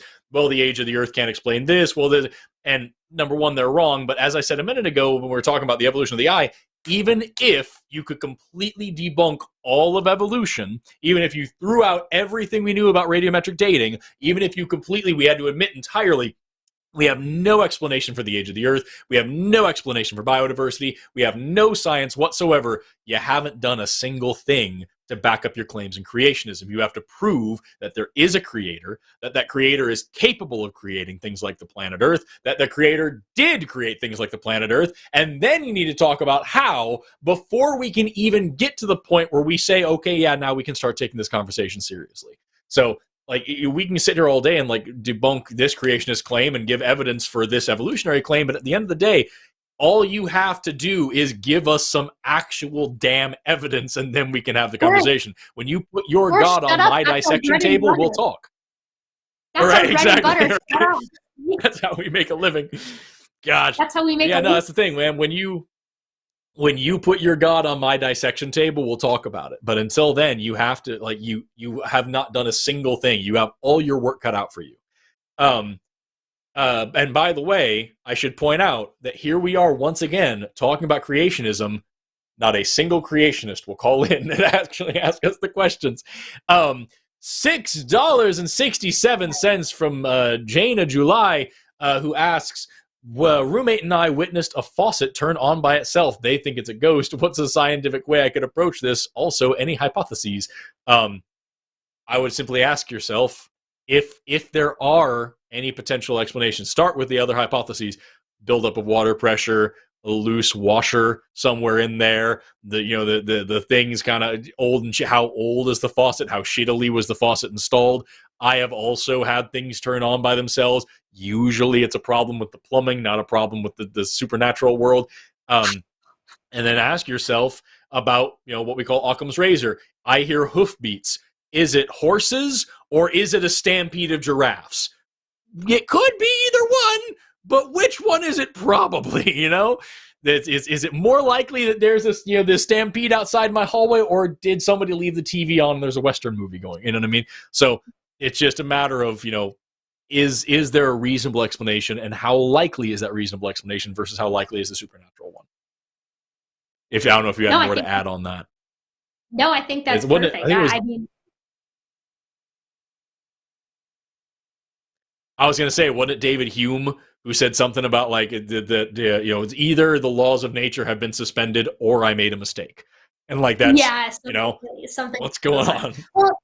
Well, in the supernatural, like let's give them the benefit of the doubt. Like if it's ghosts, can it even be investigated by science if it's supernatural? Or we in the realm of science are working within the natural laws of things. So it should, as Forrest said, follow that you can continue to eliminate step by step hypotheses and ideas through experiment and observation, and eventually you're either going to come to the solution to the problem, oh, it was a loose washer, or you're going to say, gosh, well, I don't know, and either way, it ends up cool. Right. 5 pounds from pancaking on. I thought I said panicking on. I'm like, girl, me too. Pancaking on. My mother will not stop talking about gut health and how it supposedly helps the rest of the body, including not the gut. Legit or old wives' tale? Surprisingly legit, but super legit, actually. Often taken way farther than it needs to be. It's a lot like chiropractic. Like there is a purpose, and then people are like, and also you can cure cancer because Max Gerson gave everybody a bunch of fruit and then they didn't have cancer anymore. Oh man, I want to fight you real quick. Don't compare it to chiropractic. Do people make false claim about nutrition all the time? Fuck yeah, they do. But I have I'm not going to go into details. I avoid going into details. I have a very serious medical history, and I can tell you that I can track with data in a way, though it's a bit anecdotal, but I can track differences in things that have happened in the past and now to gut health, and reliably, every time I notice that I'm getting more and more depressed, I just change my diet back to the diet that doesn't cause me depression, and my mood, I go from thinking I'm the worst person in the world to like remembering I'm low-key sort of a god. Anyway, dietary shit, it's definitely, don't trust a person who isn't a scientist and who stopped you at a mall like, hey, can I talk to you for a second about this special paste that comes out of cat nipples? Like, don't stop with that person, but Jesus, fucking Jimmy. Your biome. Have you tried cat nipple paste though, for real? Yeah. Shit's okay, Erika. Prove it empirically. Is the cat infected with something? A paste from its nipple? Yeah, nipple paste. You clearly know a lot about Gibbons, but your cat knowledge is lacking. Yeah, clearly. I've not been elucidated to the healing properties of cat nipple paste. And I definitely didn't just make it up in the moment. On nipple paste.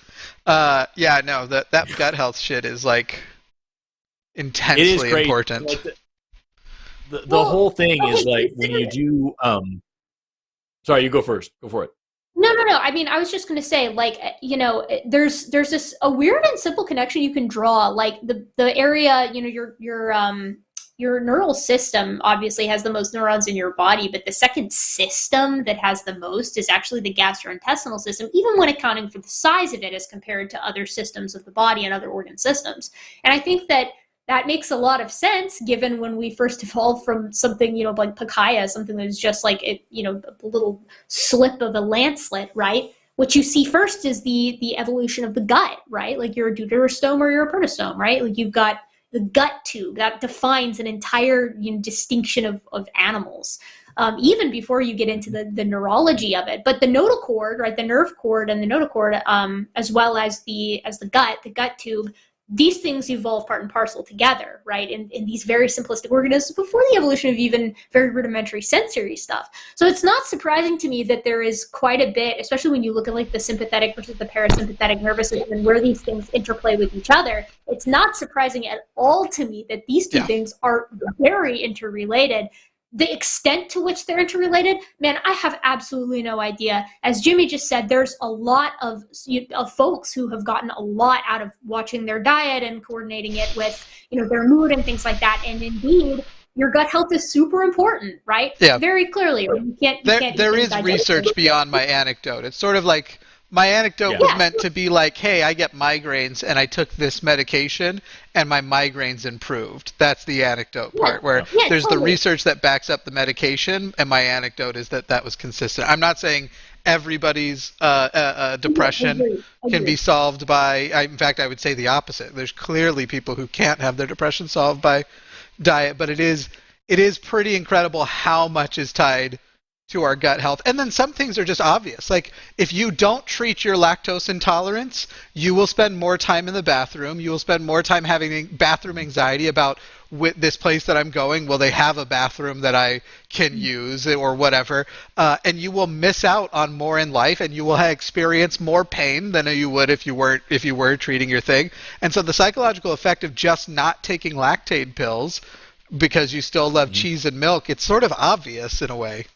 There's lots of that. Well, shit. And that's the thing is, like, there are, like, you are right. There are an immense amount of, like, undeniable and unignorable studies showing that, like, that your gut biome, the fungi and the bacteria and things that live throughout your intestines and your whatnot, actually play a massive role in what kind of things you can digest, how much nutrients you extract from food, what kind of, like, fat development you have. Like, there have been a million studies where they'll they'll take mice and they grow these mice in completely sterile conditions so that the mice don't have any bacteria living in them, and they are sickly and weak and thin and can't digest things because, like, you can't digest cellulose.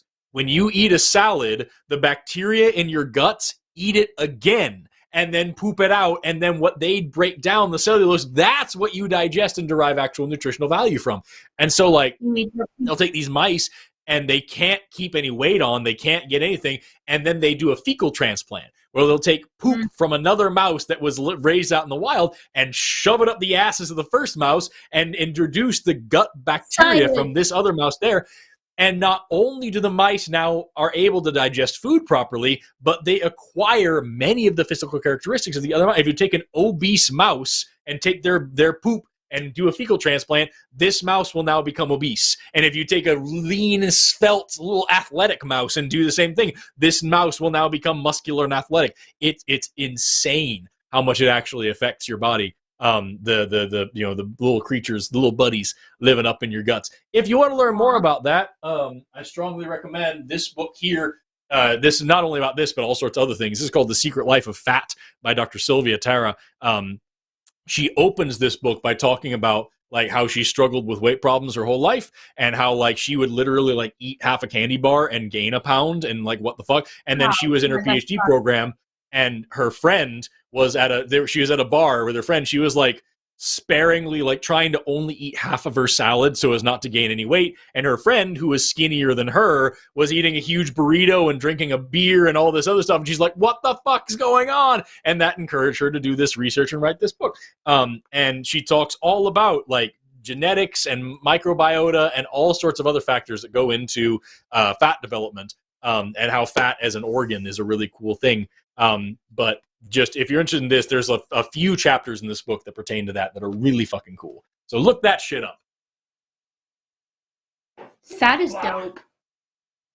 Fat is dope, dude. It's awesome. It's a fascinating organ. Oh, I was just going to go with, in food, it's the highway by which flavor travels. That is also true. It is. That is flavor. Yeah. That is flavor. You for can't, sure. you can't neglect. Don't sleep on the fat. The fat is important. Really, really yummy. Mm-hmm. Yeah, it's wonderful stuff. So $50 from Too Young to Feel This Old says, what would you two suggest to explain to someone the depth of time involved for the abiogenesis and evolution of life? For someone, for example, a metaphor or something for the people who have no concept or understanding of anything older than the Bible. A metaphor. That's a tough one.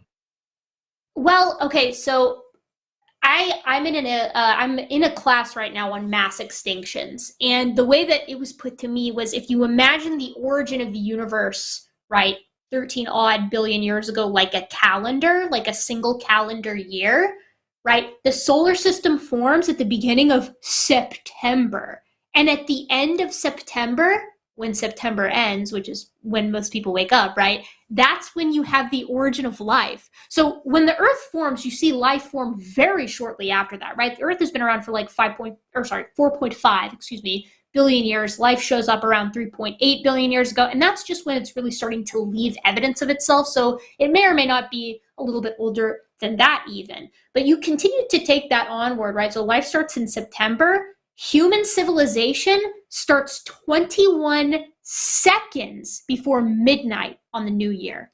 That's what we're talking about when we're talking about deep time, right? And I believe the dinosaur mass extinction is like December, like the 20th or something along those lines. Like, you know, life has been around for quite a long time. Nothing compared to the extent of the universe, but for quite a long time here on Earth. But for the vast majority of that time, it's very simple indeed. It takes it a long time for you to make the leap from proto-eukaryotic, and then another long leap to go from eukaryotic to multicellular. And once things are multicellular around 550 million years ago, which, you know, let's say that's around maybe December the 15th, maybe a little bit earlier than that on our calendar year, then stuff just explodes in diversity. But we're talking about a calendar year, and you have December 15th till the end for all complex life on Earth. That's just mind-blowing when you really take a second and try to conceptualize it, like really how long things have been going on. And of course, we could talk a lot about the support for that, but that's the analogy that I like.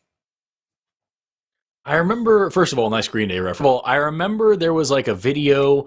I wish I could find it. It was like a time lapse of the universe, of like the whole history, and it was just like pictures flashing on the screen, and it was like 1 minute long, and it was mostly just black, and then like kind of just showing like this kind of galaxy, and then that kind of galaxy, and then this, and then it was like then the last few seconds of the video, it was like just showing prokaryotes for a long time in different forms, and it was like, and it was like all of human history just like thrown out at the very second. It was amazing. I wish I could find it. I remember seeing it a long time ago, and it was awesome. Okay, so $5 from Henry Mars says, hope you'll debunk the recent Hoover Institution video on evolution. Institution is run by Condi Rice. I have no idea what that is. I'll look it up now. I'm looking it up too. Condi Rice. Who is this individual? An American diplomat and political scientist who is the current director of the Hoover Institution at Stanford University. What is the Hoover Institute? Someone tell me. Chat. Let's look that up. Chat. Is this mathematical challenges to Darwin's theory of evolution? Is that the one? That sounds right. Freaking fun. That sounds about right. Yeah, okay, most of those mathematical challenges are like, oh, the probability of getting a genome assembled is 1 in 700 quadrillion. And you're like, okay, yeah, that's if you can suddenly put a bunch of chemicals into something the size of the ocean and get a human genome. That's usually what they're talking about. What they don't understand is systems chemistry, first of all, at all. And then they don't understand that a lot of times these mutations are inductive. So one induces the other. And then the last thing that they tend to not understand is that the very simplest life form on the planet today is still significantly more complex than what folks who study abiogenesis or origins of life researchers proposed for the first life, as we tend to consider it. That organism would have been significantly simpler than the 500 odd base pair genome of the most simple organism alive today. So all of those together combine into one giant straw man that is my guess, not knowing anything about the Hoover Institution, but that's usually what you get when you think of the mathematical challenges to evolution. Yeah. Okay. By the way, it is. Go ahead. Yeah. I was just going to say, I just looked up the Hoover Institution. They are a conservative think tank. It is at Stanford. It's a American public policy think tank and research institution promoting personal and economic liberty, free enterprise, and limited government. And it is run by Condoleezza Rice. I thought that name sounded familiar. I was like, is this a different That's person? what I thought too.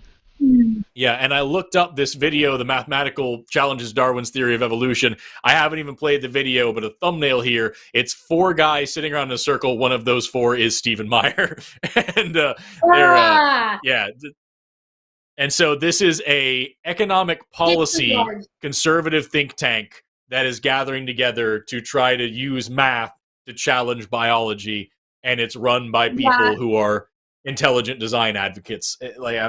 Sorry, not really interested. Guys, intelligent design is dead on arrival at this point, right? Like, we have nested hierarchies in constrained and unconstrained regions of the genome. It just doesn't matter. Like, there's no recovering from that unless you're saying that the intelligent designer designed things in the functional and non-functional regions of the genome to look absolutely identical, indistinguishable from evolution. That's where we are at on that. So, which is why they're continuing to harp on anything besides that. It's all irreducible complexity, top to bottom. It's annoying. Whatever. I'm over it. So just I have a quick request.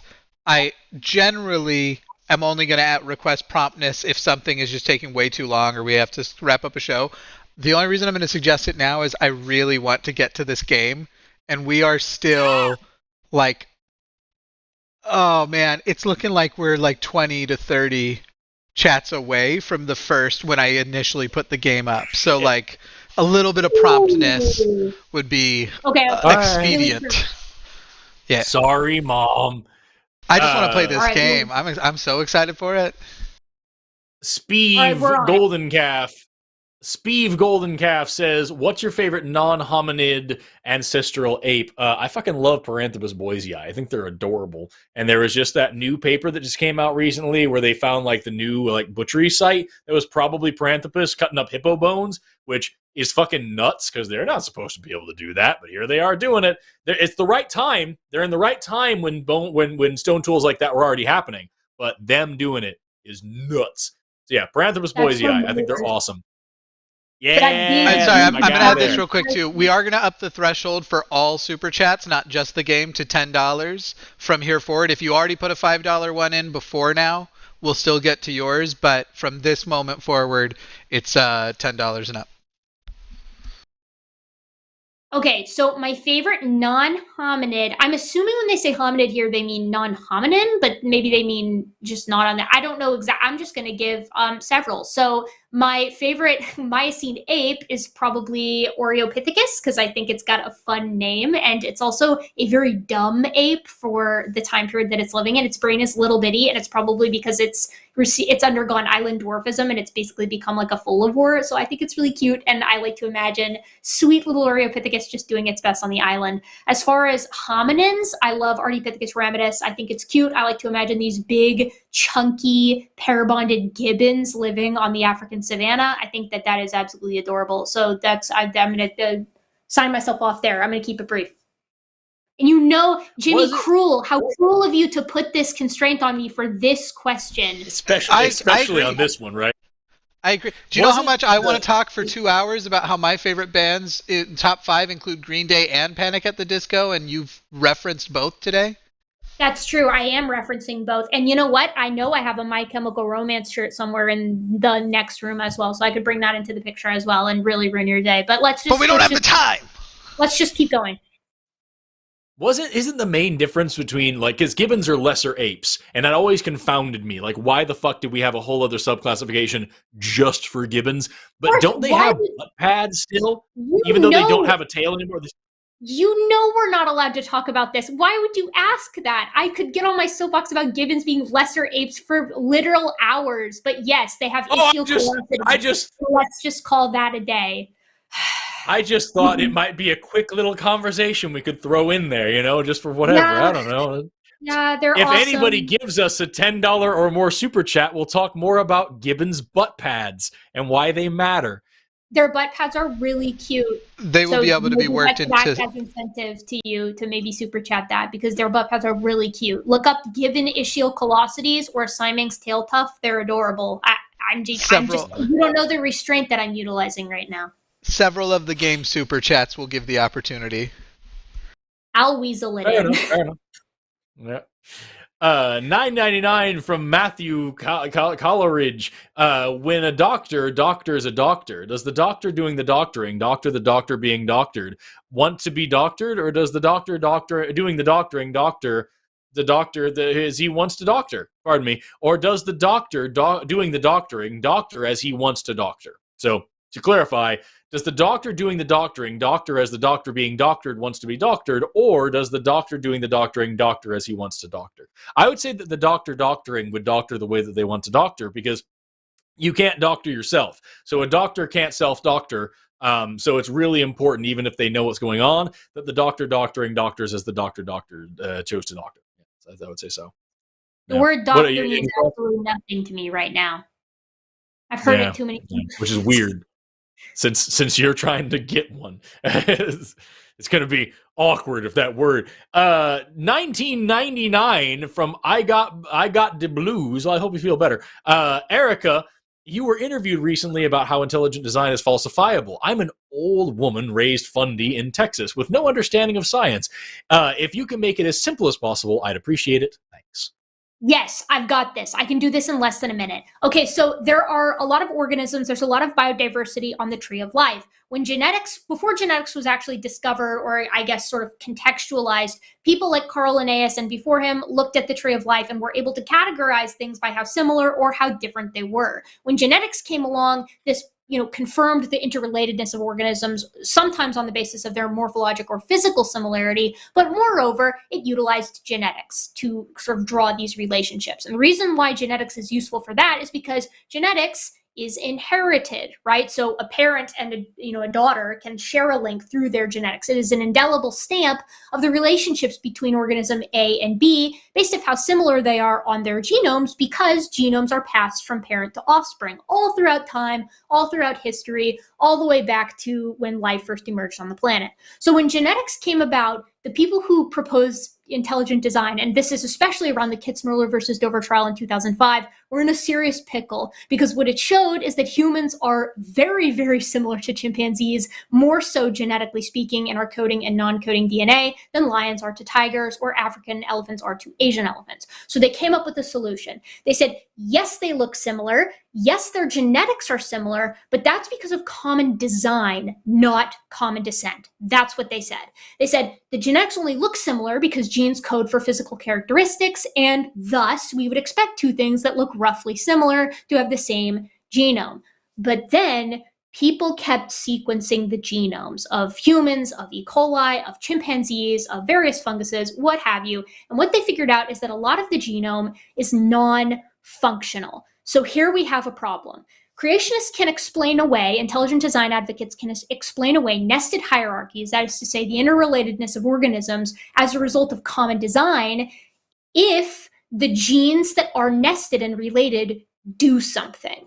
But what happens when you have a nested hierarchy in the genes that also do nothing at all? There is no reason for them to be related to one another. There's no reason for those things to be connected, and yet here they are.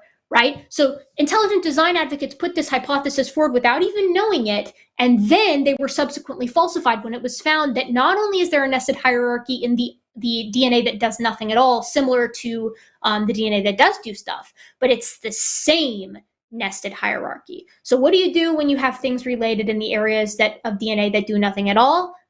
You abandon the theory because it never held any basis in the first place. I hope that worked. Oh my god, the timer worked too. I thought I was like, oh my god. You said a minute, and I was like, what is your concept of a minute? So then I thought, I'm just going to turn the timer on.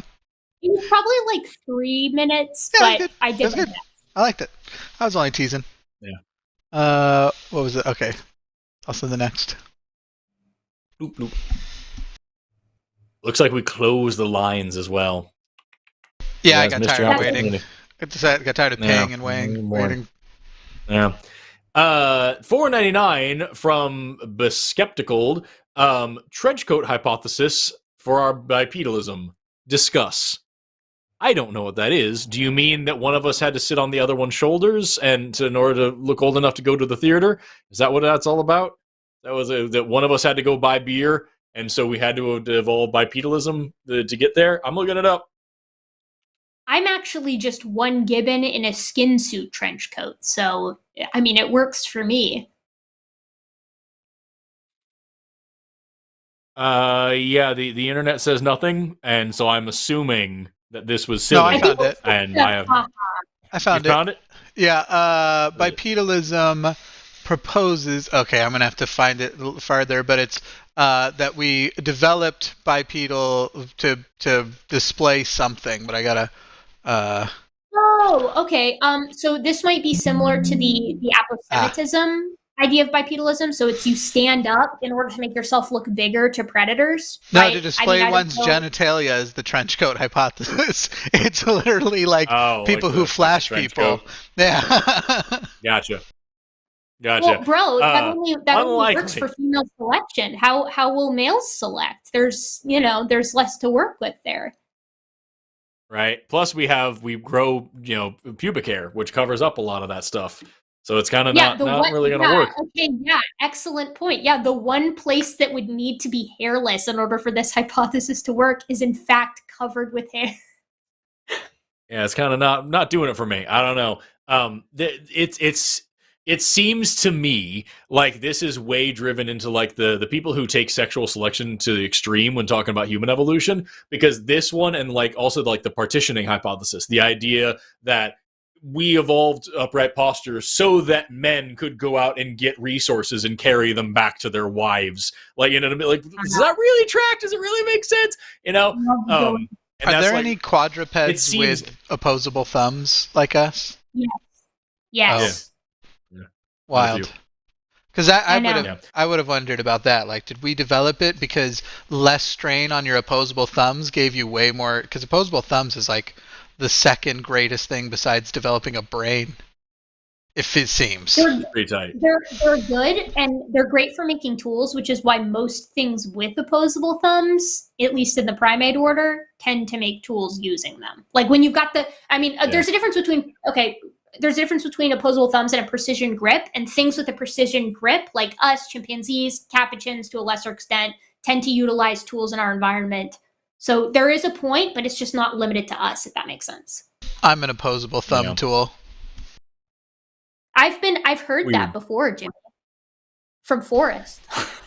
He loves my opposable thumbs. I'm just going to not explain that and let the chat do whatever they're going to with it. Keep it to yourself, chat. Here's a new one. $10 from Wizard of Frobaz. Half of my plate is vegan. Does that count? That's all you need.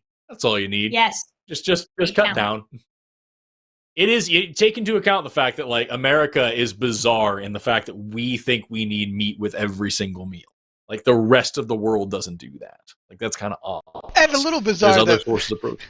A little bizarre that we also don't think we need rice with every meal. Like a lot of the world is just living off rice. It's fucking crazy. God, rice is so good. It is the best thing. It. So good. It's magical stuff, man. $20 from Skeptically Queer. I want to nerd out with Forrest and Erika, preferably with alcohol. Jimmy can join in if he promises to be nice. I would never promise that. I can't speak. I won't promise to be mean, but I'm not going to promise to be nice. I can't speak for that. I can say. We can't. No one can control him. I don't even know if he can control himself. He's a wild card. Would you ever promise to be nice though in a public setting? Why would anyone I'm nice mostly by default. I'm more robotic by default, but I'm nice when I'm trying to socially interact. But I'm not going to promise to be nice because what if you do something that deserves me being mean? Like, I suppose. Yeah. Fair enough, man. Fair enough. We'll make that one of the few times a year that I drink, and then we'll all get together and we'll all get hammered and we'll talk about science. It'll be awesome. I'll make it one of the few times a week that I drink. I'm jealous. 20 New Zealandish dollars from VJ Rex. Thank you so much. That's very, very kind of you. I appreciate it. I don't know what your profile picture thing there is. It looks like a strange abacus. It's a cool I thought Jimmy was going to tune in and tell us what that was, but never mind. You just made some noises. No, $10 from RPG Debunks. When it comes to veganism versus meat and morality, what's the moral difference between having your food killed for you and having others utilize slave labor for your food? Pretty massive, obvious difference. One of them being the exploitation and enslavement of human beings. The other one being, I don't like hunting, and this person does. Meanwhile, they don't like science teaching, and I do. So we do the jobs for each other. We live in a society. And that's not the same as slaves. Weird argument. Weird question. Thank you for $10. Methinks there is no ethical consumption under capitalism anyways. Can we all change into red t-shirts? Hey yo! Come on, comrades. Forrest dropped the leftist comment earlier. I'm just meeting him halfway, full way, but meeting him there. $5 from Mr. Monster. When did mammals start evolving the ability to have emotions? Does it have anything to do with our young being underdeveloped at birth? I can't speak to this too much. Maybe you should start, because I'll probably have less to say than you. Yeah, I mean, pretty much the second you have mammals, you have dependent young and you have lactation. I mean, one of the things that defines mammals is our ability to nurse our young. And it seems like the oldest mammals that we find in like the mid-Jurassic have a hard and soft palate, which means that they were suckling, right? So it seems like the second you get mammals, you get suckling, you get lactation, and you get that sort of emotional bond there. And yes, their oxytocin is necessary to bond these two individuals, a mother and their baby, so that she doesn't usually eat them or harm them in any way, although that isn't always the case. However, I think a more interesting question to ask is that limited to mammals? Because I would propose that it isn't. We see immense parental care in birds, and it's likely co-evolved in them. It's likely convergent. And we see, even certain varieties of sharks take care of their young. We see turtles take care of their young in some cases. Crocodiles take care of their young in some cases. So, I think that having emotions, at least in the sense that you're characterizing it here, is not limited to mammals. However, social mammals and social birds dial it up to 11, is what I would say. Yeah, I would second that, because I was gonna go a similar route. I was gonna point out that there's evidences of emotion light in a lot of things, and definitely I think you're drawing to parental care there is really smart, because you're right, freaking frogs and shit do that. Fish do that. There's all sorts of things. And so if you're gonna say emotions drawn from anything, for sure, there's still electrochemical activity, and just like anything else, it's emotions are the same chemical swirls as any other thing that I've ever thought, said, done, whatever. So I can't say for sure, it evolved at this time, but I can definitely say that it definitely evolved, and is not as special as people like to pretend. You can point to a point in the fossil record and be like, here's when it, we know for sure it is here, right? And thus earlier than that is probably emerges for the first time. When it was developing. Yeah, for sure. Yeah. And we're just going to sit here and stare at this until it changes. There we go. Some of the other hosts will say the phrase next one, and then I go, oh, that's a dope audible cue. We assume that you're listening and invested in the show. I'm playing a game on my Steam Deck at this point. Son of a bitch. Wait, which game is it? Is it Valheim? Marvel Midnight Suns. Oh, nice. Well, okay. $5 from The Logical Larynx. Allison, hosts arting with the alley cat, asks, do I have the math right on the limestone heat question? 2.5 billion H-bombs over the course of 1 year. My math says it's the equivalent of, and I saw this ahead of time, so I pulled up my source for this. My math has it as 5.6 times 10 raised 27 joules, and that's just for 100% of the limestone heat release, which would be equivalent to 1.24 times 10 raised 12 hydrogen bombs. So mine's a little bit less than that, but it doesn't really matter, because regardless of whether it's your number or my number, it ends up being about a tenth, maybe even less, than the accelerated nuclear decay heat. So it's fun to play around with it, but it doesn't matter, because the heat problem is mostly from the accelerated decay anyways. Yeah. $5 artificial dollars from Rosie Raid says, if we were looking for evidence of certain cryptids in the fossil record like Bigfoot, where would we look? So that depends on where they would have lived.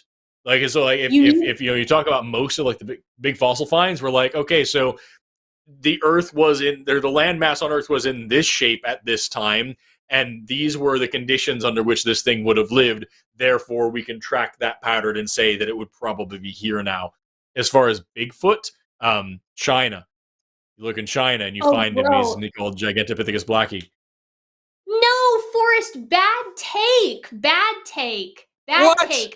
If anything was going to be called Bigfoot. Dude, I'm telling you. So Gigantopithecus, as far as we understand it, it's got O-ring. It's like a pongid, right? So it's got O-ring style feet. Bro, who has who has large inline toes, walks upright with an upright posture, and is relatively intelligent and has a sagittal crest, it's Paranthropus, dude. If Bigfoot is anything, it's a Paranthropus descendant that's gotten big. So you need to find Paranthropus in North America. I'm telling you. I was going to say the same thing. Duh, Forrest. Jesus Christ. Oh my God. I said this to Jeff Meldrum, who is the only, as far as I am aware, actual paleoanthropologist that does believe Bigfoot is probably real. He works in Iowa, I think, but he's like obsessed with Bigfoot. He's also Mormon. I'm sure there's no relationship. But he thinks it's Gigantopithecus too. And I said this to his face. I was like, you're crazy. Why would it be Gigantopithecus? It has to go so far. I mean, it does if it's Paranthropus too. But come on, like, it's Occam's razor. If Bigfoot's real, clearly it's Paranthropus. This is my hill that I'll die on. Paranthropus was a great big Paranthropus was a great big hominin. You're right. Gigantopithecus was a great big ape that was closer to North America and lived closer in time to us. Gigantopithecus lived in the Pleistocene, was massive, and who's to say that bipedalism couldn't have co-evolved twice? Like, it wouldn't have been a thing. Like, if it's in this area where you're going at that time from a rainforest to like a more temperate bamboo type situation. 10,000 years to go from a fist-walking pongin with divergent toes to an upright inline helix, because if the Bigfoot people are to be believed, we have their footprints and that helix is in line. So it has to, that's a lot of change. Maybe it's a pongin that is related to Gigantopithecus, but I'm on the Paranthropus train, boy. I mean, I've got this. I've puzzled this. I've studied this for us. By the way, as a Mormon, your buddy believes that Bigfoot is Cain of Cain and Abel. Just so you know, that's what that dude. That's like part of Mormon canon. I mean, yeah, I believe that. I do. He's an odd fellow. Jeff Meldrum is an odd guy. He still publishes, I'm pretty sure, too. Like, I don't know. He's got the cognitive dissonance going on. Don't tell him I said that. Anybody who's friends with Jeff. Sorry, Jeff.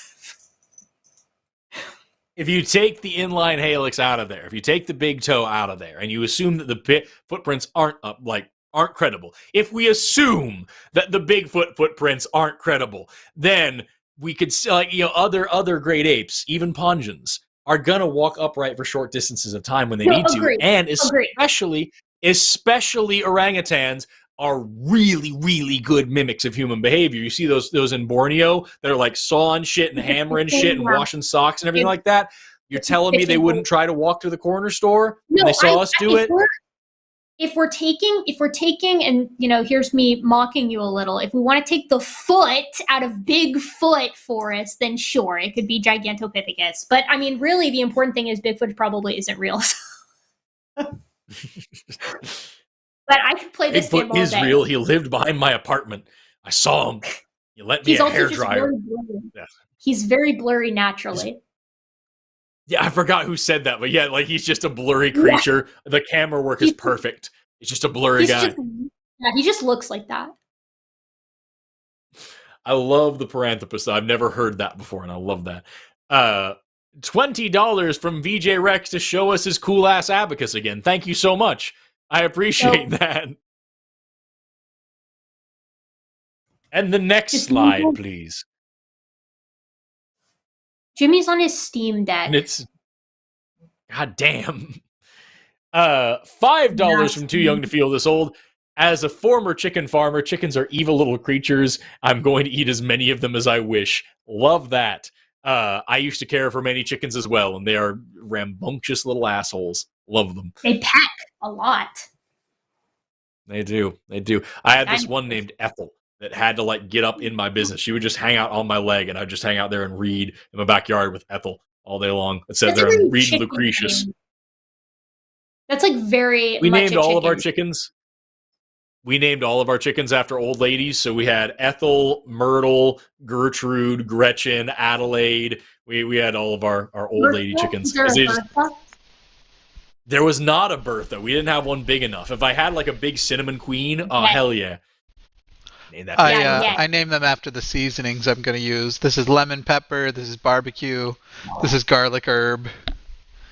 So awesome. Tragic. The only time we broke that rule, that we didn't read that one, go bring it back. We had a couple that we didn't. We had Valerie was one of them, and she was a frizzle, and so just I don't know if you've ever seen a frizzle chicken, but they're awesome. And then my friend gave me one as a gift, and it was a showgirl chicken. Her name was Toodles. Just ridiculous. They're silly creatures, man. They're silly creatures. They are. $10 from Larry Fishman.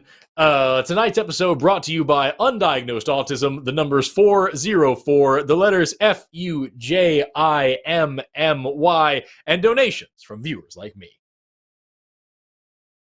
PBS Tight. sound.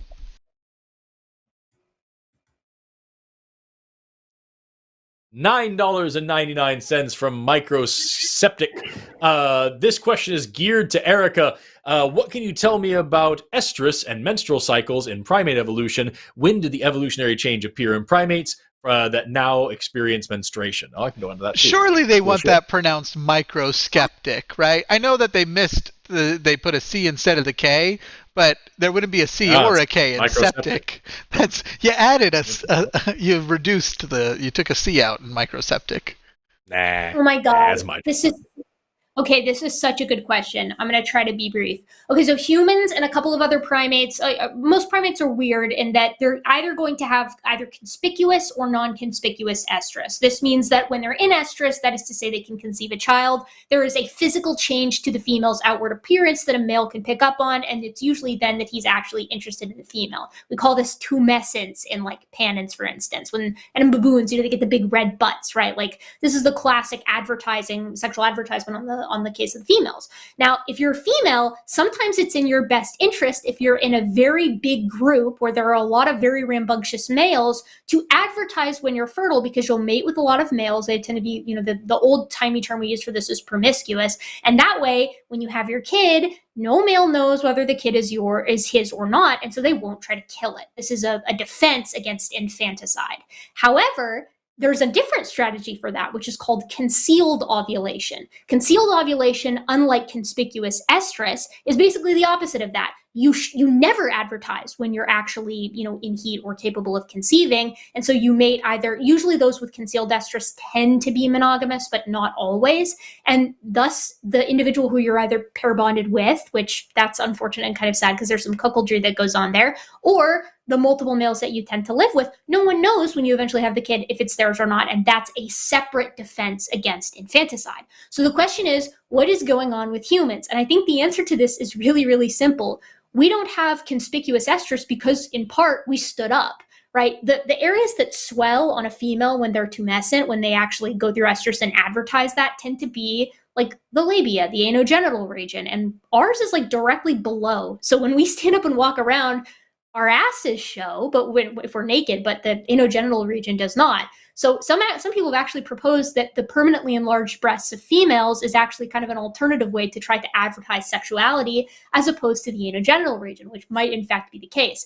Menstruation is a completely different story because every primate experiences menstruation, and we all experience it, in roughly the same way. But the really interesting part about that is in sort of evo-psych terms, which I don't tend to like, is like the sexual arms race between showing when you're receptive to males, not showing when you're receptive to males, and how females use that to confuse or guarantee paternity with a given mate or multiple mates. So that's my 2 cents on that. And why humans have done it the way that we did might have something to do with the fact that at some point, probably around Ardipithecus, we went through a pair bonding stage, and it must have just stuck. And then additionally, we stood up upright. So that's my 2 cents. I love that you incorporated persistent breasts, because that is always the follow-up question. Is like, why the hell do we have boobs as well? Why don't they go away when we're not pregnant? First, why the mommy milky? Why do we have this? What's going on here? And why the large penises in the males? Well, humans are really horny. That's the answer. The large penises without penis bones. Well, what's that all about? You know what I mean? To be fair, the chimp baculum is like the size of my fingernail. It's really small. So they're just barely holding on to it. And I think it's just because they want to keep being able to sign the word boner, because it makes sense if there's a bone in the penis. So anyways, we've been going on for a long time, so I'm getting a little slap. Apologies to everyone. You're just fine. You're just fine. $4.99 from Atheist Jesus. I do believe in evolution. God evolves to fit the society that it finds itself in. Love that. Yo. Also love your profile Yo. picture. Brings a new meaning to the term olive skin tone. Ooh. And the next slide, please. I was reading a thing about while we're waiting. Oh, no, there it is. I was reading a thing about like various hypotheses for persistent breasts, and I've heard the signaling, which doesn't make a lot of sense when you think about it. I've heard thermoregulation, because women tend to have smaller body frames, and so they're good to keep warm. And I'm like, what the fuck is that? Like, I love the one where it's like something to hold on to for a baby, and it's like that doesn't answer the main question, which is why do they persist after you have the kid? Like, what's usually they go away? There's no good answer, and I love that so much. No, I know. When it's probably just a big combination of things, Yeah. And it makes me smile to think about the fact that boobs are as diverse and scientifically interesting as anything else about humans. And it's just so wonderful. We're weird, and they're weird and fun. Everybody likes boobs. Come on. I mean, everybody likes boobs. Who doesn't? No, nobody doesn't like them. $10.99. Nobody I want to be friends with. $10.99 from NeeDV. How are instinctual behaviors passed through generations? Is there anything going on more than simply learned behaviors? Thank you both. You're two of my favorite people. Your passion is contagious. So we actually touched on this when that dude called in and was freaking out about how like genes can control behavior. There's this cool thing called the Baldwin effect, which is my favorite way to talk about this stuff. Long story short is learning, the ability to learn any one particular thing does have a genetic component, but there isn't like one gene for learning anything at all. It's just there's different kinds of knowledge, different kinds of learning, different kinds of intelligence in this way. And so when you're genetically disposed to learn a thing that gives you a survival advantage, then you're going to lean into that gene. Like neo-Darwinian evolution is going to push you in that way. And you're going to get better and better and better and better at learning that one thing throughout the generations until eventually you come to a point where you don't even recognize you learning it. You just do the thing. And that's a very brief summary of the Baldwin effect, is like encoding the ability to learn a behavior until you don't even recognize it as a learned behavior anymore. It's just the behavior, if that makes any sense. Hell yeah. You read more about that, unless you have anything else. No, I thought that was perfect. And I hugged the last question, and we still have to get to the game. You're just fine. You can read more about that in this book. It's called Evolution in 4 Dimensions by Eva Jablonka and Marion Lamb. I know I've recommended this one on this channel before. It talks about epigenetics. It talks about behavioral evolution. It talks about all sorts of cool shit. So if you want to learn more about how evolution works in not just the strict neo-Darwinian sense, but actually some really cool neo-Lamarckian ideas, that's a great way to pick that up. It's an amazing book. $4.99 from David DiRienzo. I can't read. My 2 favorite apes. Thank you so much. Great show. Would love to hear your thoughts on what the evolutionary utility of grief and sadness are, if any. I don't know if there's a utility to them. I think they're just an emergent property. They're a byproduct of the evolutionary utility of love and kindness and compassion and family. They're the things that come after that. They're the necessary opposite end of oxytocin. From a super primitive sense, and I would argue that a great many animals that we would consider quite primitive indeed do feel grief, at least in a chemical sense. It looks the same as the grief that we feel. Animals that feel grief are more likely to take better care of the next kids that they have because they don't want to feel grief again. I mean, there's like a really simple feedback loop effect there. The animals that didn't feel grief just never really were that good at reproducing, and the ones that did feel grief the first time made damn sure they didn't lose another kid after that, or at least they tried their best. And that sucks like a lot, but it does seem as if that's a very simple way of reinforcing good paternal care. And from the stance of sadness, weirdly enough, on the sort of other side of the coin, it seems as though, at least in primates, we see a lot of like mothers carrying their dead infants around for a long time after the baby has died. And the mothers who do get that opportunity to carry around their dead infant, whereas the ones who maybe they have their baby eaten by like a leopard or something and they don't get to carry it around, their cortisol levels are lower faster than the ones who don't get that opportunity. So it seems like grieving, the act of grieving, actually reduces stress levels. Why? That I have absolutely no idea, but it does seem as though there is something going on there that's very interesting. I didn't know that. There's some scientific evidence for letting it out and getting it out of your system. You know what I mean? That's great. Maybe, yeah, I don't know. I mean, who knows? Very cool. Very cool. $6.66 from Ave Maria. I don't know. I'm at work, so I can't watch live. That's okay. You didn't miss much. Thank you so much for all the work you doing what you do. Hart, what's your favorite piece of sci-fi media? Oh, Firefly, all day long. Oh man, maybe I'm like basic or a sucker, but 2001: A Space Odyssey is one that I really enjoy, and it's probably a lot because of the hominin scene at the beginning. But actually, side note, I love the new Planet of the Apes trilogy as well. The new Planet of the Apes trilogy was awesome. I guess it's not new now, but the most recent Planet of the Apes trilogy was great. I haven't seen it, and now I'm gonna. No, it's awesome. $16. I'll look it up. $16.69 from Canada, coming from Rebuzwind. I'd love to call in and talk biology academically for hours, but that would bore most people to tears. I will just watch new videos from your own channel and build my parasocial interaction there. Well, thank you so much for watching. I sincerely appreciate it. Thank you very much. We should have a just talking science all day long channel and see how many people sign up for that. Yeah, that's the real question. $5 from James Call. I want to be the best penguin that I can be. You don't have the right alleles for it. I'm sorry. Damn, that's so tragic. Can't relate. I'm already an ape, which is like all I want. So I guess I could be a gibbon, so things could be a little bit better for me, but they're going okay. I'm a shitty penguin, man. I don't know what to tell you. I'm not that great. I get cold easily. $9.99 from Tyrell Dactyly. Tyrell Dactyl, not Dactyl. So like the Game of Thrones house, but with your fingers. And the next one says, $14.99 from, I'm guessing, Australia.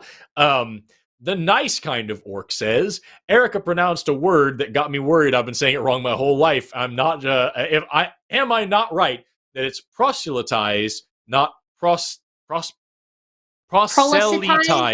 not prolecitized? I've always heard proselytized, and it's proselytized, a pronunciation I just made up.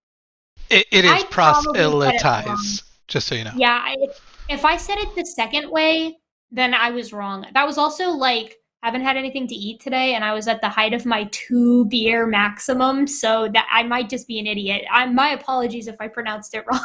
If it makes you feel any better, the individual spelled it wrong. So. No, I'm sure if you go back, I'm the one who's incorrect. I can own that. I'm strong enough to own that. I don't remember you saying proselytize incorrectly, but like that is the way that I always said it as well. It's proselytize. Like I don't know. I mean, I don't know. $5 from Minute Rice, right? $5 from Minute Rice. $5 is about what Minute Rice costs. That's great. Love both of your guys' work. What is your favorite obscure fact about evolution? Oh, and by the way, Jimmy, all of the sudden. Oh my God, Jimmy! Fuck you. Now, all of the sudden is the wrong way to say all of a sudden, but even if it wasn't, all of a sudden is a totally unnecessary, clunky bullshit phrase we came up with. It makes no actual sense if you try to break it down, and the phrase suddenly exists, which is less syllables, builds suspense more effectively, and it's all of a sudden. I just have a thing against the phrase. I think it sounds so stupid. Okay, I thought that was meant to be like, I thought that was supposed to be like a Jimmy jump scare in text. Like, oh, and by the way, Jimmy, all of a sudden. That's why I was like, oh my God. He's going to pop up on screen. It was a recent rant reference that I did on, I guess, yesterday. Yeah. Oh, God. Okay. Okay, Forrest, favorite obscure fact in evolution. Something along the lines of, I would say that fungi are far more closely related to animals than they are to plants. And they are made out of the cell walls are made out of chitin, which is a polysaccharide used by arthropods to make exoskeletons. So because of our I'm real burpy right now. I drank this whole thing of Dr. Pepper and I can't stop. Because of our evolutionary relationship, if you're eating mushrooms, it's much, much, much more like eating you or another person than it is if you ate, say, a lettuce or a corn. Yeah, there you go. There's obscure fact about evolution. Okay, I'll sort of map mine off of that as well, since we're doing genetics. Humans are, of course, everybody appreciates, we are most closely related to panins, so chimpanzees and bonobos. But what I like to bring up is that they're also most closely related to us, right? So a chimpanzee shares more in common genetically with a human than it does with a gorilla, which is interesting. So, but bust that one out at the next church minute.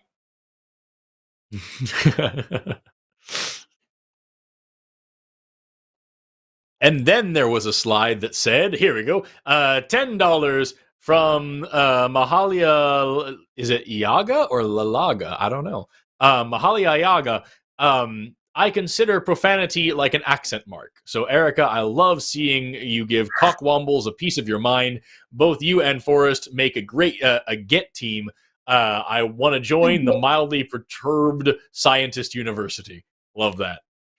You guys don't know this about me, but Forrest and Jimmy know this about me, but most of you don't know this about me. I have a horrible sailor's mouth. Like, I curse like crazy, and I only don't online because I know for a fact some of my professors know that I have an online presence, and I don't want them to know yet until I have the degree in my hand how much I swear. So I keep it under a tight leash for the time being. Give me 2 years and see where I'm at.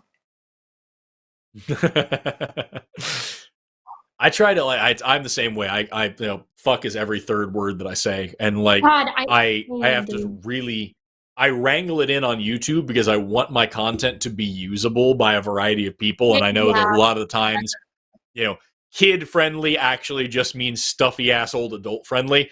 And so like if I'm actually teaching high schoolers, they don't care if I say shit, but their parents do.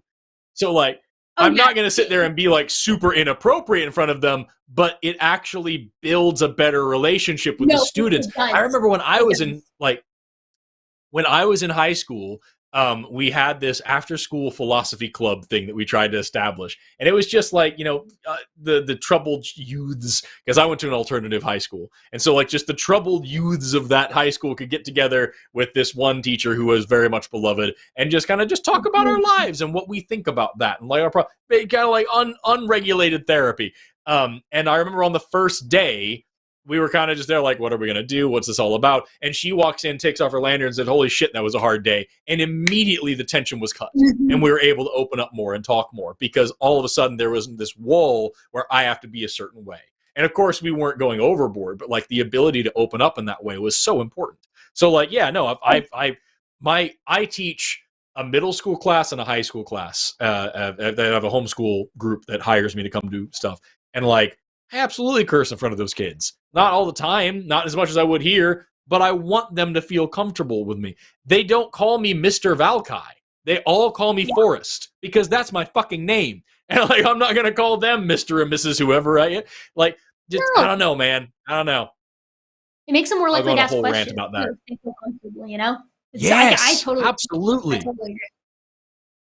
Absolutely. I go in a whole fucking 10-minute diatribe about that. You could, but instead, the next message finally begins the game. Oh my God. Isn't there a correlation as well with like people who are more educated tend to curse more, do more drugs, stay up late, and have more sex? Because I don't know if that's and there's true, not like a. But I tell my parents that whenever my mom's like, Erika, you can't say that. I'm like, listen, Mom. I'm a part of an elite group of swearers that have more sex, stay up late, and do more drugs. So you're just gonna have to, suck my dick or whatever. And then she gets mad, and I have to apologize. I remember it not being a strong, like, there isn't like a serious studied causal relationship, but there's definitely a correlation. And like the sort of pop science hypothesis is that like we're able to like kind of shake off social norms because we think about things so much, and so we do things our own way. And it's like, I don't know if that tracks, but it's fun to say. I'll live my life like it is true. Exactly. It explains a lot about me if it is true. So Forrest doesn't want to play the game, or what's going on? Forrest doesn't want to play bring on the game. All right. So first of all, the next two are going to be this. Then a couple more super chats that are regular come in. But the game has at least begun. To anybody who wants to participate, this is the way the game works. You send a $10 super chat, and with that you include a topic, and then you include 3 words. And you can also pick who you want to say. So I'm going to send the first one. So this one is going to Forrest. The topic is evolution, and within 30 seconds, he needs to include the words candy, butt, and spork in his explanation of evolution. Now, you can go beyond the 30 seconds, but you have 30 seconds to get those 3 words in. Are you ready? Ready. Whenever you start, I'll hit the timer. Okay. So when we talked about evolution before, we talked about how different traits are better suited for different environments. If you think about the difference between a spoon and a fork, they both have their utility, but a fork is definitely more evolved, but you need a transitional form, which is, of course, the spork. The fork is going to be better for picking up different kinds of candy, and the spoon also is better for like scooping up hard candies. The spork is a perfect in between those two things. However, neither one of them fit up your butt, and that's what we're talking about when we say that different environments, doesn't matter how good your alleles are, a different environment isn't going to work for you. That was pretty good. Thank you. I'm grading each one, just so you know. So there is a competitive element here. That I'm only just now introducing because I have to. I'm gonna because this whole thing is so planned. I know. I'm making it up as I go. And everything's gonna get a scale of 1 to 5. And I'm gonna say that one for coherence. It was pretty great at first, but it fell off. So I'm gonna give that one a 3. Fuck yourself. That was great. You use a fork for gummy worms. You use a spoon for gumdrops. You use a spork for both, and neither one of them fit.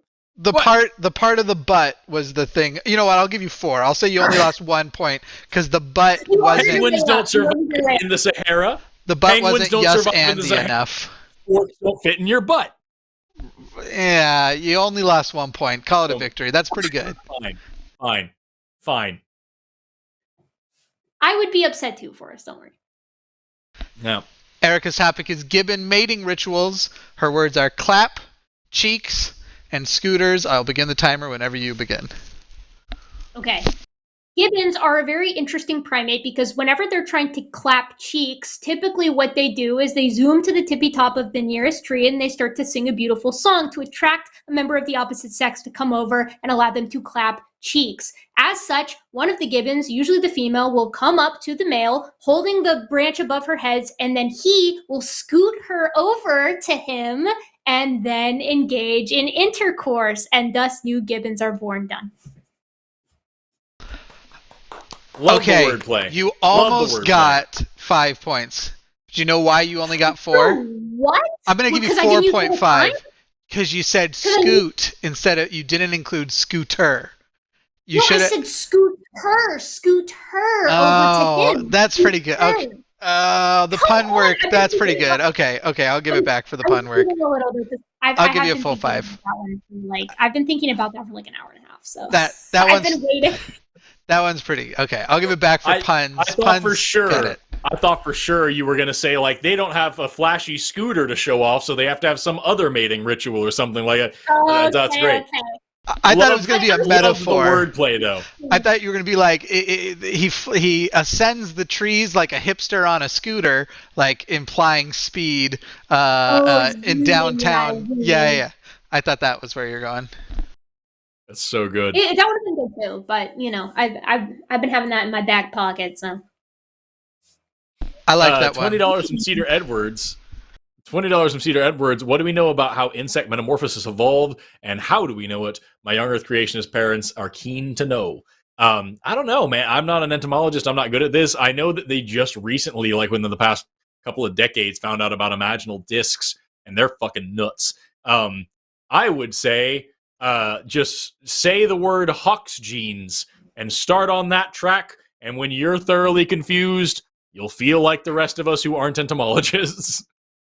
There's a book called Planet of the Bugs that I read when I was taking undergrad entomology. It was very helpful, and they did cover metamorphosis, and I remember it has something to do, so life stages are natural to all organisms, particularly arthropods, which have to shed their skin in order to complete their instar because they can't grow, like, they're chitin, so they have to shed their skin, and then they have a new skin underneath, and then it's, like, complicated and whatever. So metamorphosis is evidently, if this book still holds true, just a sort of build on a specialization of that molting process, if memory serves.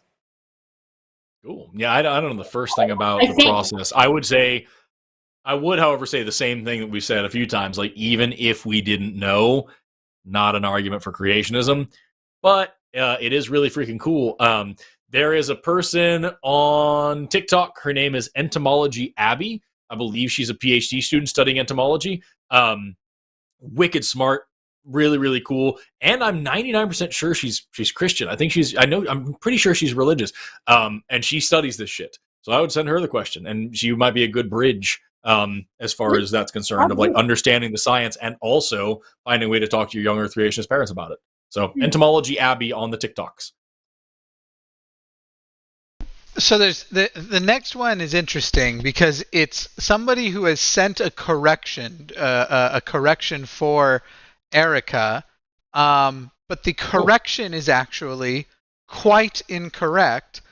I think I think you'll both know why, but if no one does, I can jump in. But it is factually not true. Here, I'll read it to you. Erika, just to clarify, dogs evolved from a wolf. No, they evolved from a wolf-like ancestor. Just want you to fix that. Is everyone already aware why this is totally wrong? The wolf-like I know a ton about this topic. It's one of the few ones that I remember from school. The wolf ancestor that dogs and wolves have in common was a wolf. It used to be believed to be a gray wolf. It's now understood to be a prehistoric wolf that we probably don't see representation of these days, though we have a lot in common with gray wolves. But no, it is incorrect to say that it wasn't a wolf. It was a common ancestor of dogs and wolves. That common ancestor, just like the common ancestor of humans and monkeys, we now understand, actually, even as atheists love to say, no, we didn't come from monkeys. We came from a common ancestor with monkeys. Turns out that common ancestor, super monkey. Was a fucking monkey. Yeah. It turns out we did, in fact, evolve from monkeys. Sort of bums you out. Like twice, actually, because first you have the haplorhine monkeys, like the dry-nosed monkeys, and then after that you have the catarrhines, which are the downward knot. So you evolved from a monkey 2 times. But yeah, no, Jim, you're totally correct on that. I mean, wolf is kind of like a generic term. Exactly. You know, it's kind of like big cat almost. But yeah, and the genetics actually completely supports what it is you're saying, because we did used to think it was a gray wolf. But in addition, there is also peripatric speciation, which means that an ancestor can continue to live alongside its descendants even after a speciation event has occurred. So even if I did mean gray wolf, which I didn't, I could still be correct on that. So I'm just gonna say, Paramount, you probably read an article a few years back that was like, hey, we just realized that dogs don't all come from gray wolves specifically, and didn't internalize. I'm trying to like be on your side a little bit here too, because you paid for it and all, but and you can maybe buy my loyalty. Yeah. Right, but that common ancestor was, in fact, and by the way, we're talking a common ancestor from like conservatively 27,000 years ago. Super conservatively. It might be 11,000 years ago. Like, it's pretty bad, the range. So the idea that anything 27,000 years ago wasn't a wolf is a little bit wild. Yeah, it's a super short amount of time. Yeah, it could be as old as I believe 36 is the sort of first like maybe hybrid. Even then, guys, like it's a wolf. Like, and we know because we have the freaking genomes from these things. Like, these aren't fossils we're looking at from 36,000 years ago or 27,000 years ago or 11,000 years ago. They're still bones. They haven't permineralized. You can still pull DNA from some of them. So we know exactly what they are. They're wolves. Yep. I enjoy reminding people every now and then that I'm not an idiot. I just play one on TV. $5 from Too Young to Feel This Old. I bet Erika apologized for swearing on stream due to her times that she top-hatted Ceratosaurus. I've never heard of this guy. Love seeing y'all so passionate about science. Yeah, on Dapper streams I've been known to, but that's because that's a drinking game, right? Like when I drink it, you can see when the alcohol gets involved, the swearing comes out. So, you know, I do owe some apologies for those as well. I've gotten kind of sweary on those streams, but I'm doing my best. So give me points for that. How have I never seen the word Ceratosaurus spelled out? Like I struggled so hard with that word. I think I'm just tired. I don't know. Like what's going on with that? It's like triceratops, I guess. Like cerata, like hard skin. Yeah. Right? Like that's what it means. I'm pretty sure. Like it's whatever.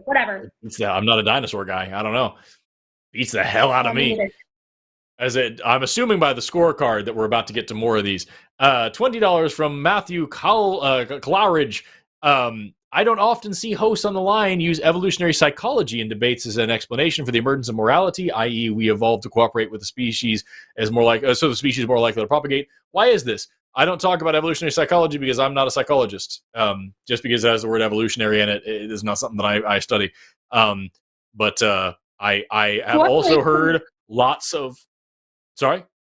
No, cooperation isn't necessarily evopsych anyways, right? Like we see other it's just ethology. We see other organisms utilizing cooperation in order to achieve a common goal. Humans are a very closely related type of organism, so it is reasonable to suggest just as much as it would be reasonable to suggest some through line sort of with like, you know, our mating systems, that there is sort of a pressure for cooperation, particularly given humans aren't particularly strong. And we require large numbers, whereas other animals might not. We can run for a long time, but on our own, we'll get picked off like flies. Mm-hmm. Yeah, works for me. I just don't think it's evopsych. I don't think talking about cooperation's evolution is evopsych in the same way that talking about, like, you know, the masculine or feminine urge as some primitive necessity is evopsych. I don't think those are in the same category. And you can look at the work of ethologists like Franz de Waal and Robert Sapolsky, who's dabbled in ethology quite a bit as well, to see what I mean on that one. And those guys are not evolutionary psychologists. No, and same thing to this one, $4.99 from Nuzzy D. Follow up on John's call. Do you have any further reading on evolutionary psychology and the development of human ethics? Y'all are awesome. Thank you. No, I don't. I'm sorry. I wouldn't even know where to begin with that because, again, I'm not a psychologist. I studied psychology to get my degree in education.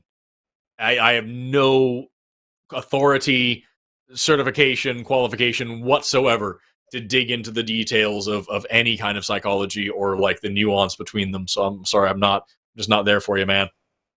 Yeah, evopsych is really easy to abuse too. So I would say be very careful when you're studying things like evopsychology, because some of it is fairly easy to ground, especially by looking at other species, particularly ones, like I said earlier, that we're closely related to. Others are a huge reach. If you want to see one that makes some good points and some really bad points, you can check out The Moral Animal. And you can also look at, and I know this is controversial, but there is some asterisk good stuff in Sapiens by Harari, which, I know some people get irritated about some parts of Sapiens, but there's some good stuff in there as well that dips into the reasonable aspects of evopsych, in my opinion. Also, for all that shit that I just talked about, how I don't know anything enough about psychology to detail it out, if I'm remembering right, isn't there a lot of problems with like evopsych where it talks about like it tries to apply sexual selection ideas to like most of human society, and it goes way the fuck overboard, and it starts to sound like some fucking like the online Andrew Tate type, where it's like, well, of course, a woman who has lots of sex is seen as used, and so we don't want to have that, and that's why we see this kind of a puritanical culture evolving, and it's just like, no, it's just not, no, I don't know. It's hard to say because again, I'm not. Yeah, all that hypergamy stuff comes from evopsych. Like a lot of that weird, the desirable male with all his resources and things like that. And it's basically just taking, like, you can't, it's not that simplistic. Like, there can be roots in aspects of the behavior of other animals that might have a basis in human behavior, but oh my God, like, the lines that EvoPsych tends to cross is nuts. So, the books that I recommended, big asterisk, because there's good stuff in there, and there's probably quite a bit more bad stuff in there than good. So there's some similarity between, or like there's something I could say is comparable between like a lot of theoretical physics and evolutionary psych, in that they both are probably the future of their fields, but are currently highly hypothetical. Oh yeah, I think that's a great way of putting it. EvoPsych is completely untestable in so many different ways. So hypothetical is a great way of putting it. So the two of you have to decide, do you want to each make a 5-second appeal to me who should get this topic? Because getting more topics is more chances to score too, and I hope you two are competitive. Who should get this one? Neuroplasticity. Let's just collapse my chat here. Oh God. Transmogrify. I think Forrest should get this one, and not me. Sure. Can I recommend that, like, instead of showing it to us here, just tell us what the topic is, and then we'll decide, and then show us the 3 words. Yeah, that's a good idea. Oh yeah, that is a more fun way of doing it. That's a good idea. A better way. Actually, here's what I think we should also do, is to make it even, we default to whoever didn't go last, but you have the opportunity to pass it to the other person. Okay. We'll just do that. Yeah, so, Forrest, it sounds like it's going to take it. I will begin the timer when you begin. Yep. It's often shocking for people to hear that you actually can transmorgify your brain by moving neurons around and pruning out things you don't use. For example, if you spend years and years studying the ethology of wombats, you're going to be a lot more in tune to that. But of course, as everybody knows, the second you see a nice pair of boobies, your brain is going to completely rewire to focus on these things. This is why we see, for example, it's really easy to learn language young in age and then harder later on, because language is like wombats and the rest of the world is like boobies. Thank you for coming to my TED Talk. Points for confidence, at least. Yeah, I thought that was good. There's only one reason to take a point away. Do you already know what it is? Mm-hmm. No. You said transmogrify. Oh. You gotta at least get the word. Sorry. Transmogrify would be like something very magically or surprisingly changing. I thought it was just another fantastical word for what? From Calvin and Hobbes. Calvin invents a transmogrification box at one point to like transmogrify himself into like different things. Calvin and Hobbes enjoyers and viewers in the chat, back me up. That might even be the origin of the word, for all I know. They'll back me up. I thought that this just meant to change. Yeah. Okay, cool. I didn't know it had some sort of magical background. That's kind of cool. Someone is saying Calvin and Hobbes. That doesn't help me. I think there's a little bit of a delay, so I'm sure that person was trying to also say this is a Calvin and Hobbes reference. Yeah. I'm hoping that that's it, although immediately afterwards we have transboobify, so who is to say?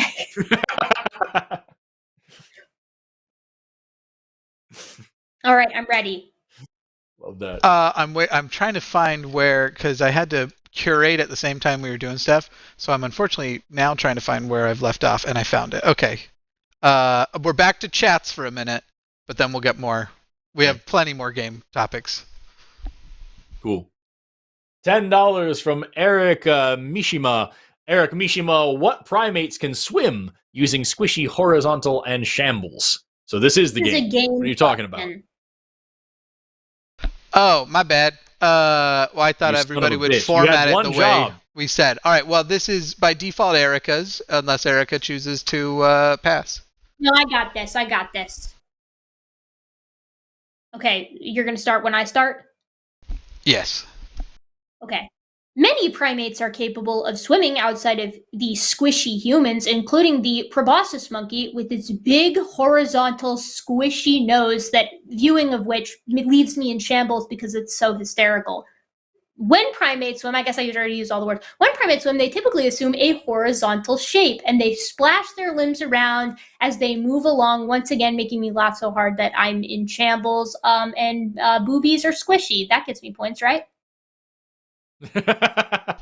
All right, you get a bonus point for every time you can bring up boobs in this. Right, that does appeal to me, but I will say, do you know the reason why I'm going to take 1 point away? Is it because... Don't fucking traffic cop us. Do you know why I'm taking points away from you? I'm trying to help you get better at the game for future rounds. The only thing I see to take a point away for is you didn't really answer which primates can swim. You mostly just said squishy horizontal shamble boobies. I said proboscis monkey. That was like what? And many of them can swim, actually, more than just that. And you know what? I also could have brought up boobies twice, and I only brought it up once. So you could have had more boobies. I could have brought them up consistently. So that's the only thing I would say is a little bit more topic relevant and less just hitting the words. Yeah, no, is the only criticism. That's fair. All right. Anyway, it's worse than a grant application. I apologize for my fascism. Let me screen this one before. Okay, this one's just a regular chat. $10 from Cedar Edwards. Erika, I remember you said commonalities in non-functional DNA falsified common design versus common descent. How do you respond to maybe it's not non-functional, we just don't know its purpose?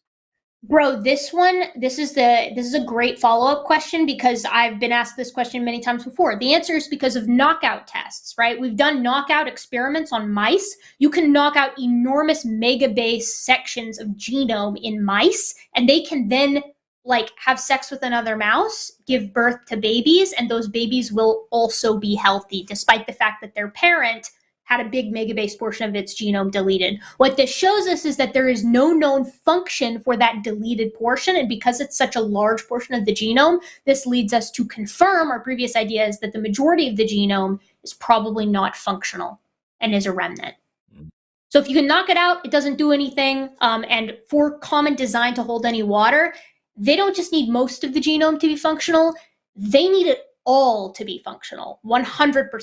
Right, that's the hypothesis. So, and don't even get me started on ENCODE, which we could talk about at another time. They didn't even find that the human genome was 100% functional, and that was their whole fucking deal. Freaking deal. Sorry. Okay.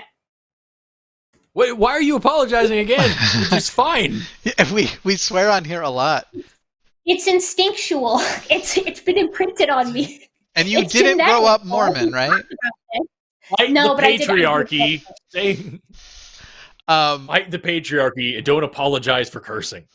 Forrest? No, it's true.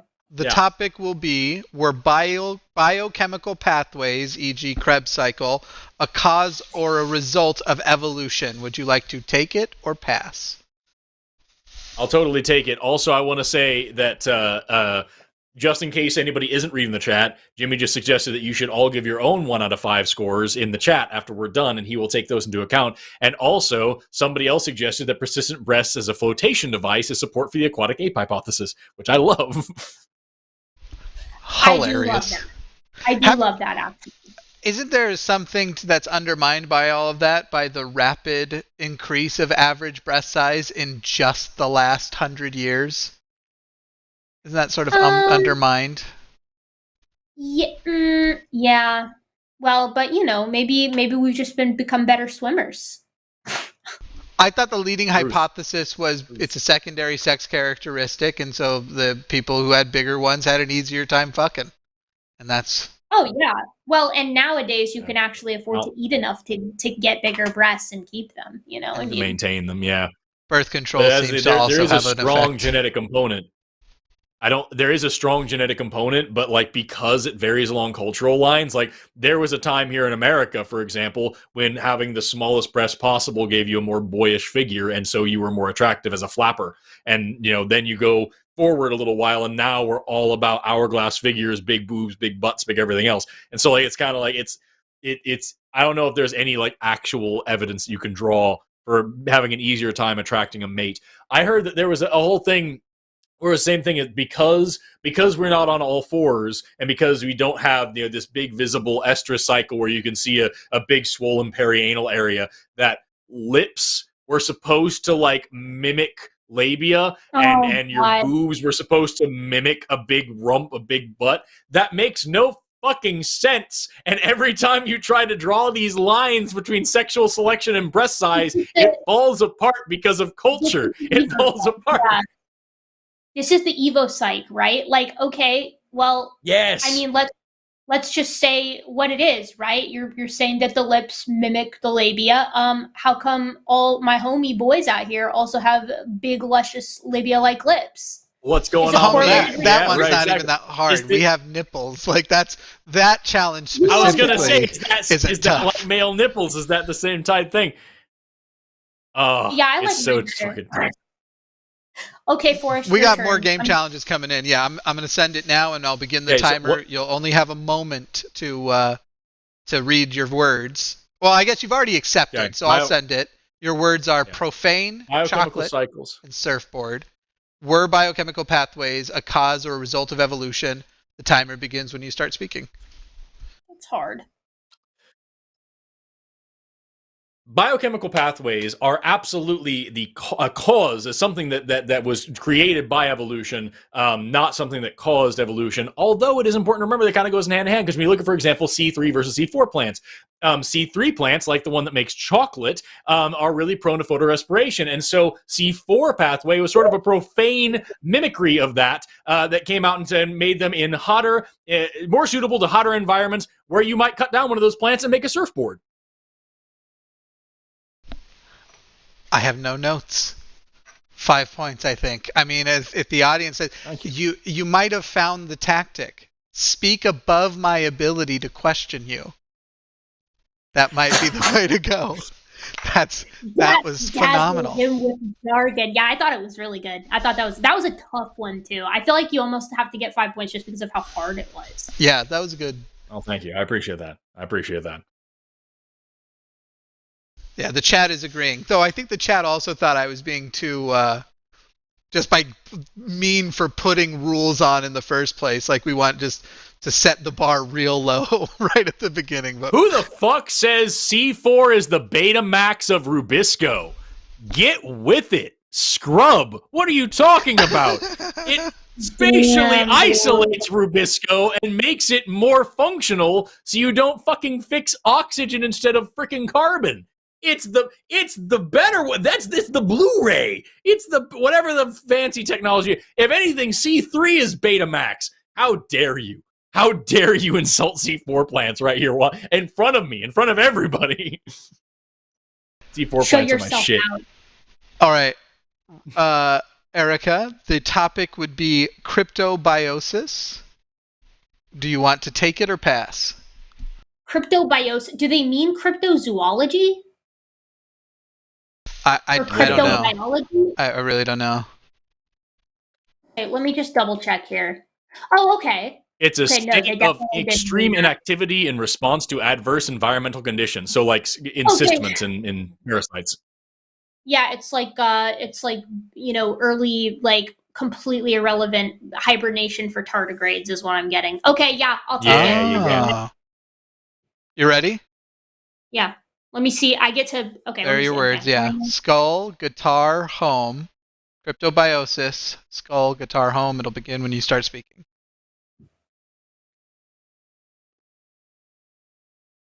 You know, there's a limit to how long you can just think, because otherwise you could script the whole thing. Okay.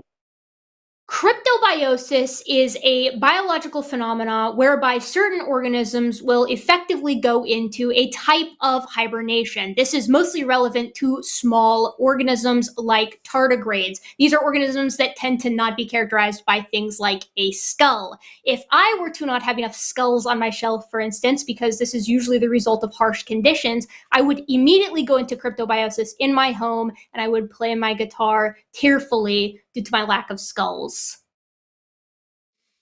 All right, I'll let the audience I'll let the audience sort of decide some things, because I feel guitar was just wedged in there a little. Bro, so where was I going to put it? I know, that's the hard part. Do you come up with a guitar metaphor? do you come up with Yeah, I'm okay, everything can't be perfect. We have to understand that 5 is perfection. It's okay, you guys. Okay, there's You a guys few can do people a who 4. I can accept the 4. I can accept Yeah. the 4. Bro, a 3? Screw off. No, I give you 4. I score according to what would I take a point away for, not anything else like that. So I would have taken a point away per word that you missed, or a point away I'm for okay with that. not hitting the topic, that kind of thing. And so I would say that, yeah, 4 is fair, and we've already put it up on the board. There's now a tie. The I'm okay next with that. I'm okay term with that. is the next. So Forrest, why eugenics is dumb.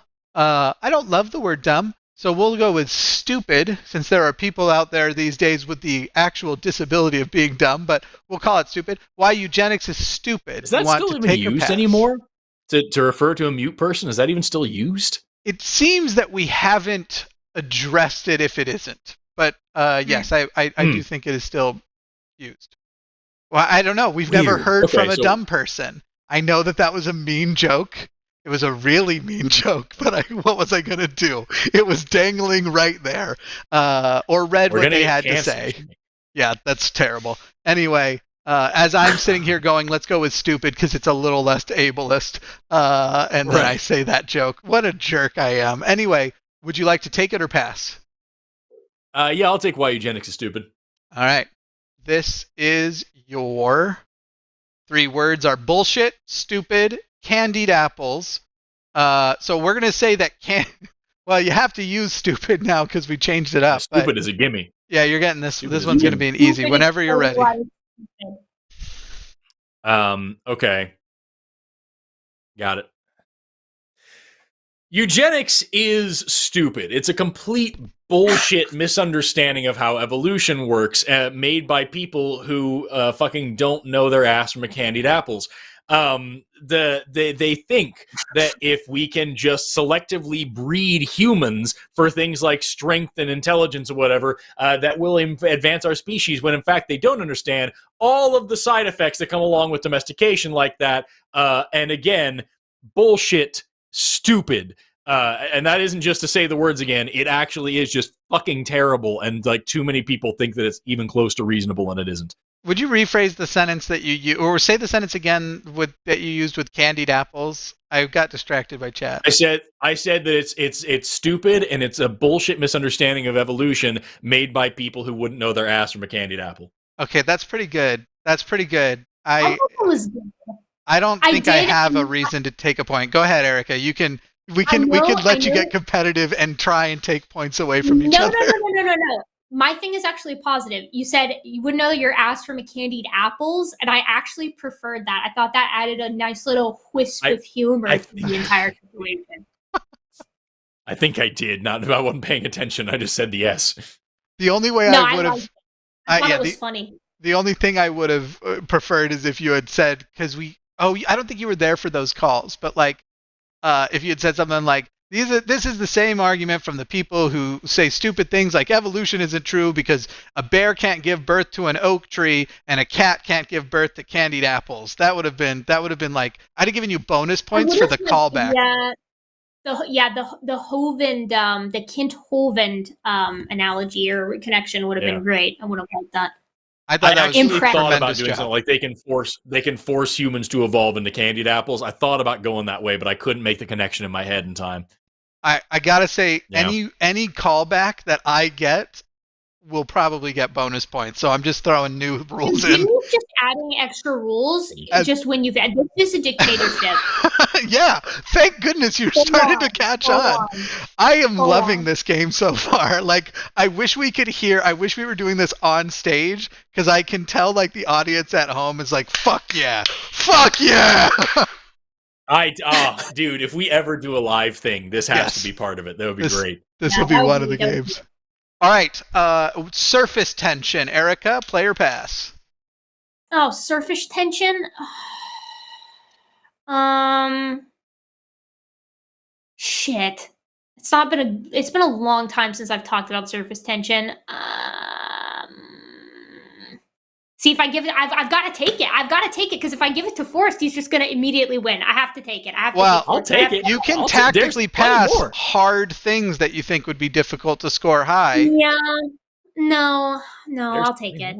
Okay, because for the record, it isn't based on. So it's not going to. If you passed, the next turn would be yours again. It's you get to go.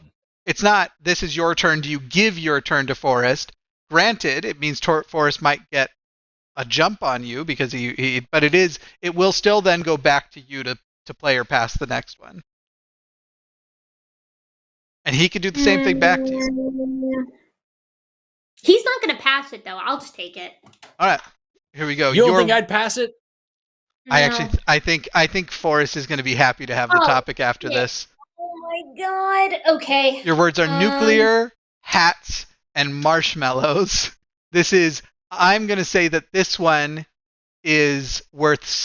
should I just randomly say when it's really hard? No. Okay, go ahead. 5 points. But I do get a second to look at this. Okay. Yeah, you get a second. I was tempted to give it worth more points. In the future, as we adapt this, we may also adapt it to like the amount of the super chat determines the amount of the points. Like if somebody sends $100. Could I also do it after Erika goes? Because I have a good one. You can add it for free, but no, there won't be any points for you. She didn't pass. Sorry, bud. You're gonna love the next one. You're gonna love the next one anyway, and I think I'm gonna love the next one. But the one that you get to play or pass next is pretty funny. Fair enough. See, mine's not even gonna be funny though. I don't even have. It doesn't have to be one. funny. It just has to be semi-coherent. Okay. All right. All right. I'm ready. I've already got some too. Like I've got some ideas. I'll tell you after. All right. Whenever you begin. Okay. Surface tension is one of the most important properties of water that allows for life on this earth. Some things can float effectively on top of water by not surpassing the surface tension, while other things sink. Some important things that we need to sink are things like nuclear waste, whereas some things we don't want to sink, like marshmallows. These will stay on top of the water, which is good for when we spill our marshmallows on a riverboat gambling trip. Other things like hats are relatively inconsequential as to whether they sink or not, unless it's a really good hat, in which case we would want it to not surpass surface tension. I'm tempted to not give you 5, but the reason why I am is because it was hard. Hats was a little bit wedged in there. I was waiting for a metaphor about surface tension. Imagine putting a hat on a marshmallow. I thought that, like, if you got down to the molecular level, you could hat on a marshmallow. It would have been perfect. But anyway, it's... Oh. What were you going to... What did you... I'm going to give you all 5 points because it was a really hard one. And it wasn't entirely wedged in, but it was a little wedged in. Forrest, what was the thing you saw? Go ahead. I was going to say I'm ranking the things as to whether or not I would want them to sink or not. Nuclear things should sink. Marshmallows are my favorite of those groups, so I'd want them to float. And a hat, I don't give a shit about. I don't wear very many hats. You already got 5 points. Take the win. Whatever. I'm over it. It's Wait, okay. you're over getting 5? You got a perfect score. Why are you mad? I know Forrest is going to do a better job than me. It's going to piss me off. So I'm over it, though, already. It's okay. Whatever. Only on this one. My mind went on this one, and I know the next one I'm going to do shit. So, like, don't get down on yourself on this one. You're like, this one, I was going to say, like, you don't need to be an expert in nuclear physics to understand surface tension. It's quite easy. You just have to understand cohesion between water molecules, and that's why it can bulge up and make a little hat on your mug of a bulging water, and that's why, and I would have gone the same thing. That's why marshmallows float instead of falling in, because they don't break. Yeah, I would have the same thing. You know what I mean? No, I thought yours was great, dude. By the way, audience, awesome. I love... It's fine. I love saying that you don't want certain hats to sink. That's great. Audience, I'm going to be as impartial as I possibly can. I actually don't care which of these two people win, so it feels easy. I like them both tremendously much. Forrest and I are probably closer, but I think Erika's smarter. So we have different... I'm just kidding. That was a joke. I wasn't trying to be You're not wrong. You're not wrong. Audience, you don't have to be impartial. You can try and fuck this up by sending, if you send the name at the beginning who you want to get it, we will bypass the pass system. So on some turns, turns it might be that it works out the same way as it was going to, but on other turns it might be about to be Erika's turn. But the next chat's a Forrest one. You all can put your fingers on the scales. I'm just saying. Jimmy, approximately how many more do we have? Because I have a crunch wrap sitting downstairs, and I'm wondering if I should go get it and eat. Tons. Okay. Tons. If you have the time, I planned for last stream to basically happen again, but we'll try and be a little more prompt now that we have all the rules down and stuff. But definitely eat on stream. I brought Matt wings last week, and he yelled at me. Do you remember, Forrest? I was like, just eat on stream. Yes. We're at the social fun part. This is games. I'm at least I also want a crunch wrap. I'm mad jealous, and I want a crunch wrap now. Are you saying that in the hopes that your wonderful wife will magically show up with a crunch wrap? I'm texting her, and I'm asking her if I can. I'll buy Taco Bell if you make the run. She might be passed out. She didn't sleep much last night. Ah, bummer. And then we had to get up and teach chemistry today. I'm not fucking with the alternating things. We're basically finding the rules. No rule that I've added so far hasn't made it better. But I said at the beginning, you can choose who addresses it. Like this is the fun. We're making it better. We're making it a system that makes more sense. Why you would get 1 to 5 points.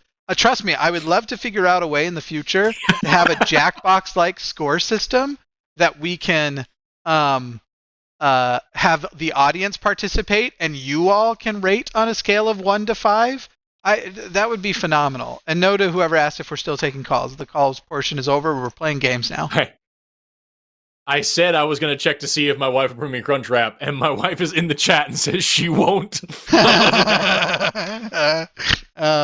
the best, Amber. Would you bring me a crunch wrap?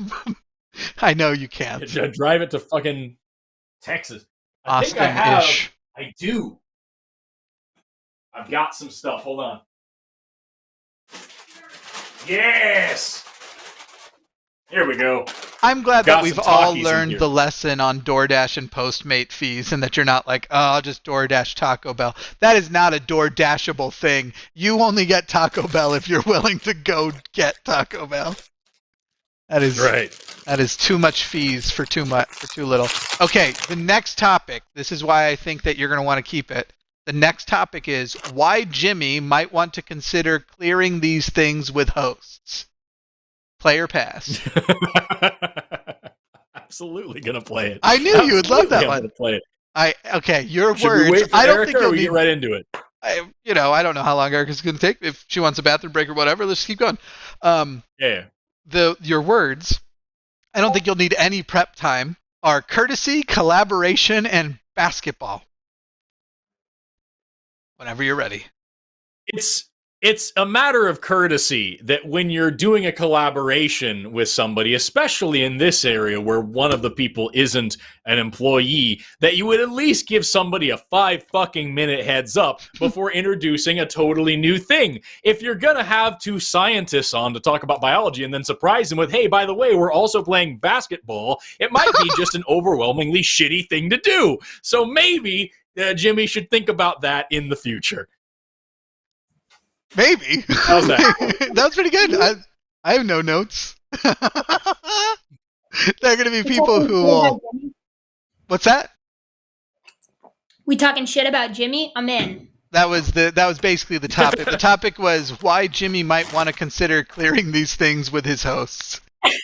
5 out of 5. I didn't even have to hear it. 5 out of 5. Chaos always sells better. No, I gave full points. I thought it was excellent. Yeah. In fairness, we had to start 15 minutes late because I thought I had fixed stuff before the show, and then I was like, ooh, I can tune this up in just a few minutes. I'm going to really fix this up. And I sent Forrest a message at like half an hour till. I was like, hey, I just need a couple extra minutes. And then I didn't actually get him his link until 8 minutes till, and then I needed more time. And then immediately texted me and was like, where are you? True. That's not true. Text him? There was 6 minutes between and I didn't say, where are you? I said, are you on your way? There was 6 minutes between the two. Oh. Yeah, I checked. Yeah, no, I saw them both at the same time. So I wasn't paying attention, turns out. Functionally, it was the same time. That's fine. So, there is an upset happening. Somebody sent for Forrest, so Forrest is going to get 2 in a row. The funny thing is Erika is the one that follows after, so it may get evened out. But you get abiogenesis. Your words are lipstick, hydrothermal vents. Oh, I should have asked still if you wanted to pass, but it is directed to you for abiogenesis, and I know you'll take this. Hydrothermal vents, Ken Ham, and lipstick. Whenever you begin. Got it. Okay. The reason why we don't see new life popping up in a tube of lipstick, even though it has most of the ingredients you need for life, is because you need extra things like proton gradients or even radiation, things that you would get from places like tide pools or hydrothermal vents. And that's what people, creationists like Ken Ham, don't understand, is that it's not just as easy as mixing up all the ingredients of life and life beginning. You need environmental factors as well, and that's what every serious astrobiological experiment proves time and again.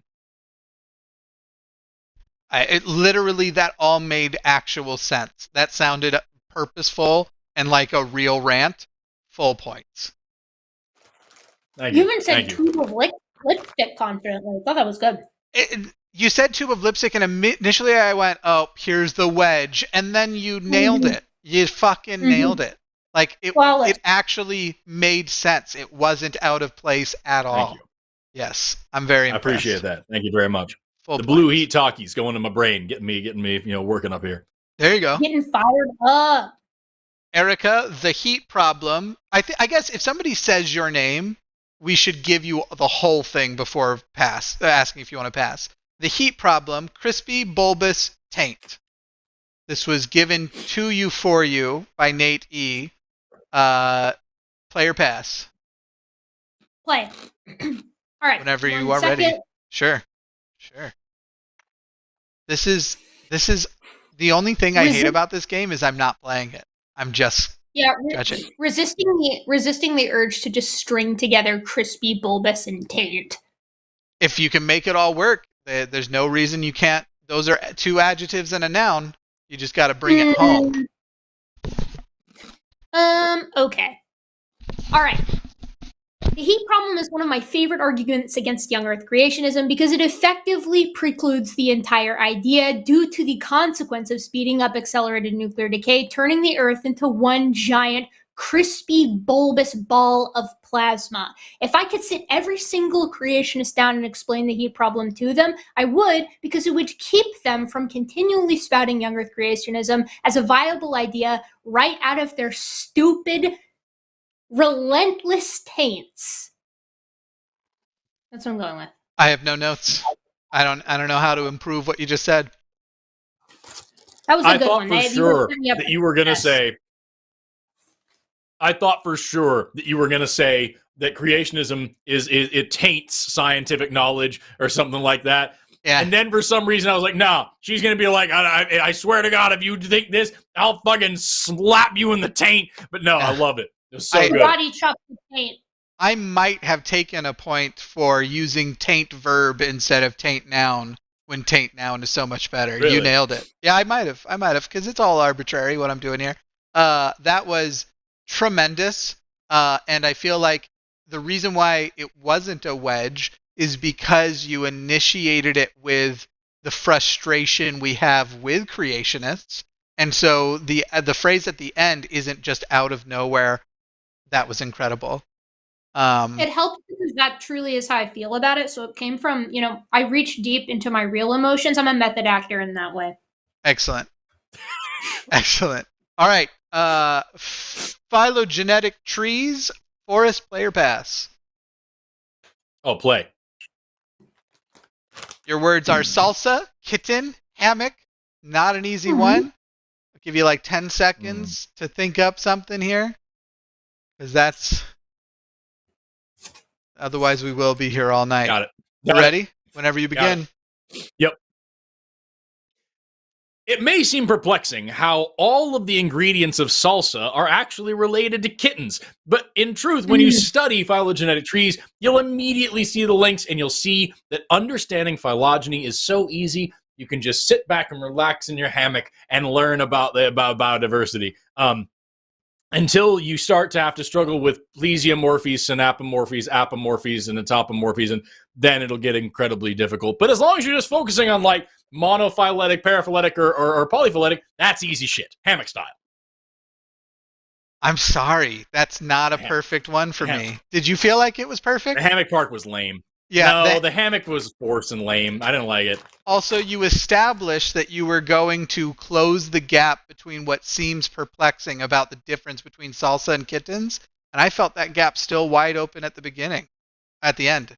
I felt like it was clever to use them that way, but like it wasn't good enough. I think that's like a 3 or that's a 3 out of 5. Really good part. Honestly, I feel like the hardest part or the roughest part is you finished so early and then you were like, shit, what do I talk about now? You had like 15 seconds left. Yeah, that was the hardest part. Yeah, I just had to cram in more random shit. I would have I liked when you put salsa and kittens on opposite sides from each other, though that I really loved. I thought the opportunity then was to put a metaphorical hammock hanging between the two and then put things in the hammock, which would be the explanation of their connection. That would have been better. I was too... You weave the concepts together like they are in hammock. Yeah.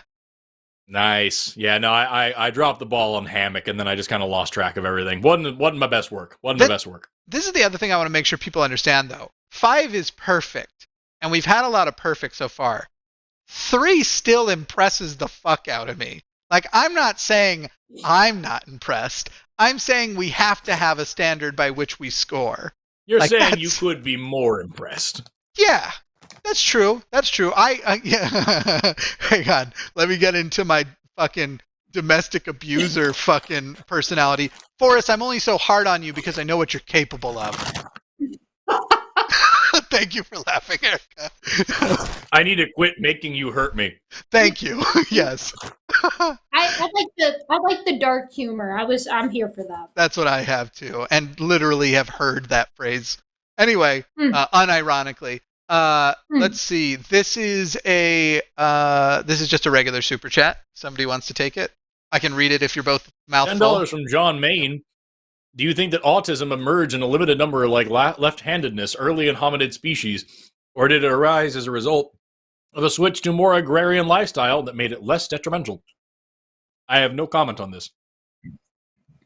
I mean, I've seen some arguments recently in the literature that have been proposing that there might be a link between autism and the Neanderthal genome. So it may be that Neanderthals, given what we understand about them, they had a very different social system, like to the degree that we can pinpoint some of their genes in their genome, that we can like come up with ideas of how they may have socialized. They lived in like really small groups. They probably had a really slapstick sense of humor, interestingly enough. I don't know how they come up with that from the genome, but I've seen it like in one of, I think it was like Rebecca's site. It might not have been her.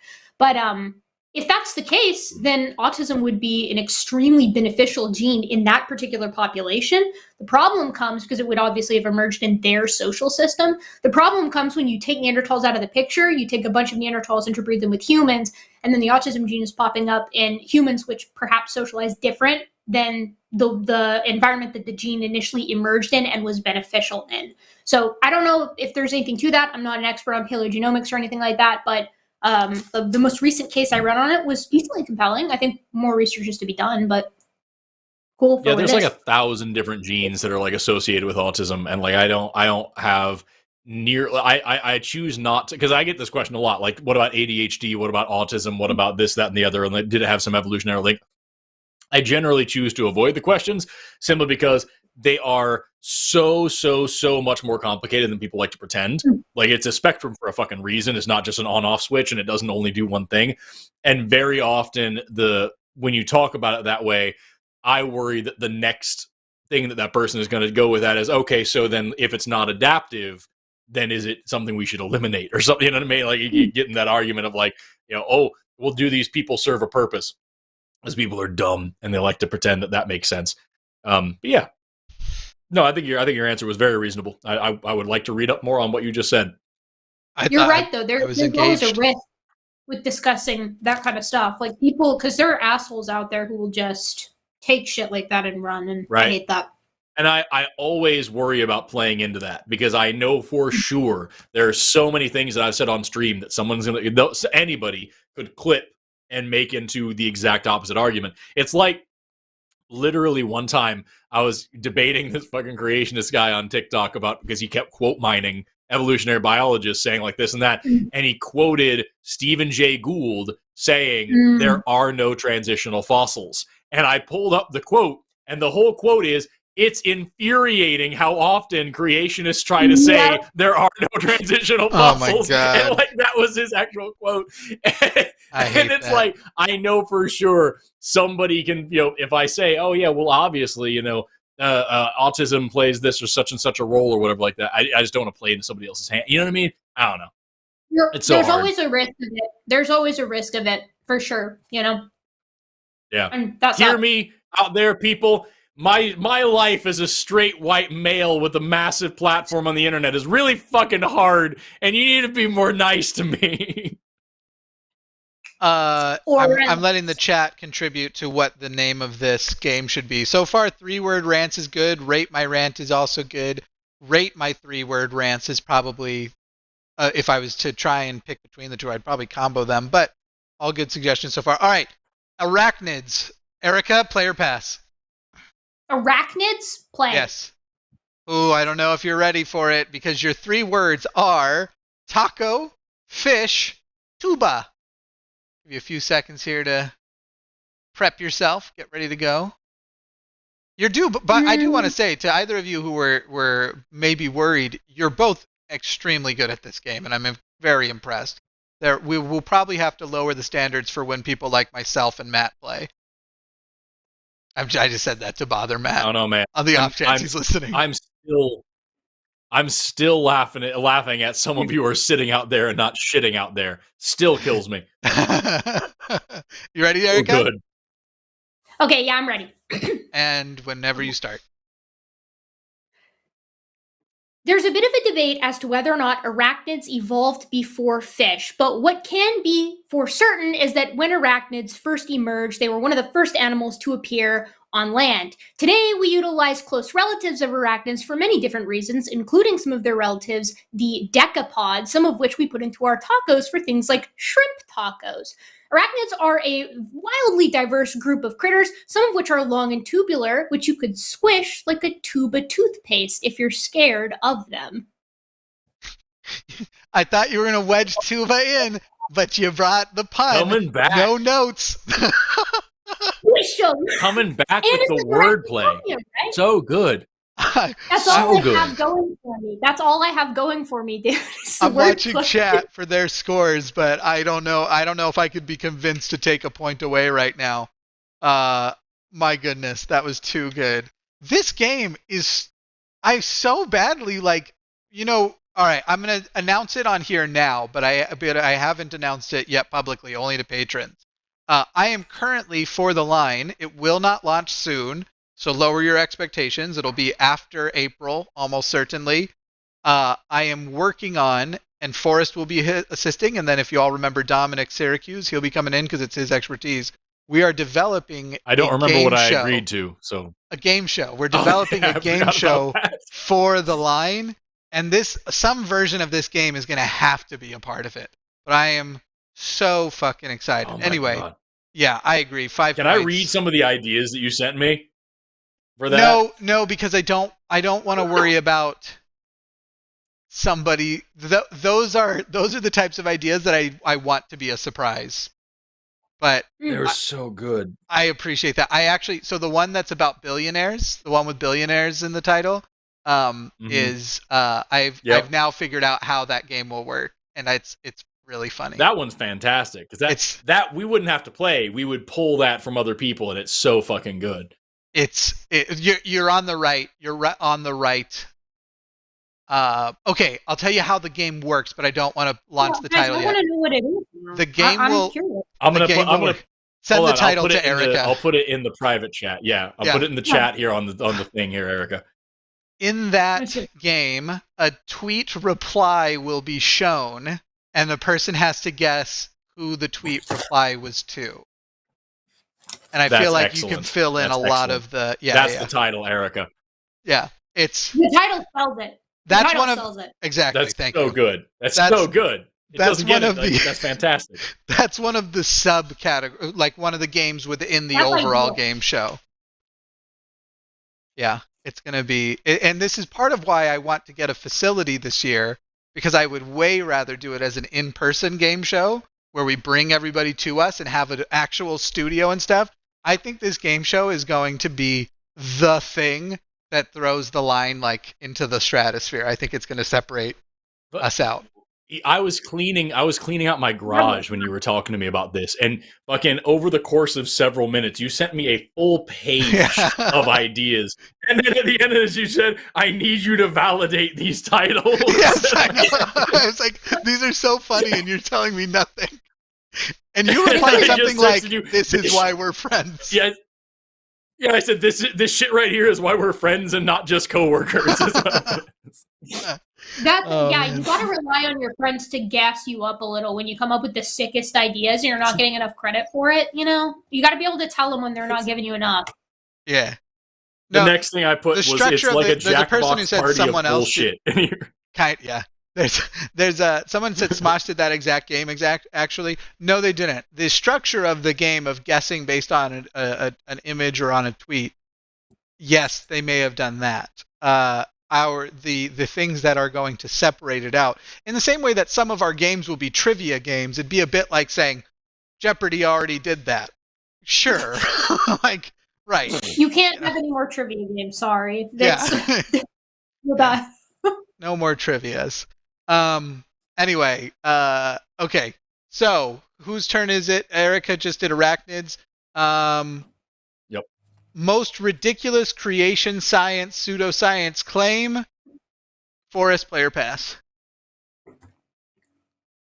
I guess I'll play most ridiculous creationist pseudoscience claim. Yeah, I'll play it.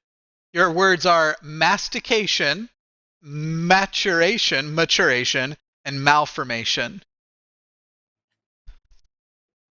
Okay. Yeah, this one's tough. And I got it. Okay, go ahead. Got it. Let's see it.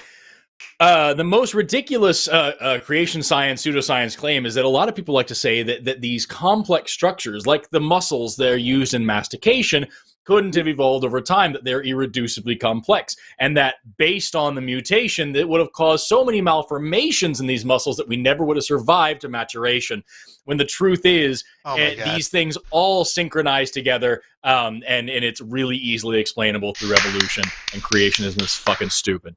I fucking I'm sorry. You did the alliteration. That was practically music. I can't add the ability to get 6 points out of nowhere. But fucking Christ, you just upped the bar so high. Thank you. That was a I really tried. good stream. The alliteration. I had to make up for my last one. Oh my god. Oh my fucking yeah. Someone wrote, "Oh fucking 5." Oh my fucking 5. That gave me tingles. That was. There was a music to what you did. I'm not even kidding. There was a rhythm. Jesus. It sounded intentional. That was the key. Like, it sounded like that could have been a real line in a video. I totally agree. And people would quote that shit. Like, go back and clip this and put it somewhere, Forrest. Jesus Christ. Okay. I'm sorry I ruined it by saying, "Oh my god," in the middle. I was too impressed. I should have told there. A lot of the muscles in here start with M as well. I could have pulled those in. Fuck. By the way, favorite muscle up in the neck, sternocleidomastoid. It connects in here and also to the back and then to your clavicle, and it'll let you do this. Boom, boom, sternocleidomastoid. It's the dabbing muscle. If you ever dabbed, the old school meme, yeah. Sternocleidomastoid, let you do it. Wow. This is just a regular one you can read out. Oh, fuck. $5 from Travis Bussall said, JGH, don't know what that is, wanted to comment on Forrest's idea for greenhouses atop. They have those in Germany, and they're used to grow food for tenants and apartments. Fuck yeah. That's awesome. See, I think every what you could do, call them... every skyscraper has a big ass greenhouse where you have like those tiered gardens, you know what I mean? So you can grow like a fuckload of food instead of just having it there on the ground. Vertical farms. That's what they are. You put vertical farms on greenhouses for carbon capture and for heat sinking, and you build them in the community, and you call them community-oriented vertical ecology resources for the community covers, and they cover the building. And if you want to fix climate change and improve habitation for humans, don't worry, I got you covered. How cool is that? Hey, baby. Dude, he's just playing the game without the prompts now. That's I mean, there was no points needed there, but that was great. I love you Erika. so fucking much. The game point 3. You're my whole world. Oh, here, I'll read this real quick. Forrest Jimmy, always a pleasure. Erika, I've been catching up on your channel for a couple weeks now, and you're a great addition. Hope to see you hosting with Forrest again soon. Awesome show. Erika. My wife brought me a sandwich. Oh, too fucking... Sometimes I'm so touched by things. Male-female relationship has been changed. She put a fucking olive on it, like a classic diner. That would be tremendous if olives were good. Is that ham? That's salami? It's got salami and ham and pepper jack cheese, and she got me some chips and some pineapples. The amount that I am jealous and touched but angered by how alone I am right now, my God. Erika, the next topic, I don't think there's even a point in giving you the option. Would you like to play or pass on the topic of gibbons? Oh, play. Yeah, play. I don't think I'm going to give you much time either to plan this, because your words are mating, screaming, and jumping. Okay, I'm already ready. Go for it. Welcome to my TED Talk. Gibbons are the best of the primates. They do 3 primary things that I adore and think they do better than anything else. 1, mating. These guys are monogamous little motherfuckers, and they are adorable when they form these pair-bonded relationships that last their entire life. 2, screaming. That's primarily how they bond. They like to go to the tippy tops of the trees and perform duets together to solidify their bonds and their friendships. And 3, jumping. These guys can swing through the trees, brachiating, and leap 35 feet, landing safely on another tree, going 50 miles per hour at top speeds. The coolest. I don't know how to improve that at all. That's full. That's 5. I don't care what the chat says. That's 5 fucking points. Wouldn't it have been insane if you didn't get 5 points, though? I was like, they're okay. They're really cool, and I just like them so much. I just like start throwing up everywhere. Like, I have to excuse myself. I'm like pissing and shitting and throwing up. The amount of shame you would have felt, though, if you couldn't have gotten a perfect score on the topic that somebody, like, this is a person playing tactically. I'm going to get Erika easy points. That's what happened. Taylor made for me. Thank you, RPG Debunks. Yeah. Here's a regular question. Favorite gibbon species? Oh, go ahead. Oh, my favorite? Favorite gibbon species, go. Yeah, probably the hulock. So probably Damascus hulock, or... potentially, I also really love Siamangs. Siamangs are adorable because they have their little frog throats. Lar gibbons are a classic because I love their little bicoloration. And Colossus gibbons are interesting because they are the most reverse dimorphic gibbon. Females have really big canine teeth, even compared to the males, so like 22% bigger. Siamangs are my favorite gibbon ever, forever. I'm so happy you brought them up. Love them. Their side part, they look like goobers, dude. These guys look like a Poindexter in every single 80s movie. I love them. I love them so much. And they're screaming, oh my God. And when they walk and they hold their little hands like this, I love them so much. I love when they're just chilling, and I love when they blow up that pout. And there's so many videos of them just like chilling, they're just holding their baby, just hanging out, and boom, and just out of nowhere. And it's such a ridiculous sound to just be so sudden. I love it.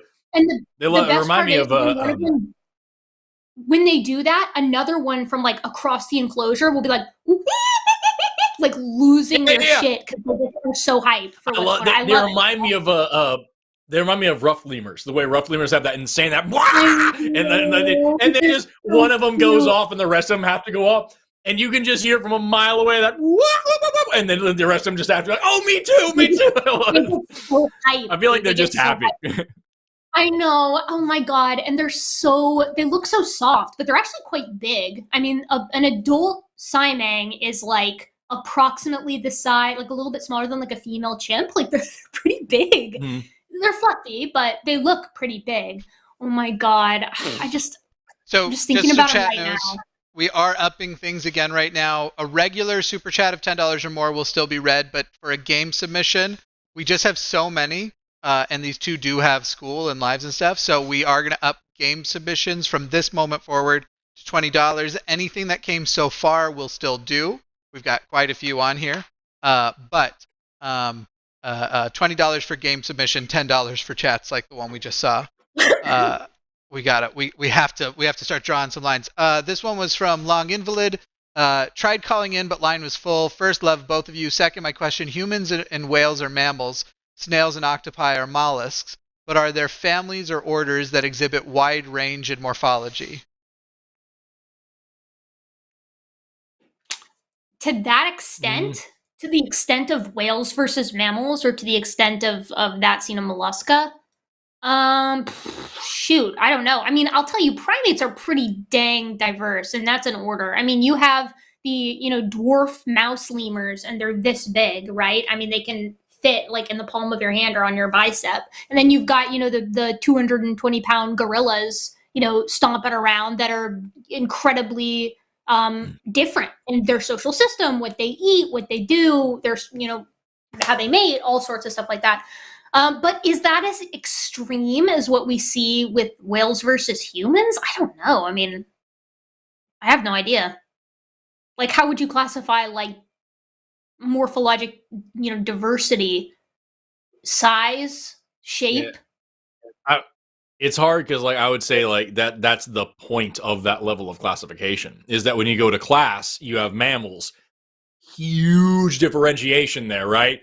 But like in terms of like body size, general morphology, the whole point of going down to order is this kind of mammal, and it's really hard to break out. Like if you said like the order primates, you have everything down from a little one of those little what are they called, the vervet monkey, the little fingertip monkeys that are like I think they're vervets there, but like tiny little guys that are this big, all the way up to fucking all the way up to fucking Gigantopithecus and everything in between.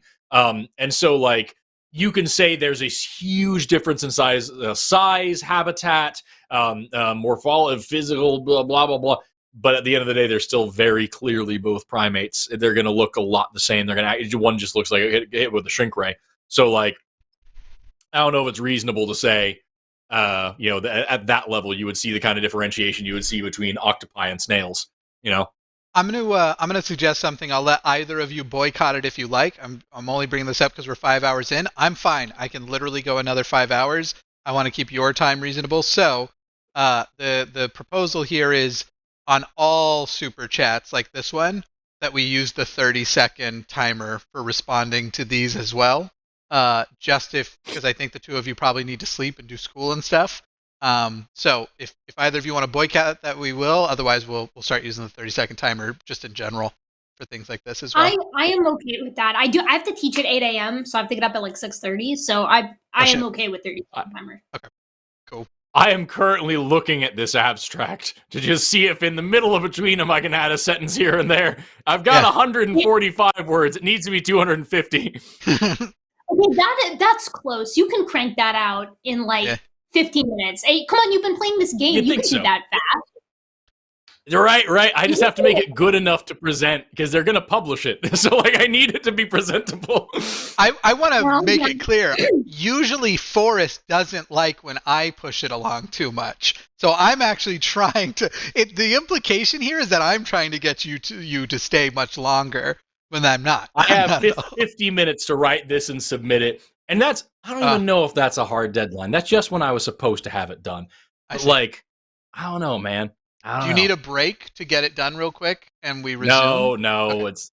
It's fine. All right. We'll jet. Let's do the 30 seconds and jet. Yeah. Okay, here we go then. Artificial intelligence. Forrest, I think it is your turn. Player pass. It is Forrest. Artificial intelligence. Shit. I don't know if I'm good at that one. I will play. Okay. We're too close in score. Are 3 words: justice, slippery, and banjo. Fuck.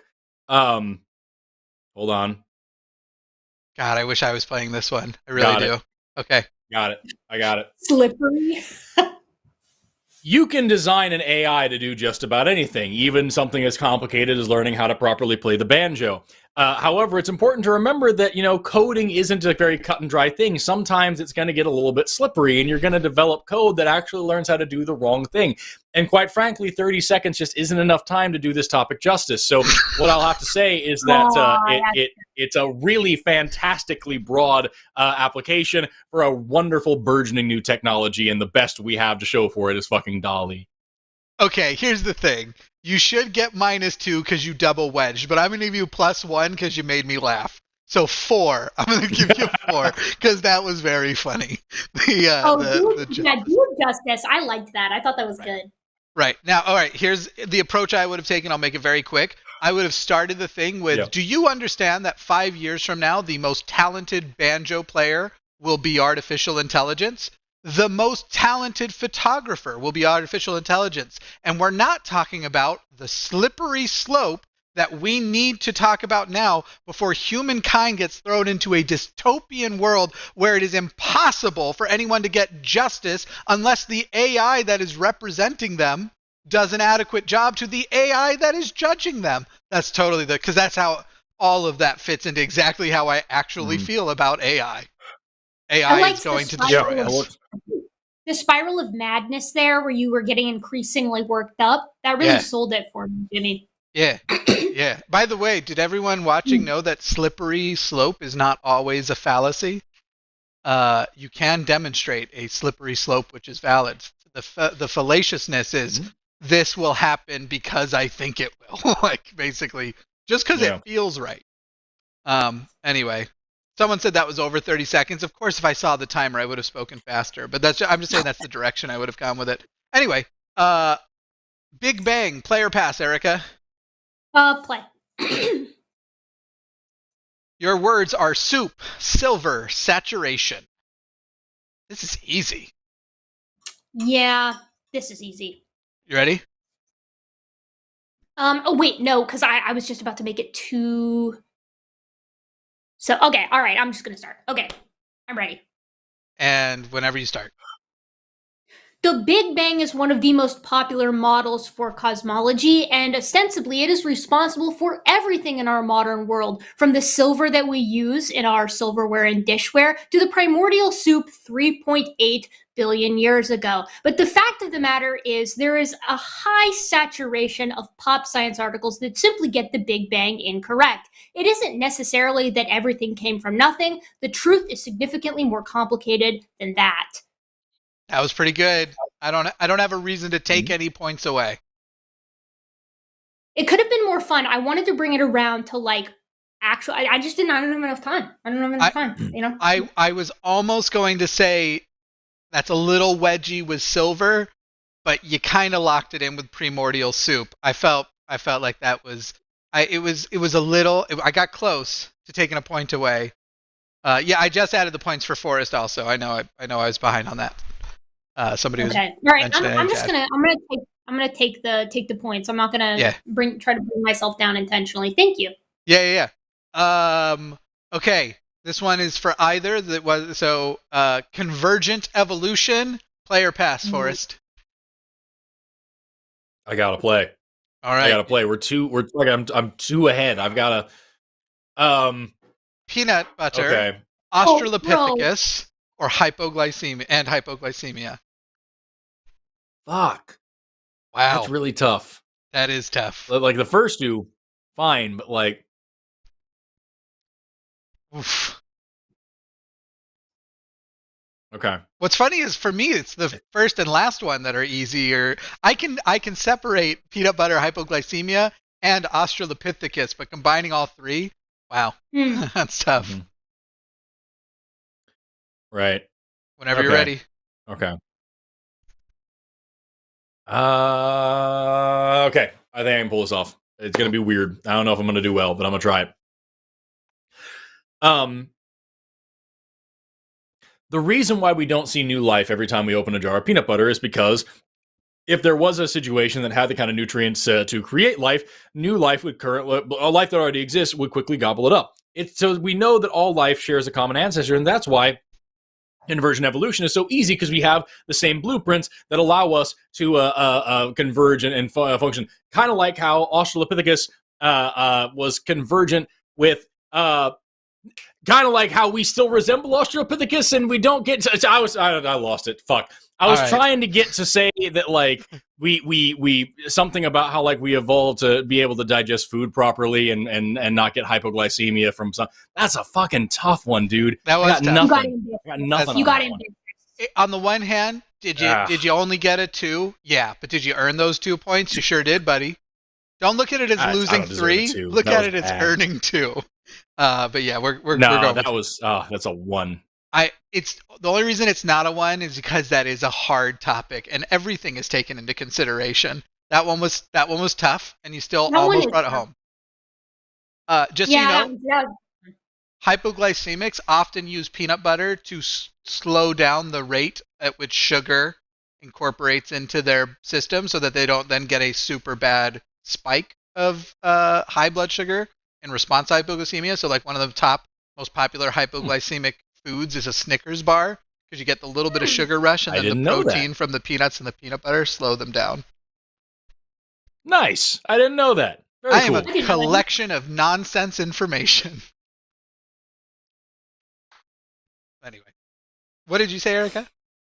No, I said I didn't know that either. I was thinking about it, and I was like, yeah, I guess that does make sense. The Snickers bar, I just dropped something. The Snickers bar seems more extreme than peanut butter. Like, I feel like that would hype me up. Yeah. But I feel like peanut butter is a lot more muted. So that works. Forrest, Erika, the next one is directed to you, and the topic is lab-grown meat, play or pass. What was it? Lab-grown meat, play or pass. And it's directed at me? Yeah. Fuck. I guess I have to take it then. I mean, shit, yeah, dude, you gotta take it. This one's going to be easy, I think. The words are DNA, woke, and charcuterie. Easy. Yeah. Oh, easy as fuck. Come on now. Yeah. You don't really get much. You get like 5 more seconds to prep. Yeah. I'm good to go. What are you going to do when you want to make a charcuterie board in 2085? You're going to need lab-grown meat. Fortunately, because we have such great DNA storage, we already know how to, like, we have the storage of all sorts of DNA of all sorts of different meats, so we can grow it quite easily. And I know this is going to trigger a lot of Republicans who are afraid of woke culture making, sustainable foods. These fucking people who are leaving their gas stoves on to stick it to the libs. But quite frankly, it is the future, and we can even make meat more delicious this way. So why not try it? That's pretty good. No notes. Yeah. I think that's I got no reason to take away. If anybody in the chat says they want to, yeah. By the way, Forrest is getting all the 2 in a row boosts. Like y'all want to push this over these $20 chats in the future that we're doing the score. You can choose Erika. I'm not saying you should. I'm not putting my hand on the scale. No, you guys. This gives me an excuse to lose. So this way I can just blame it on that. So yeah, not my on capitalism. Capitalism is going to favor for this. Forrest. This is a classic move. Oh man, I had something about this. Oh yeah, the idea of being against lab-grown meat, where there's a future where all steaks can be Kobe, and it's the same cost. Like, why wouldn't you want that? Anyway. If something doesn't die, it's not good enough for them. It's all about the suffering. That's the point. Forrest, you have been given another one. The next one is also directed to you. The wonders of free market capitalism is the topic. Oh, easy. Would you like to play or pass? Well, depending.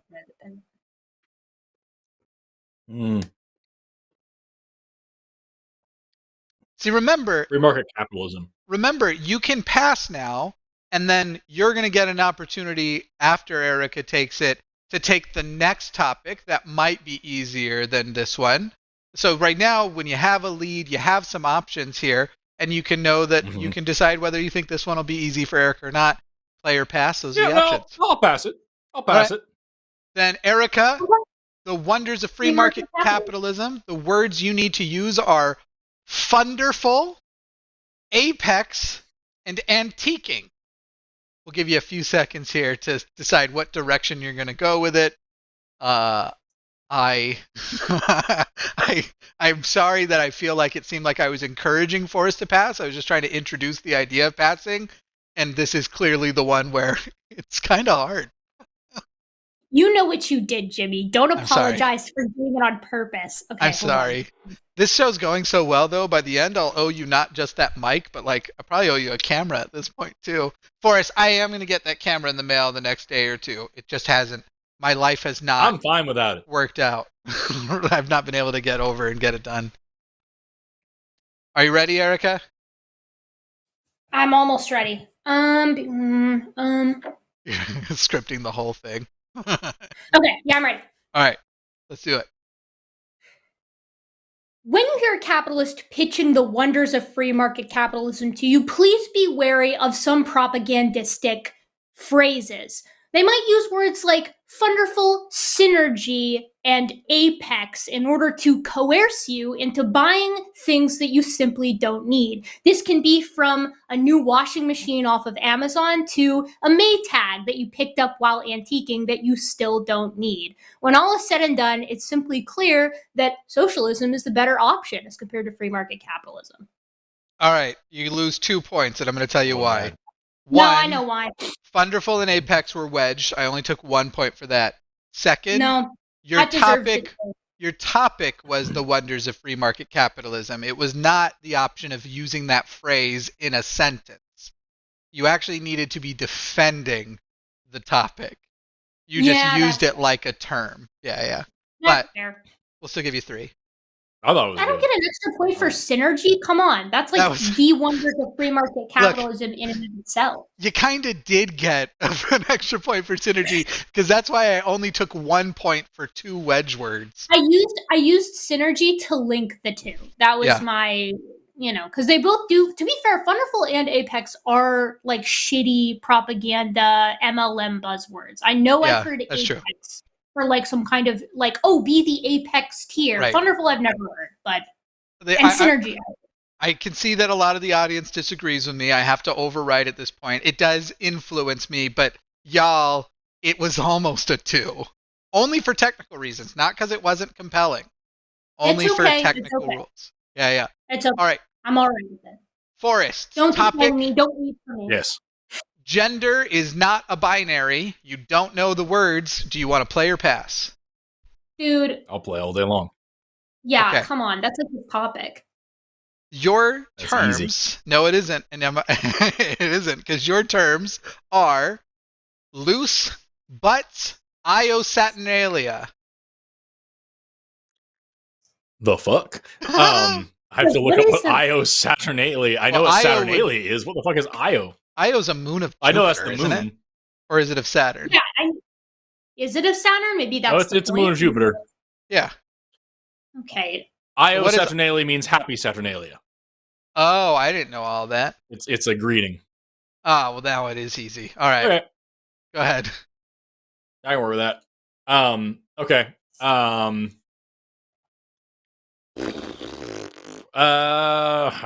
This is the first one that I'm tricky with. Okay, I can work with this. Give me 3 more seconds. Gender is something that necessarily has sort of a loose definition. Because it is a social construct, it is necessarily non-binary because you can't cram things into boxes. So don't worry too much about whose butts you like. It's not about that, because you don't need to try to cram your sexuality down that way either. Just shout Io Saturnalia and enjoy the festivities no matter who or what gender you're enjoying. Is that all right? Something like that? Yes, you made me laugh.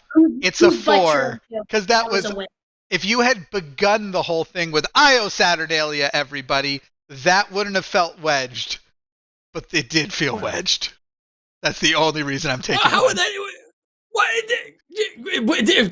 To just throw it in there as if that was the thing? It felt so inauthentic. I can't argue. But as a greeting, no, you can. I can be compelled, but using it as a greeting, I would have accepted. Using it wedged in like that when no one knows what Io Saturnalia means. Like, it's not clear for We content. didn't know until 30 seconds ago. I know. I know. That That's true. I almost wish we hadn't looked it up. I would have enjoyed more if we went with the moon and Saturnalia. Right. That would have been Right. harder. That would have been harder. I don't know how you would have What's tied that gender in. like on the moon where they have tides of rock? What's gender all about? God. Here's a regular super chat from back when we were still taking them at $5, apparently. Emery King says, someone tried to argue humans have souls and animals don't, and I tried to explain why science doesn't support that, but I want your thoughts. 30 seconds on the clock. Give your thoughts. Prove that souls exist in the first place, and then we can start talking about who has them. Yeah, and also find something that like is super distinct as far as human behavior and animals. Like, what about humans necessitates, like, suggests to you that we have a soul and they don't? Like, what is categorically different in our behavior? I don't know how to explain this next question. What did mammals evolve from? This is like a bone app the teeth question. Yeah. Bone apple teeth.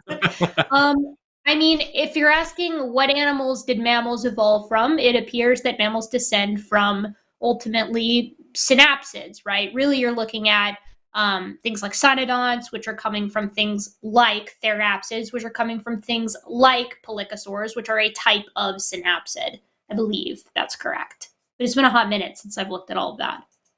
The robot with human hair says, Forrest and Erika, both your content not only helped me through my deconstruction, but more importantly, Forrest helped me better understand my transgender teenager. I'm forever thankful to you both. Hey, man. Thank you for being here. Thank you so much. The next game topic is directed to Erika. The topic is the boring billion. Okay. You can play or pass. No, I'll play. Your words are Ford, Bronco, hula hoop. Is a Bronco a type of, I don't know the breeds of car. Is that a type of, is a Bronco a type of Ford? I couldn't tell you. I don't know. Yes, it is. There's a Ford Bronco, apparently. Okay. We'll give you a couple more seconds. We got to start making these planning rounds a little. Yeah, hula hoop is going to be harder. Okay. Whenever you begin.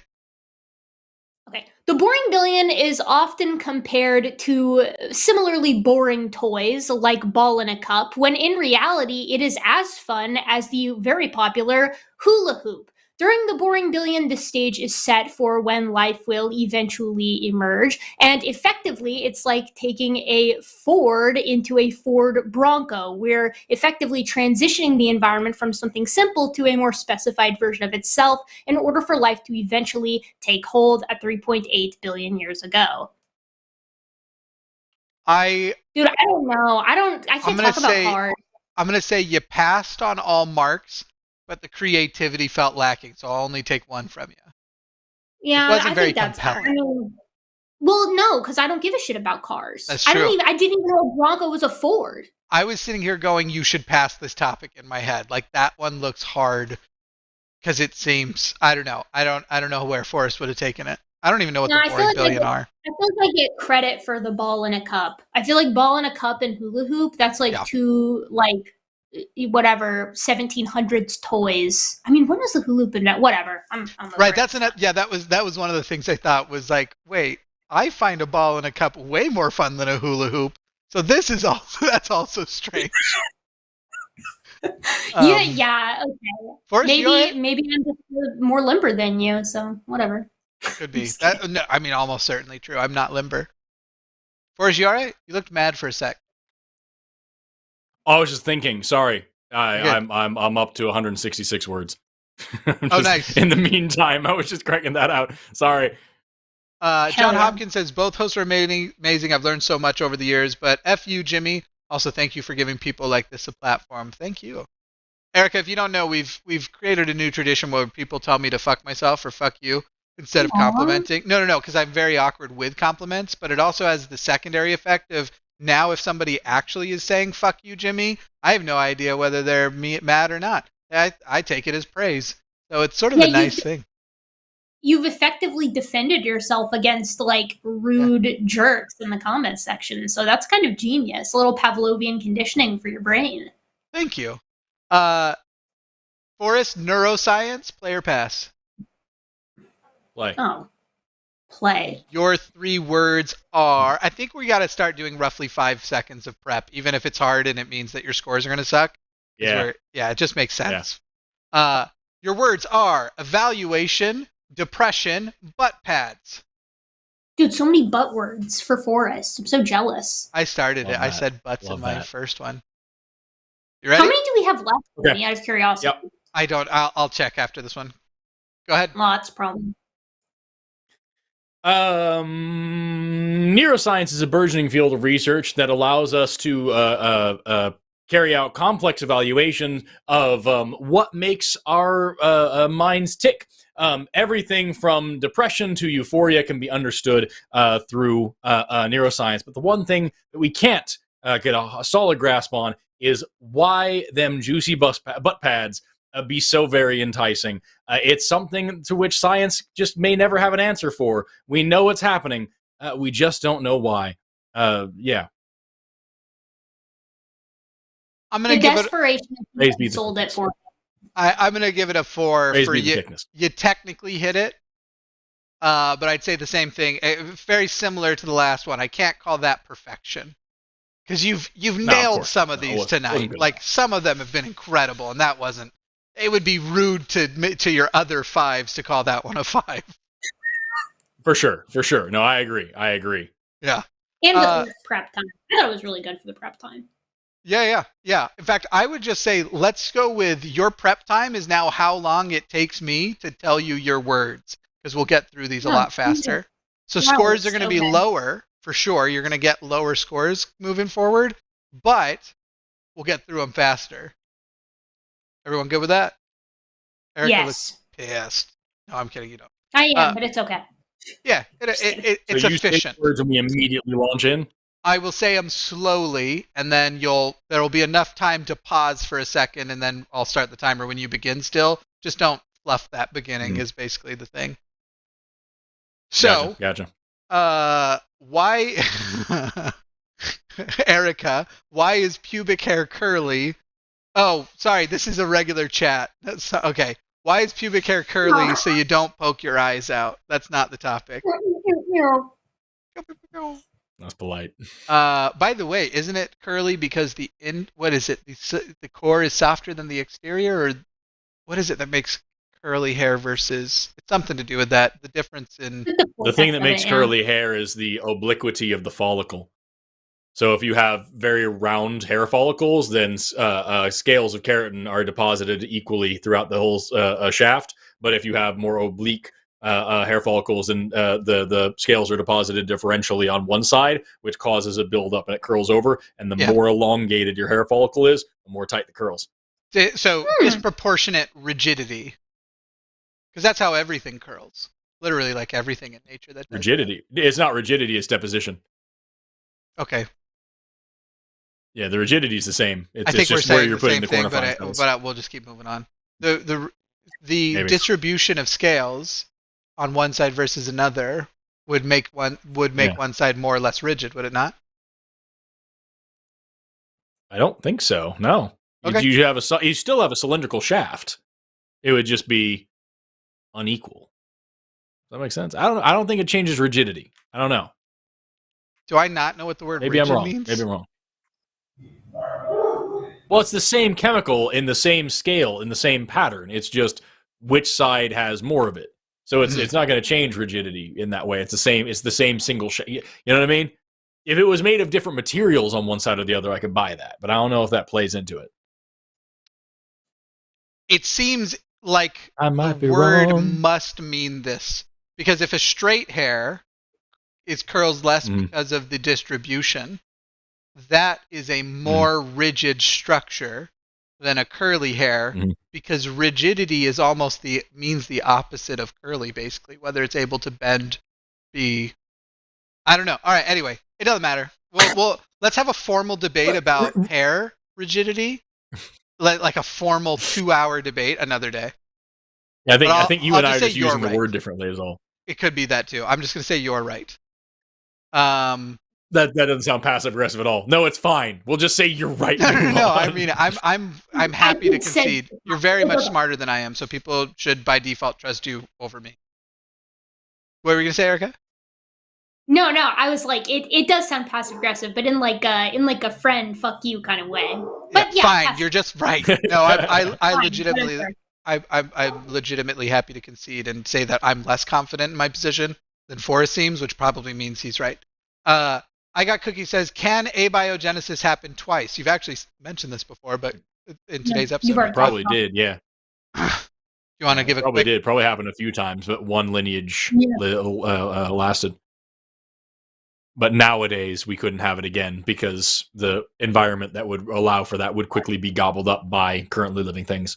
So in a way, it's not that we couldn't have it again. It's that actually, wouldn't that mean that it could be happening all the time, and then before it continues, it gets eaten? I mean, It could be happening all the theoretically, time. Also the environmental conditions under which it could be happening would, like, that's what I'm saying. Like the nutrient dense environment where those nutrients could become life, those nutrients would be eaten by already living things. So like it could happen again right now. I don't know, like, yeah, and we would also never know if it were happening right now because like there's no way to track that. Is It there wouldn't a be the same kind of life either. It would be something substantially different because the prebiotic conditions of Earth are like very much different than the conditions that we're undergoing today, depending on where the original abiogenesis event actually occurred.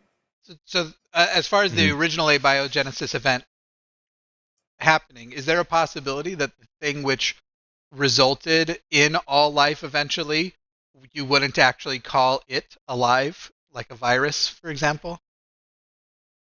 Yeah. I mean, I think almost certainly, yeah. There's got to be a stage of, like, it's not like, it's like Forrest was saying earlier, right? Like, there's not like a point when it goes from being unalive to being alive. I mean, there might be as far as how we categorize things, but like that stage wouldn't be recognizable to us, right? Because it would be such a subtle portion of the gradient. Excellent. Joe Walsh said Bigfoot is always blurry because his waveform hasn't quite collapsed yet. That's pretty funny. Oh, I hope he gets better. Ross Settles says, good evening, guys. Could you give more links to evolution and parasites that kill their hosts? If there's something more than just... Is there something more than just it reproduced so it gets to keep on out F its host death lol? Gets to keep on out of its host death? So most parasites that kill their hosts are doing so because it's a portion of their reproduction. So most parasites that are like permanently living within their host don't want to kill them, right? So you think about things like tapeworms, like ideally, unless you're totally infested with tapeworms, you could probably live most of your life with one tapeworm in you and never really even know it. The problem is they reproduce while they're in you, and usually you've been infested with more than one. Same thing with ticks. Like when a tick bites onto you, it eats its fill and then it drops off. But if you're talking about things that do end up killing their host, it's usually things like parasitic wasps and the like that they're parasites, but they're parasites in their reproduction. So the goal is to kill the host because it isn't the organism in and of itself that needs to survive. It's its young, and those young will eventually grow out of the necessity of the host so they can afford to annihilate it on their way out. Tight. Kathleen Moncrief says, never apologize for a bone joke. The good news is that was from the boner joke. That was so long 2 ago. hours ago. But we are on the last page, so there is some. The end is in sight. The horizon is visible for the moment. Oh, beautiful. Zacuse says, in relation to part of Yum's call, 2468 isn't enough to conclude that 10 is the next number. I can think of 2 different logical sequences that produce 12 instead of 10. He was saying that, at 246, there's also nothing to say that it couldn't just be a random sequence that happened to make those. Yeah. You said, 2 and 4, it could now be 8 and it could be 16. Also, it could also be fucking 5. It could also be a lot of things. It was such a weird. I get where he was going with it. I get the analogy, and I understand the point you're trying to make. But the fact that he was like holding that over your head, like you were wrong about way overboard. Way weirdly overboard with it. He was trying to strange. clearly get a little bit beyond his precept script and do something a little bit more advanced, and it was just embarrassing. I hope he is humiliated because I would be. I still don't know. I don't think understand he's got the self-awareness. the point. I mean, it was a point that he was making on like what intuition and pattern seeking, right? Like, sure, yeah. It wasn't. It was just straight condescension. His point is, you don't know what comes next because you don't have all the information. But I've read the Bible with an enlightened mind, and I know how to predict the patterns more because I do know the information that informs the rest of the pattern. That's a lot dumber. That's a lot dumber than my thing. It was really, if that's really what he was going for, then that's. Yeah. And then he played the age-old. Not great. The American pastime of then calling an autistic person the R word. The best. The best. I actually don't even give a shit. I don't care what but it is still indicative of his own ableism. Peebo Thulu says... I don't think that it would actually bother you, but I'm just still not cool with entertaining slurs. You know what I mean? Yeah. It's like, I don't know, man. For sure. Yeah, I mean, at this point, it doesn't bother me because I've been overloaded with it. It'd be bizarre to still give a shit. Right. But anyway, also, if we had a black guest and someone threw around the N-word, I don't care if that person is cool with hearing it. Right. It's not like, as a host on the show, it's not going to happen for me. You know what I mean? Right. Yeah. Well, because the point was to offend, right? Exactly. The point was to offend.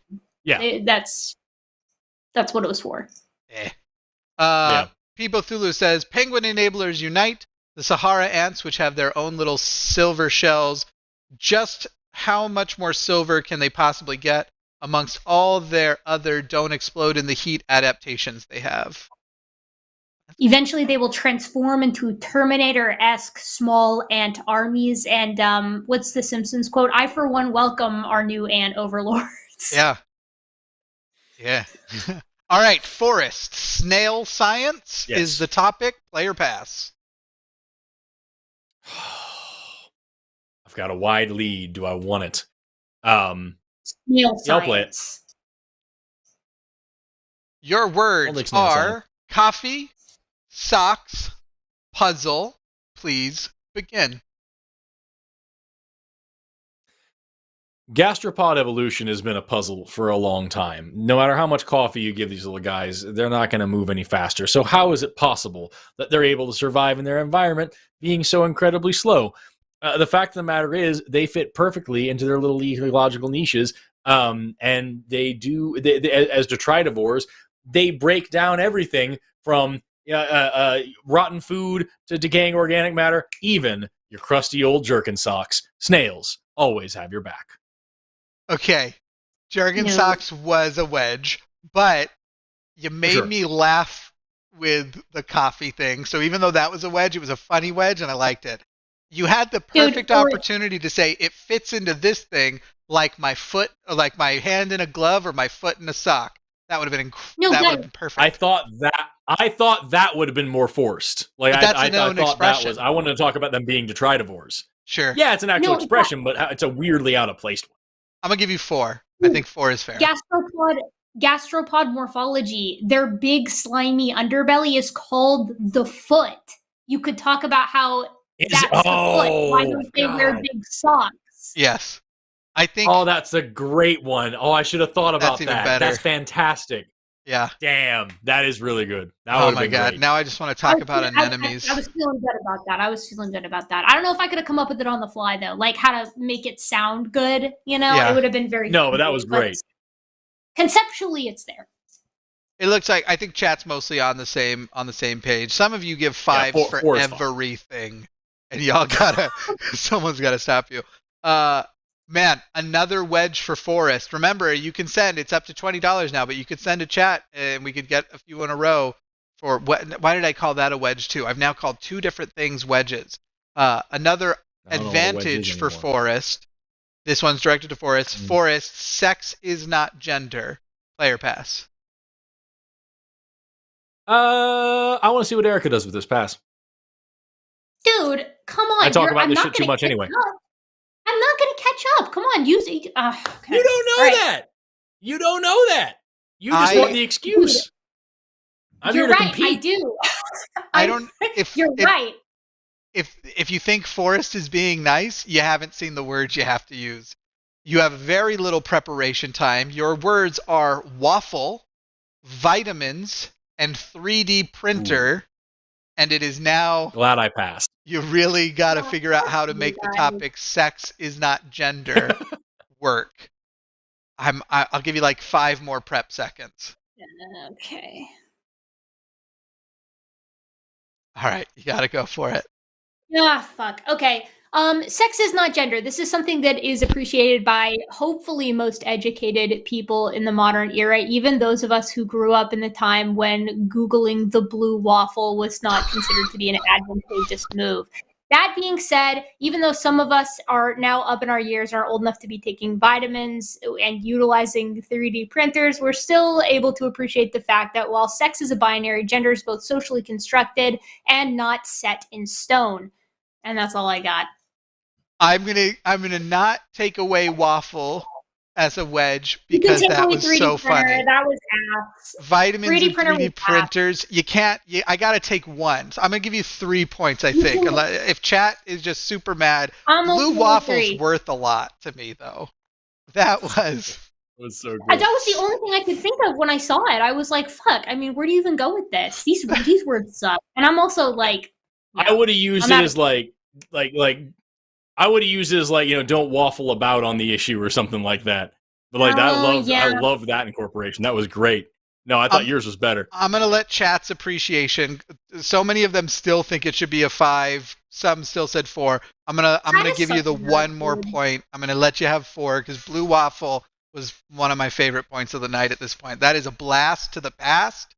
That is high school. We've all been there. Cringe memories. So I will let chat. Chat has compelled the additional point. The best is tricking someone to Google it on like the school computer. You're like, oh man, you should check this out. There was I on a live show years ago brought up Lemon Party and Shannon Googled it and was like, oh my god. And I actually felt bad. I was like, shit, that's not really like, that's maybe not super cool to like trick someone into seeing something pornographic. I wonder if that link still works, the Lemon Party link.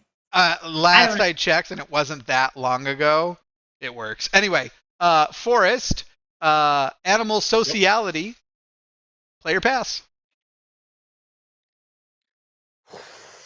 Sociality is also not one that I would be too good. I want to give it to Erika again. I want to pass it along one more time. Erika, I want to torture this girl. Another tough one. One more pass. Ubiquitous, mendacious, polyglottal. I will say. So glad I passed. I was just being silly, like, oh no, I'll pass this one more. So glad. You say that, but it's almost impossible to wedge adjectives. Yeah, so a polyglot is someone who speaks a lot of languages, right? Mm-hmm. Okay. Mm-hmm. You ready? All right. Take it away. Okay. Yeah, I'm ready. Okay. Animal sociality is incredibly complex, and its complexity is ubiquitous across the mammalian class. We see a lot of different types of behaviors across all of the mammals, including both truthful and mendacious, and it seems as if they communicate in many different ways, sometimes with things like alarm calls, which can be deceptive or informative, or occasionally they utilize gestures. In the case of bonobos, they use gestures and alarm calls, making them effectively polyglots, although not in a human language sense. Polyglottal, although not in a human language sense. That's pretty fucking good. That was good. That was Everything really fucking you good. just said that wasn't an inauthentic rant, is what is my problem. I don't know how to take a point away. That's a 5, I think.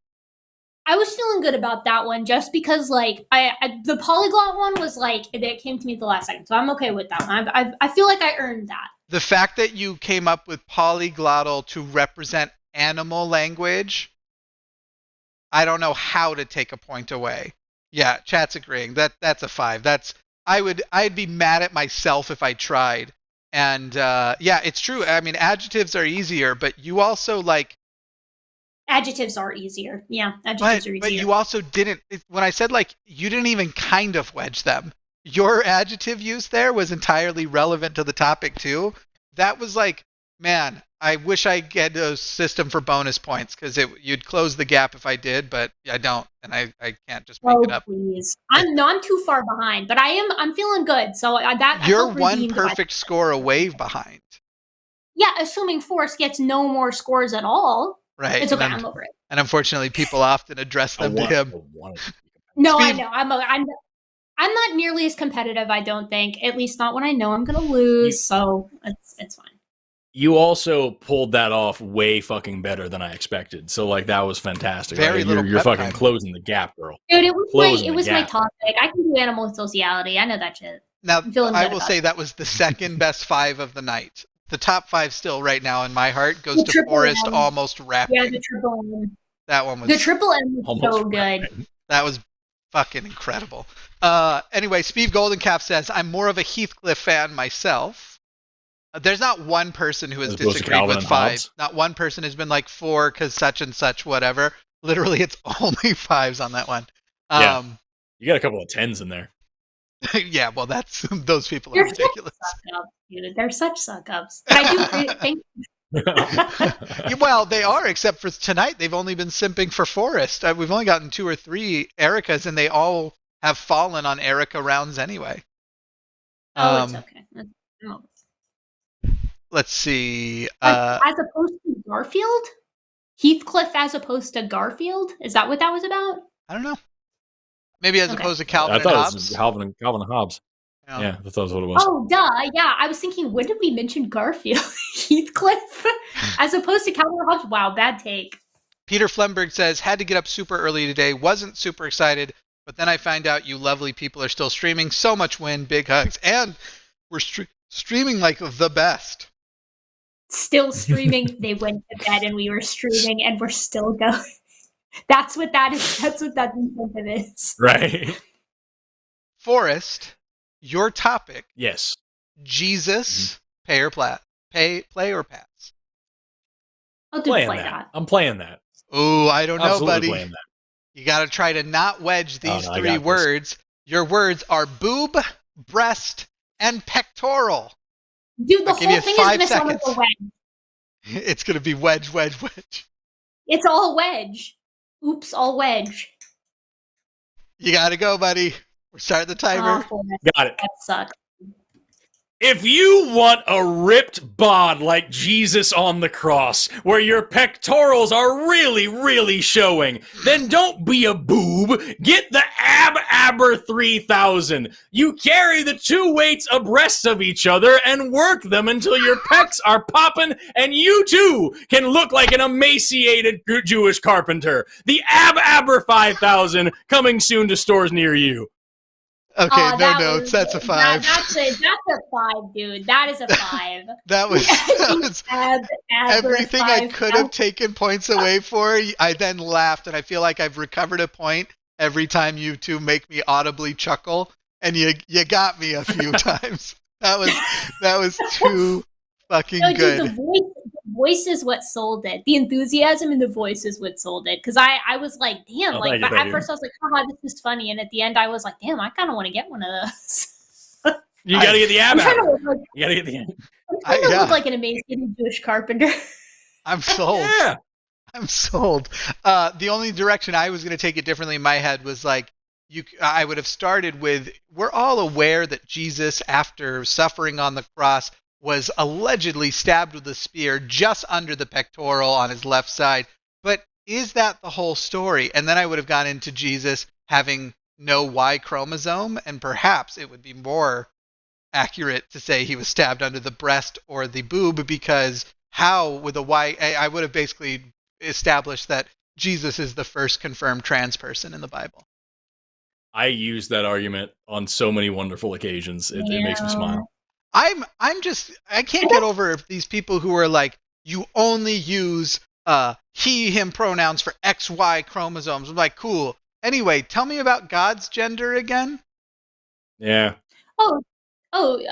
Definite he. Why? Right. Because he just did. I love when they freak out about fucking like the fucking the Eminem characters. Yes. And they're like, oh, they're not sexy enough, and they're not like. It's interesting that you think that there's serious gender norms for these things that definitely don't have chromosomes because they are cartoons made to sell candy.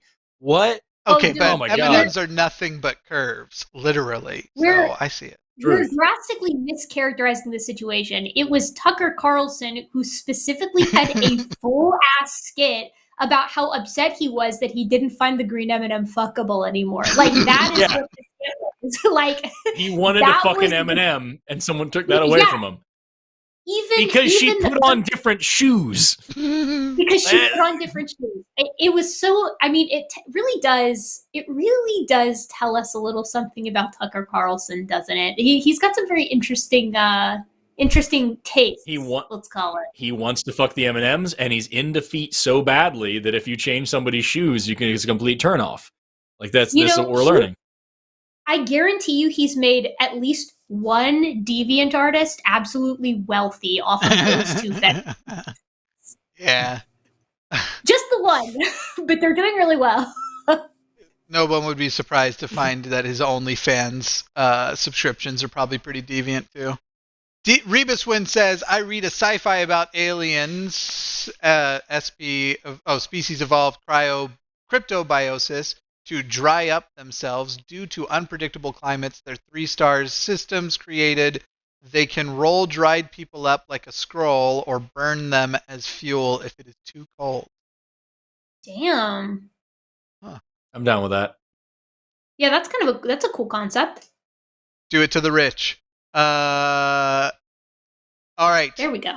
New topic. This is for Erika, I think is who's next. Yep. Afterlife. The existence of the afterlife, afterlife existence. Player pass. Oh, play, I guess. What are my words? Almost impossible. Taco Bell, Pink Elephants, Grand Theft Auto. Oh, sorry, this was directed at Forrest. Forrest, player pass. Oh. They put Forrest at the end. It's too late. She's already took it. No, it's your name's at the end. Quickly, player pass. Pass. She already took it. Erika. Oh, dude, what is wrong with you? That is so rude. You took it. Right. You said you would do it. Okay. Afterlife existence. So let me question: am I arguing for the existence of the afterlife, or just talking about the afterlife? No, this one's broad enough. You could say it doesn't establish anything. You could say it. You could do for or against the proposition. A few more seconds. All right, go ahead. Yeah. Okay. The afterlife existence experience will be different depending on when it is that you die. If you were to die at the age of, say, 7 or 8, it might include several pink elephants if you had an interest in Winnie the Pooh. If you died at the age of 16, 17, or all the way up to 50, it might be of Grand Theft Auto, living out your dream, patrolling the streets. And if you are perhaps a stoner of any stripe, it might be of Taco Bell. I'm going to give that 4 because you hit it all technically. I liked the approach of going, let's talk about what everybody's heaven would be. But it was pretty uninspired. Yeah. No, 4 is generous. I mean, like, at first I was going to go for like a young teenager old. And then I was like, an old person couldn't eat Taco Bell. They'd be like shitting their pants, And then I was like, well, who does eat Taco Bell? Well, I only know stoners that eat Taco Bell. What the fuck are you talking about? Choice. Stoners are like 40% of Taco Bell's business. The other 60% are people at midnight who just got done drinking at some place and are like, oh, it sounds so good right now. What? The only time in my life that I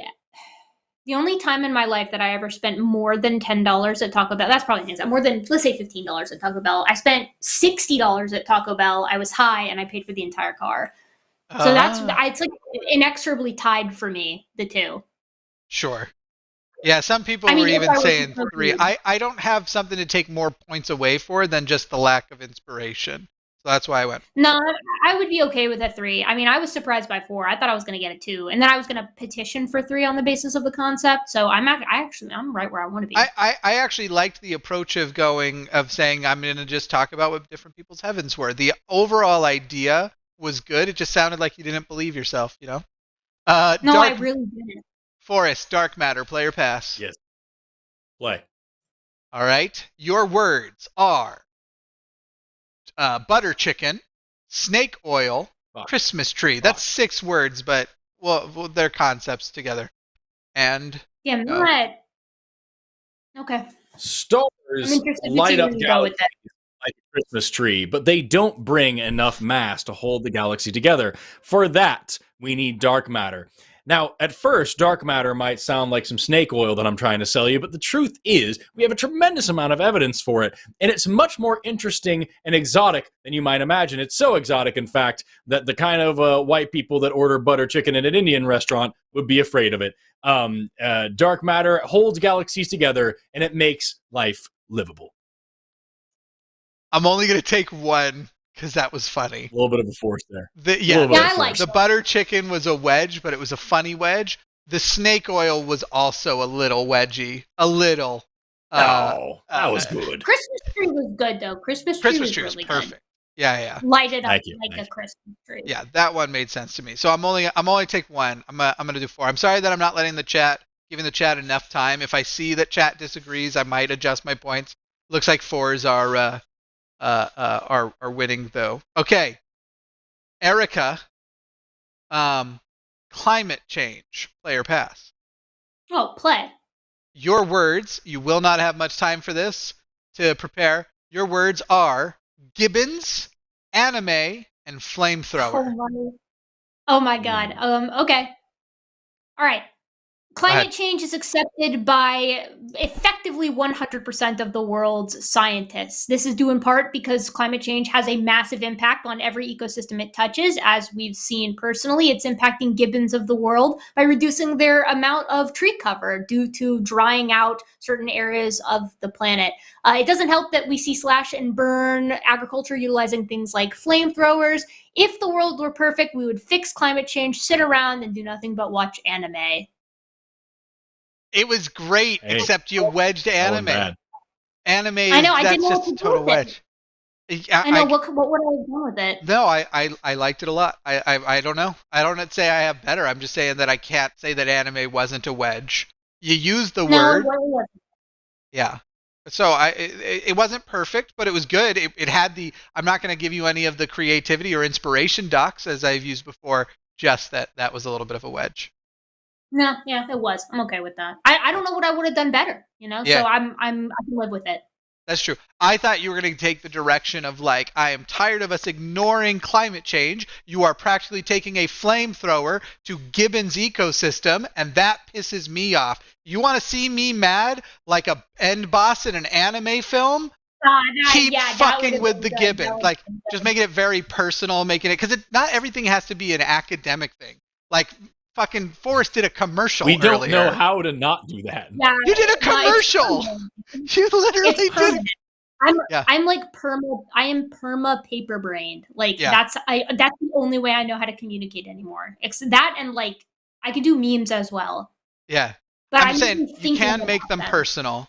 Keep that in mind, and make them more. I'm telling you this because quit taking a flamethrower to the Gibbons ecosystem. Climate change is real, you fuckfaces, and I'm about to go Super Saiyan like I'm the end of an anime, whatever. Like, that shit bums me out so badly. They are going to be impacted, and it is really sad. It makes me want to lose it. It does make me want to take a flamethrower to the Koch brothers' multiple homes in Minecraft. Metaphorically, yes. I was about to say. On the one hand, we have to say metaphorically. Yeah. On the other hand, I just became tempted to give you your point back, but that would be too much power. Jellyfish. Forest, player pass. Oh, fuck, I don't know shit about jellyfish. It's a close gap, though. How many are left? About 7, but some of those are regulars chats, I think. Shit. I'm gonna pass it. I'm gonna pass jellyfish. Right. Solid idea. Jellyfish. Your words are mint, card, and hinge. Oh, mint, so glad card, I passed. And hinge. Yeah. Okay. All right. Go for it. Okay. Jellyfish, also known as cnidarians, come in a wide diversity of different colors and shapes. From mint green to neon yellow, we see them all across the world's oceans. Some of them are so large they look like they could be a rare Yu-Gi-Oh card. Unfortunately for the jellyfish, their lives hinge on the acidity of the ocean remaining relatively constant. a status quo that is now at great risk due to increasing climate change. That was 10 times better than I possibly could have done. That was Okay, amazing. Here's the thing. You deserve a point taken away for card, but I'm not going to do it. And I'm going to tell you why.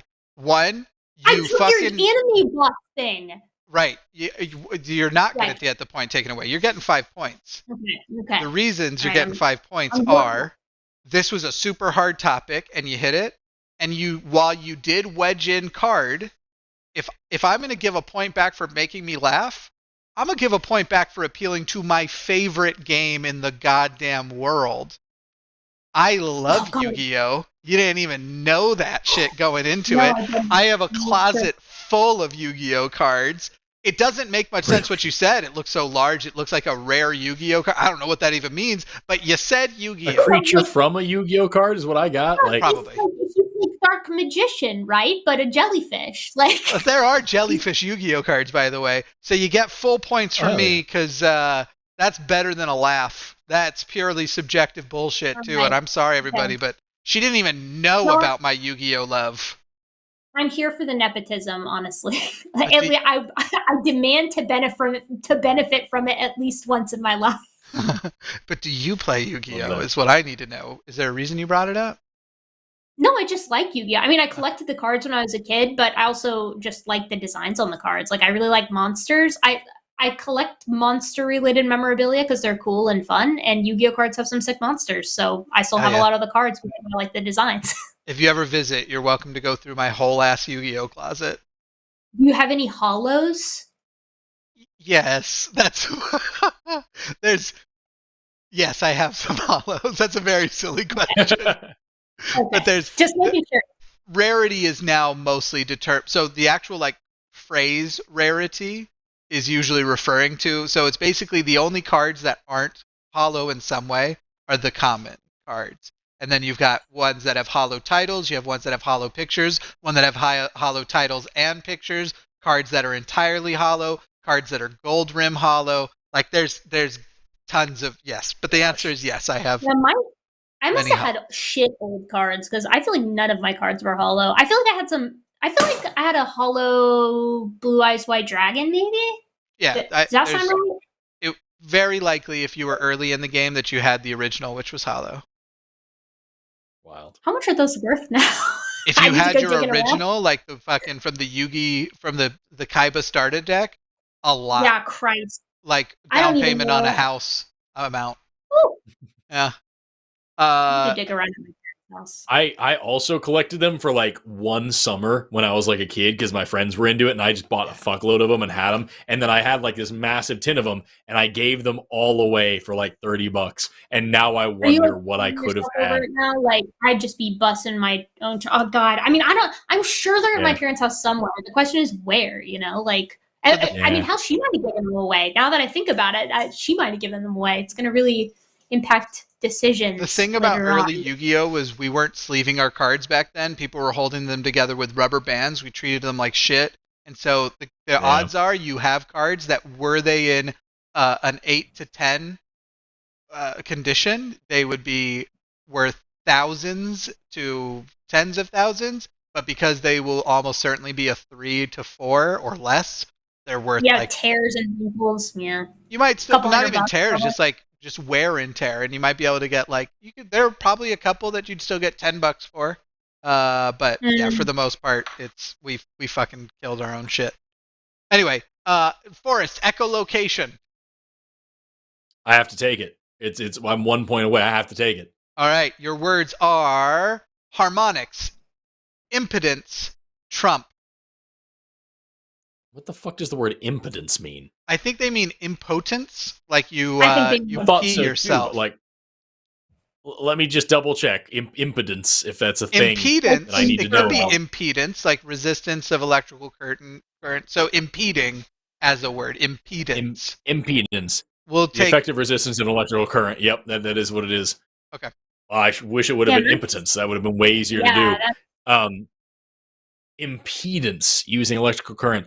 I'm going to have to misuse that word because there's nothing about electricity here. Shit. Okay. So go. Harmonics, impedance, and trump. Gotta go. Echolocation is something that utilizes sound, but it's not something that relies on harmonics. It's not something that really needs to be heard and appreciated. It's just something to bounce off of one thing and come back to the other. And it does trump other forms of location, such as sight and sound, because it even works in the dark and in weird environments. Unfortunately, there's a lot of ways that it can suffer from impedance, such as counter currents sent by moths and also their weird fuzzy backs that absorb the sounds. All right. I'm going to take one, and I'm going to tell you why. Damn. First of all, what you just I called, like you said unfortunately when you then said impedance. That's fortunately, it's how they hunt. But second of all, Trump is clearly spelled with a capital T, so I'm taking half off for each.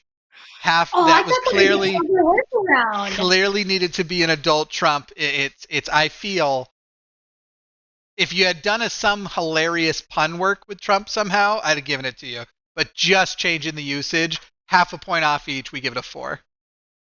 There is a word for what I was talking about, and I can't remember what it was. It's some moths send out like a reversed echolocation by themselves to throw bats off. Mm-hmm. Like It's called echolocation jamming. Yeah, it's called echolocation jamming, and I couldn't think about that fucking word.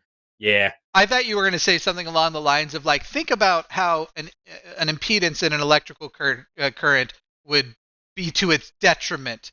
It's entirely what echolocation relies on. That same system. It's the impedance of the signal that tells you about, or something like that. I don't know, but you had to think on the go. Go fast. How would you fit Trump to die into that though? That would be tough. That would be tough. I could have talked about the moth that got named after Trump. Yeah. Or there could have been the just some, if you can do a Trump impression, like, and this is why I love bats. I love bats, as former President Trump would say, very bigly. I got with bigly. Could have thrown that in there. Yeah, just huge. a little. We have the best bats. Everyone loves our bats. Everybody's saying that the American bat, they don't have COVID. Okay, we don't have COVID in these American bats, and we like that about our bats. Something like that. Eric Johnson. My uncle was a batologist. Damn. My uncle was a batologist, so I learned a lot about bats. He was a very smart man. Very smart. They were in saying, fact, some say that nobody knows bats as well as I do. Some are saying that. Someone's saying that. Eric Johnson says, this is still going on. Anyway, when young Earth creationists say information always gets lost, isn't that expected? Like, didn't every primitive cell have to have enough genetic info to become all the things it became? No, thanks to genetic mechanisms like duplication, right? Frame shift, point mutation, substitution, insertion, deletion. All of these different things add additional information, or at least are capable of adding additional information, so long as they increase the oversize of the genome or change its message. So think of the little sentence I'm about to say now. Cat, cat, cat. It's just the word cat 3 times. We have a point mutation that changes one of the C's to an S. We now have cat, cat, sat. And if we change 2 or 3 letters on the first cat, then we have sad, cat, sat. And all of a sudden, we have a completely new message, even though we're dealing with only a handful of letters. The same is true from the perspective of genomics. That was tremendous. I was on the mode of trying to go fast with like under 30 seconds. Oh yeah, I loved it. The octet rule. Erika, play or pass? I don't know what that is. The octet rule. Do you know it, Forrest? Yeah, I know octet. Do you want me to tell you what it is, and then you can decide whether it's It's actually what I guessed. I guarantee you know what it is. Yeah, I'm positive you know it too. The octet rule is talking about having 8 valence electrons to be stable. God damn it. 8 valence. God, it's been so long. I mean, I could probably bullshit my way. Are the words hard? Can you tell me if the words are hard? I don't think that would be fair. I feel like I have to play it because I don't have. You could tie. You could tie if you get it. Yeah, I know. Okay, all right. I'm gonna play. Your words are zombie, humble, trash bag. And this person was suggesting we call this snowball or 3-word experts. I promise you all, I don't have to have my name on everything. We don't have to incorporate the word snow into this. Remember, if all goes well for this channel, you'll see much less of me before too long. You ready? Okay. Yeah. Here we go. Okay, I'm gonna do my best here. Okay, the humble octet rule refers to the fact that when atoms have 8 valence electrons all filled, it is effectively in a stable state. It is not deteriorating or decaying, unlike perhaps what we might see in a zombie whose flesh is decaying off of its body, or a trash bag that ends up in a landfill, which ideally will eventually decay away. Unlike zombies and trash bags, the octet rule effectively follows stability as its primary goal. It doesn't have a goal. I fucked that up. Yeah, I'm gonna give you a 3. That wasn't bad. Because you used humble fine, and actually even as a terminology thing, you used fine. The trash bag and the zombie thing felt like you had a word limit you were trying to hit. What was that? I said I don't know shit about the octet rule. I haven't talked about the octet rule since Chem 2. I don't even think I talked about it in fucking OChem. Yeah. I would have, I suppose I would have represented the atom as a trash bag collecting electrons or something like that. I think that would have maybe been the way. Forrest, do you have a thing in mind? What direction you would have taken it? I love the way that she used zombies as an example of decay. Trash bag was the hardest one that I could have pulled. I would have said, consider the humble oxygen atom with its blah, blah, blah, or something like that. Yeah. But I think that was fine. I would have gone, I wouldn't have done much different than what Erika just did. Yeah. The octet rule that one is described as something. I feel better. Yeah. Yeah. It was a hard one. That's for sure. Really enjoying this is, okay, I can't. So this starts with really enjoying the stream. Thanks, Erika, Forrest, and Jimmy. Then the topic is soil microbiology. Player pass, Forrest. Fuck, that one's. Oh, that's weird. To take it, or you're gonna, because I kind of have to take it. Yeah, it would be poorly competitive for me not to take it. So yeah, I'll try it. And it's going to be difficult. Your words are purple, cryptid, and dishwasher.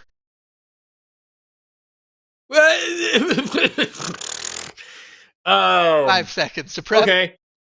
Go. Let me think. Okay. Bacteria and other microorganisms that live in your soil can be detected with simple chemical indicators. If it turns purple, it definitely has some creatures in there producing alkali chemicals. And that's why it's really important to make sure that your dishwasher is draining into a drain and not out into your yard like a lot of people just have theirs dumping all over the place because it can hurt the microbiota out there. And remember, bacteria aren't like any old cryptid that you can't find. They're there and they matter. That was dumb, but it's there. All the words were there. You don't. You get a wedge deduction. It's a 4, but I gotta tell you, it could be a lot worse. It could be worse. Your approach to this being a PSA about your dishwater not draining, and that there's a test kit, and relying on the fact that I have no fucking clue whether or not turning purple indicates something. That was a wise, because I don't fucking know. I'm giving that a solid 4. Phenolphthalein turns purple in response to bases. Yeah, it's a super common pH indicator. So it was even true? That's even better. I assumed you made it up. If you can get one over on me, I encourage you to. I don't fucking know what color it needs to be. So that's a solid 4. I'm giving it 4. Oh, someone just pointed out I should have said gram stain. Gram staining is also purple, and that's for testing bacteria to see if they're gram positive or gram negative, and it's purple. You use a thing called crystal violet to do it. Damn, that's way better. Well done, Mike Erratic. That would have been great. I might have said something like, if I was trying to take your same approach, when that dishwater gets into your soil, it's like a silver bullet to a werewolf. Don't treat your bacteria like a pesky cryptid. Blah, blah, blah. Right. That would have worked. It could have, that could have worked. I felt like with cryptid, though, I mean, he had 5 seconds left and he hadn't used cryptid. So I was happy with how that turned out. I was very impressed. There are only 2 left. Remember, if you want to contribute $20 or more to get it on the board in front of them to compete against, their scores are very, very close. $20, you got to give us a topic and then 3 words that they have to use for that topic. actually only one more game one, unless more come in. Because this is, from A. Maria, I would love to see a stream where you two discuss climate change and what we can do to reverse some damage. There are so many cool solutions to try. We just need to implement them. Yeah, we could talk for a while. Yeah, that would be a great stream, honestly. Yeah. Yeah. But at the end of the day, number one thing you can do is fucking vote. Like that's the best thing you can do. Yeah. Because remember, ExxonMobil not only knew about climate, they discovered the science of climate change. And then not only did they know what it was, they knew how long they had before people noticed. And they exploited that. And then they dumped money into convincing people that it wasn't real and buying off politicians. And then when it was undeniable, they've now dumped money into teaching things about like carbon footprints in order to try to pass the responsibility onto you when they have been doing it for decades. If every single person in the world eschews plastic straws and drives a hybrid, it won't save the planet from half of the damage that ExxonMobil does in a fucking month of regular operations. It's bullshit. There are lots of things that we all can do, and there's lots of things that we all should do. But at the end of the fucking day, we have to hold those corporations accountable or nothing's going to get better. Every car in the world puts out fewer greenhouse gases and overall emissions than the top 11 oil tankers every day, as far as like moving. Right, that's a nuts number. That is a nuts number. And like you think, like how big can an oil tanker be? Big, huge. They're large. Maybe it's not more. Maybe it's just as big as ships. Maybe that's what I'm thinking of. But big. Both can be large. Okay, Erika, I don't feel like you really have much choice because right now what you need to have happen is that you get this win and then something happens, like somebody tries to change it or something, because this is technically the last game one unless more come in. So someone just spent $5 to $10 on one. I don't know. Well, the $20 is the limit to get it in on the game. The $10 one that just came in isn't a game one. It's just a regular read off, and we will read that. Oh, I didn't see it. Let's do the last game one. I'm ready for this. Your topic, player pass, human reproduction. Play. And your words are tugboat, spinning wheel, mountain goat. All right. Okay. Human reproduction, as mysterious as it is a very robust process, at least in consideration with the rest of the mammals. When we look at human reproduction, you effectively see the elegance of a spinning wheel as the various sperm make their way to the egg, as powerful as a mountain goat, penetrating through the zona pellucida in order to make its way towards genetic recombination. You can think of this as a tugboat pulling the genetic information of the father to the mother in order to create a new human. I can't think of why I would take a point away. You gotta get a bonus point for zona pellucida. That was excellent. I would have given a bonus. We haven't established bonus points. Otherwise, I probably would have given it away. It's okay. I thought losing by one with my it's not over now. How much I was losing by? Oh, geez, you have an opportunity to not lose. Don't look at the chat. Don't cheat. But you have an opportunity to not lose. But I'll tell you this. You didn't say your first word for the first 10 seconds, and I thought, no way this coherently happens without wedges. And so you got full points because you didn't wedge, even though you effectively used all those words in only 20 seconds, the last 20. 100%. I thought... Sorry. No, I was working through it mentally. I was through the first sentence. I looked up at the clock. It was like at 21, and I was like, "Oh shit!" Yeah, I haven't used any of these. I 100% thought you were going to talk about tugboating or something. Like you're going to try to tie that in. Your word is double Dutch rudder. No. Eric Johnson says, Erika, both I suppose. I guess genetic entropy isn't an easy rhetorical win. How would you handle the whole losing information argument? I'm going to let you all talk about that while I pee. I would point out the fact that genetic entropy isn't a thing that's actually discussed outside of creationist circles, really. And also the whole losing information thing. even taking taking something away is important. Erika used the example of a sentence being tweaked into, if I say, let's eat grandma, losing that comma changes it to let's eat grandma. And that's a very different thing with a very different meaning. So even losing information, quote, quote, still actually creates new variation within a species. And that's the whole thing. When people say, well, you just, if a bacteria became antibiotic resistance, it just lost the ability to process that antibiotic, and that's losing information. It's still new variation. So yes, mutations can create new things, even if we're only talking about reductive or deleting mutations. You're still creating new variety. It's still creation. I don't know what do you want? Yeah, not only that, but that losing information, as Forrest was talking about with let's eat grandma as a sentence, right? Losing that information can still result in a higher fitness for the organism. Like, let's say you have a population of foxes moving into a drier, more arid climate. If they lose some of the genes that are responsible for the thickness of their coat, that's going to benefit them in this new environment, right? And that's going to necessarily involve a loss of information in their genome, something like a large-scale deletion. Maybe not necessarily, but I struggle to think maybe you could get an addition for like a gene that like mutes the growth of hair, but it could, I guess, if it could be a deletion, and in that case it would be a loss of information leading to an increase in fitness for the organism. Yeah. It seems likely that this is the last one. Maybe not. There's time for people to get more $20 ones in if they want to try and turn it, but it is directed to Erika. The phrase I feel bad is, for me. All right. I got to bring this home. I mean, you only have to get 2 points if this is the last chat. So, but biosphere is the topic. Play or pass? Play. Biosphere. Okay. Your words are kink, eggs, Jesus. tomatoes. Give you like 5 seconds.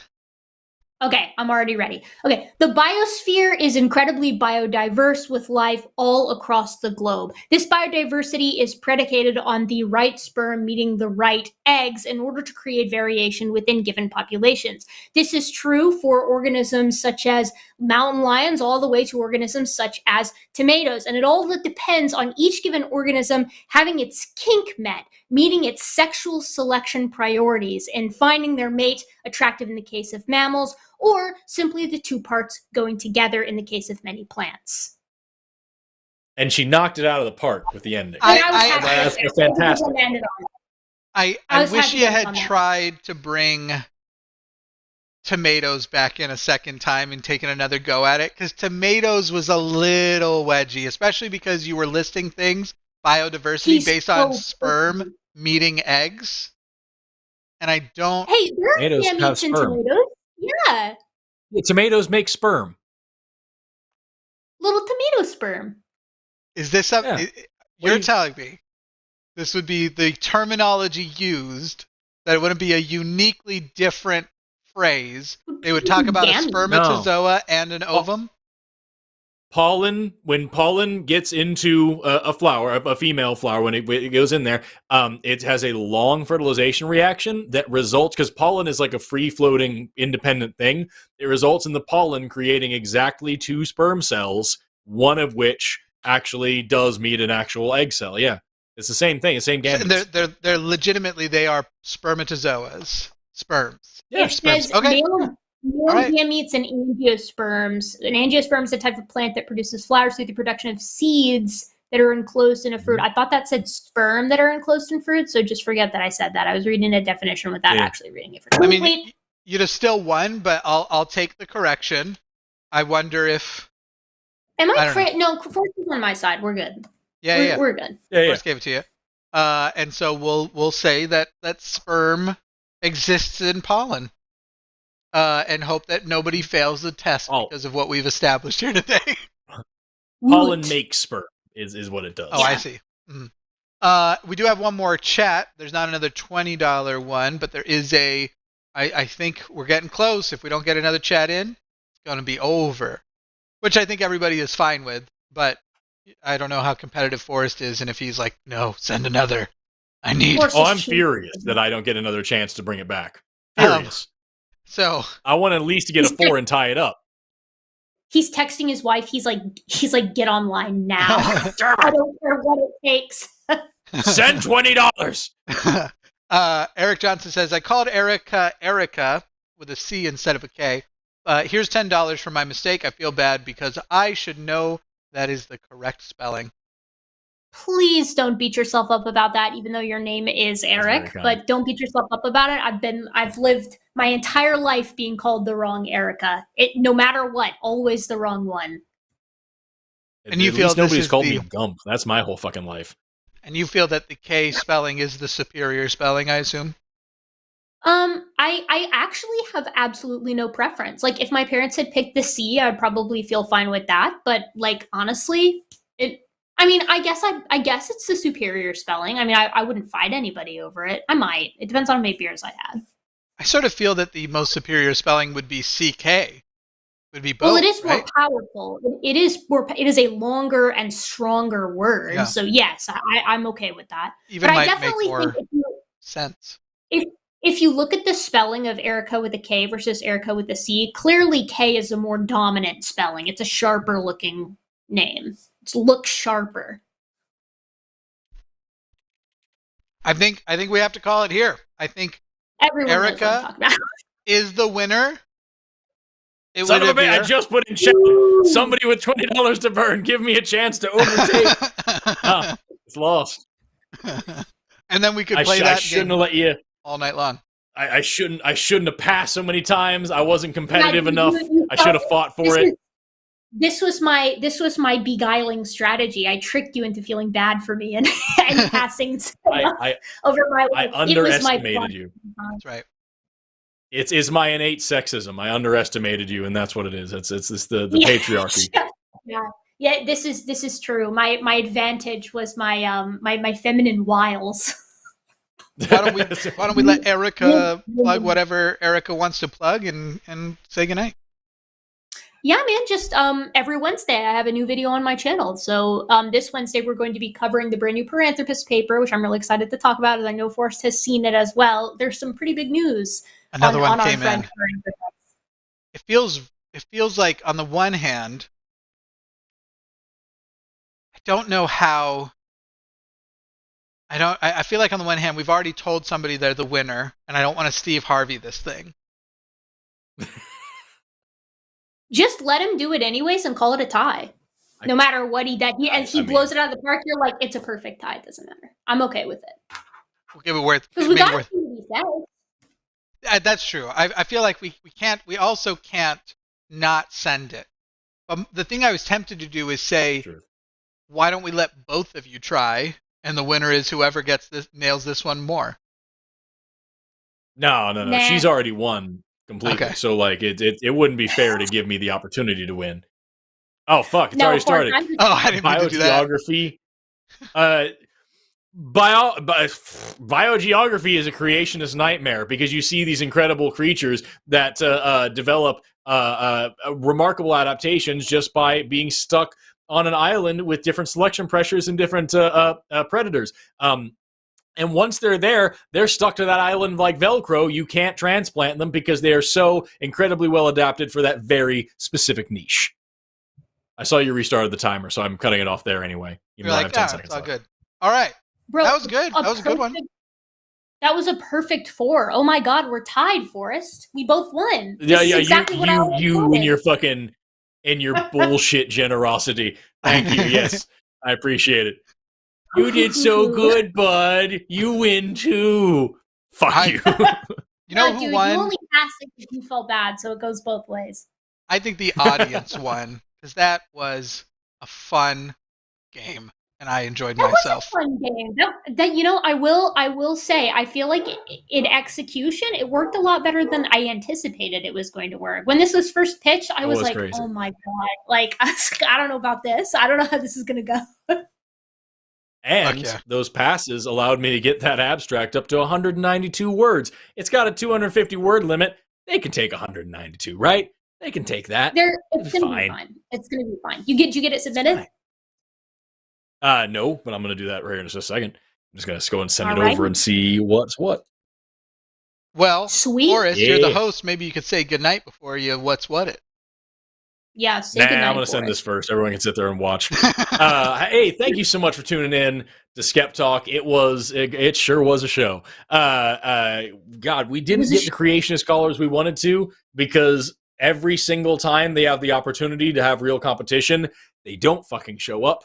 But maybe next time somebody will call and give it a old college try. Erika, thank you so much for spending your time and your energy here. I know you've got class to go teach in the morning, so thank you for spending 6.5 fucking hours sitting here and bullshitting with us on this show. Thank you to everybody in the audience who tuned in, who sent money, who participated. We appreciate having you here. Thank you to Jimmy Snow for pushing buttons all night long. Thank you to the mods. Thank you to our patrons. Thank you to my incredible wife for bringing me this sandwich. And with that, I'm your host, Forrest Valkai. Have an awesome rest of your day and never stop learning. Bye-bye.